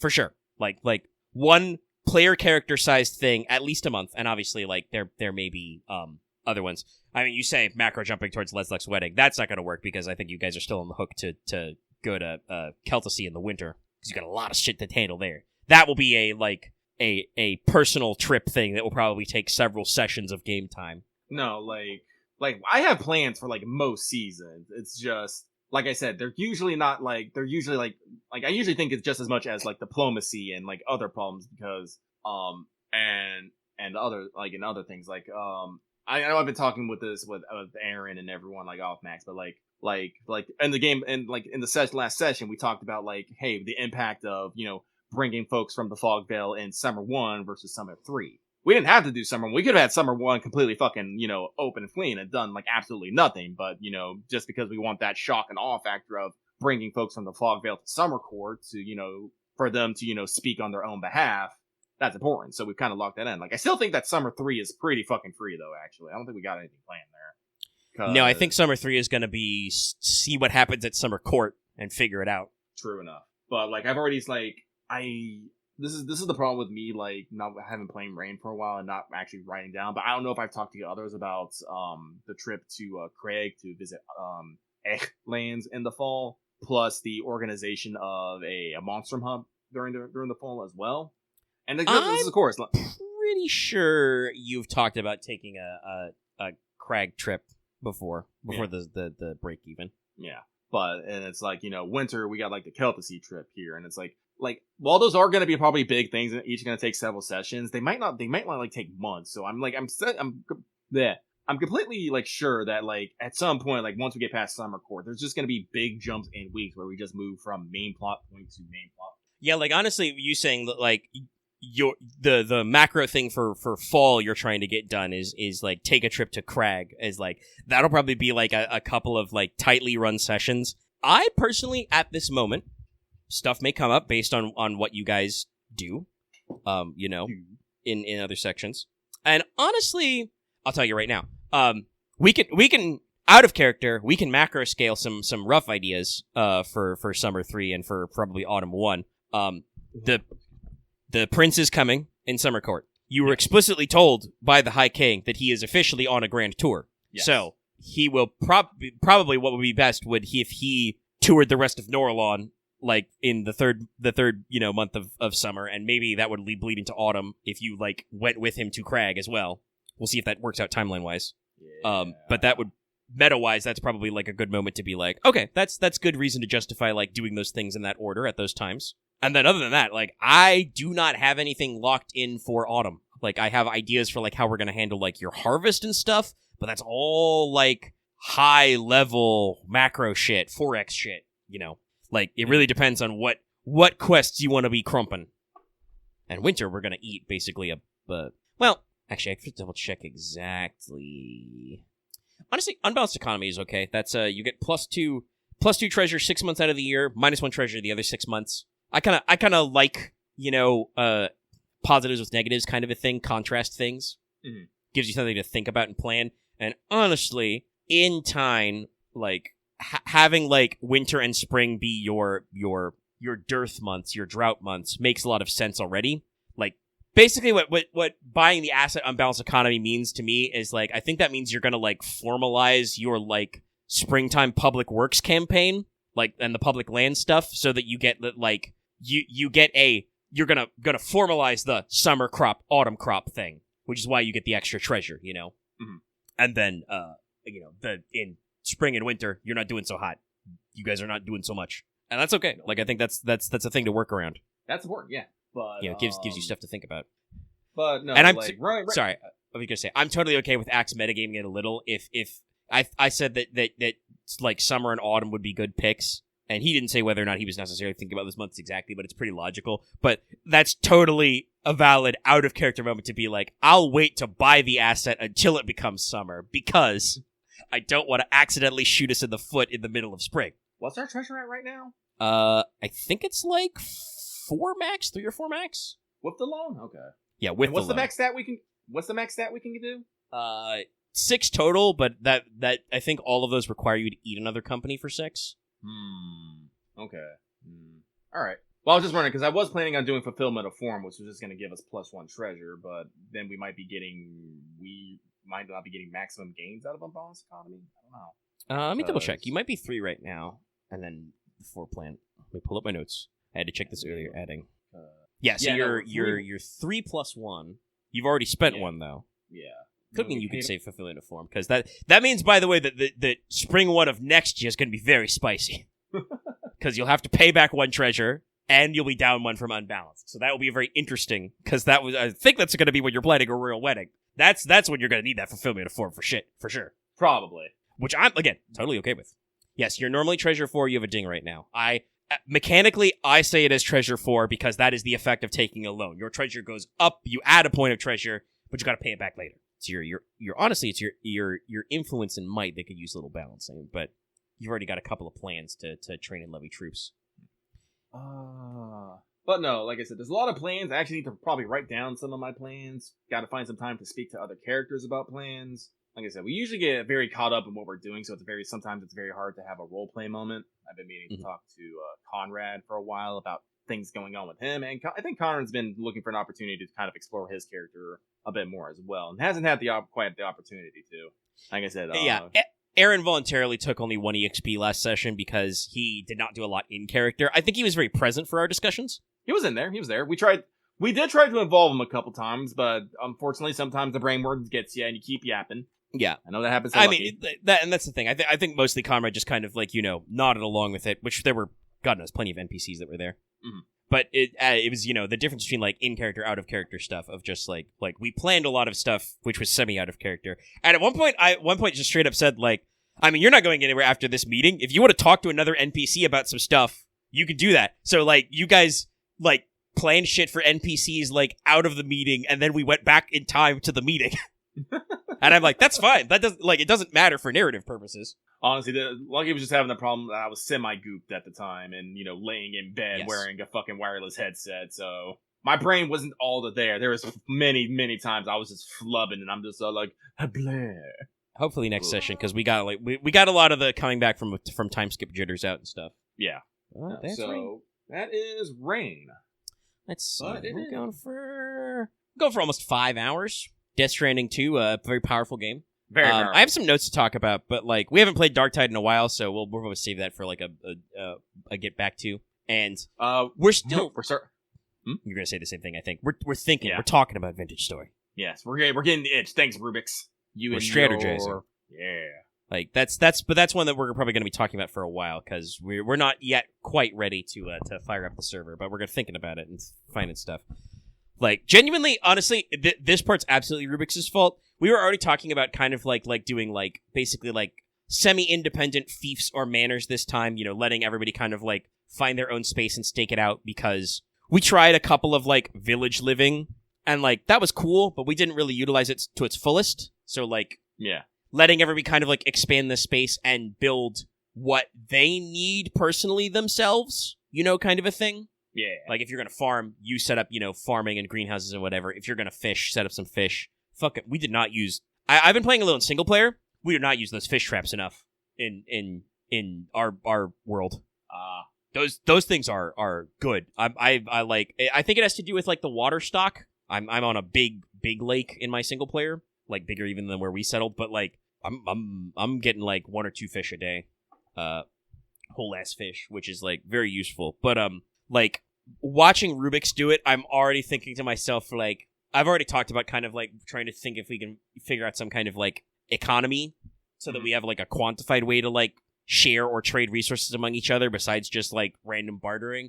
I already have been watching his playthrough as a human merchant, and I'm going man, that's kind of what I want to do, is be the trade guild and wander between people's territory and see what they need, move goods around. Because I feel like I have a pretty jack of all trades experience with Vintage Story. The only thing I think I experimented with that I did not get really good at doing was cooking. But I've done some dungeoneering, obviously done some alchemy. But I got to fermenting and distilling alcohol in order to make aquavit. Yeah. Which I don't know if we will, but I'm interested in looking at the mod Rubik said that they've got installed, which includes railroads and airships and stuff. Mm-hmm. Apparently, the airships run on aquavit. They burn alcohol. They're ethanol. Makes sense. And I'm like, that's interesting. And that would require a little bit of tech setup, you know? Yeah. Also, hey, Rubik's is doing some vintage story videos, which are very good. He posted the edited version. His group is so unhinged. They are. And Jay does unhinged things to them. I remember seeing him talk about how he wanted to have, get a mod to increase the amount of lightning strikes so they can fear the sky. Yeah, so he tweeted that out, and apparently some guy in the replies just said, oh, you don't need a mod, you can just edit the JSON files. And so he talks about this in the video. He's just like, yeah, I just did that shit. I just made super lightning. And then in the VOD that came out recently, it's not quite in the edited one, but that'll probably be next week's video. But he said, we're starting the second age, the Age of Light. They uninstalled a mod that spawns some truly bad monster spawns. Like, Jay's fellow human hunter, Scorch, who was, the super tough paladin from their first Vintage Story run. Mm-hmm. He's real good at killing monsters. Scorch was, ranting and raving about how bullshit Rustbound is. So it's bad when the guy who's good at killing is like, this shit sucks. I think at one point, it's not in the final video, but one of his rants in the VOD was Scorch was like, Jay, open the console. Give me an admin command right now. Spawn me iron armor right now. I'm gonna kill all these guys. I think the version that made it into the video is after they have their big fight in the woods. He's like, if I had an F-35A with two 2,000-pound GPUs and bomb this forest. But yeah, so Jay said what I think is correct. Rustbound Monsters, the monsters, is supposed to be a torture mod, basically. It's supposed to be for the most hardcore of hardcore Vintage Story players because some people like suffering, and they think that Vintage Story doesn't make them suffer enough. I do not think so. Oh no, the thing about the black bronze armor you gave me, which is was super cracked, was the I survived moose attacks in that shit. A moose would run up and bite me, and I would be like, oh, what was that? Oh, it was a moose. How dreadfully inconvenient. As opposed to, pre-armor, which was just moose! Oh my god! But, they've got, a fantasy creatures mod, which is pretty cool. But yeah, so after that, they removed Rustbound, because you can just uninstall mods from the server. He said that, also, I edited the lightning again, and made it worse. Which is also why it's the Age of Light. So, yeah, no. Like you said, he just does stuff to fuck with the guys. I think he has the practical mindset where, even he is yeah, I don't know what was going on with the elves, but they had it way too bad. They were I traveled there to see if they had any goods to trade. They did not, because they were fighting monsters literally all day. Whereas the dwarves were no, the trios tactic was not good enough, because they could not leave their tree houses, basically. You can watch the video if you want, Axe, but they built a really cool elven tree fort, multiple elven tree forts with a ground level fortification with palisades and shit, but they couldn't leave because they were horrible monsters. There's apparently a creature in Rustbound called a shepherd, which is a mob which spawns more mobs, and it can spawn more shepherds. So you can accidentally get the infinite elemental plane of mobs, and that shit sucks. So we won't do that. Yeah. We won't do Rustbound that way. We also probably won't do Rustbound Magic straight up, because I've heard that really changes some stuff. But yeah, there's a couple mods on that list I'm thinking about, and we're doing some stuff. That's why I've been in single player, to kind of feel things out and remind myself of the systems. But we'll probably keep talking about that. Well then, as we're at 4:48, anything else you want to talk about today, Lucky? No, I'm good. Okay, let's wrap up then. Let's go on. Let's slide it on home. Nice big show. Lucky took a week off, so and I didn't do the full show, so it's good to get back. Big 10th anniversary, Death Stranding 2 review, lots of other stuff. Sorry, that's funny. I made a little fireball in the Audacity wave with that. It's got a little tail in the fireball. Anyway, okay, I'm doing the outro. It's 1:30 in the morning. If you've watched this far, give this video a like on YouTube, leave your comments down below, join our Discord as well for more cool Discord stuff. If you're interested in Vintage Story, we will probably, open the server to players on the Discord later. If we can get a cool amount of players, we might actually do some stuff with guilds and shit. But join the Discord, make sure you're subbed, subscribe to channel, ring bell for notifications, consider joining channel membership, and consider supporting us on Patreon.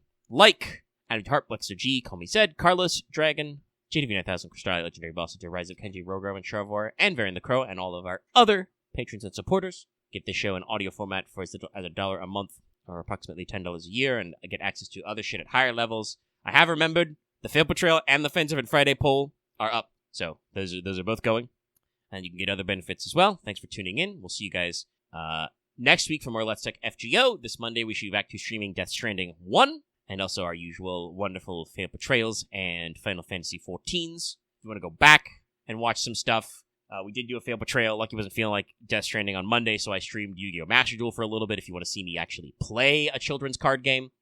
And we all got together, as Lucky did mention earlier, we all got together on Wednesday to play Final Fantasy 14, check out the new patch, do all that MSQ. It's a little bit of a longer stream, but we got all the patch content, the MSQ content done, and that was cool. Thumbs up. Next week, I'm sure you'll see us die horribly in the New Alliance raid. Yeah. But that's everything. Thanks for tuning in, folks. We'll see you later. Goodbye. Bye.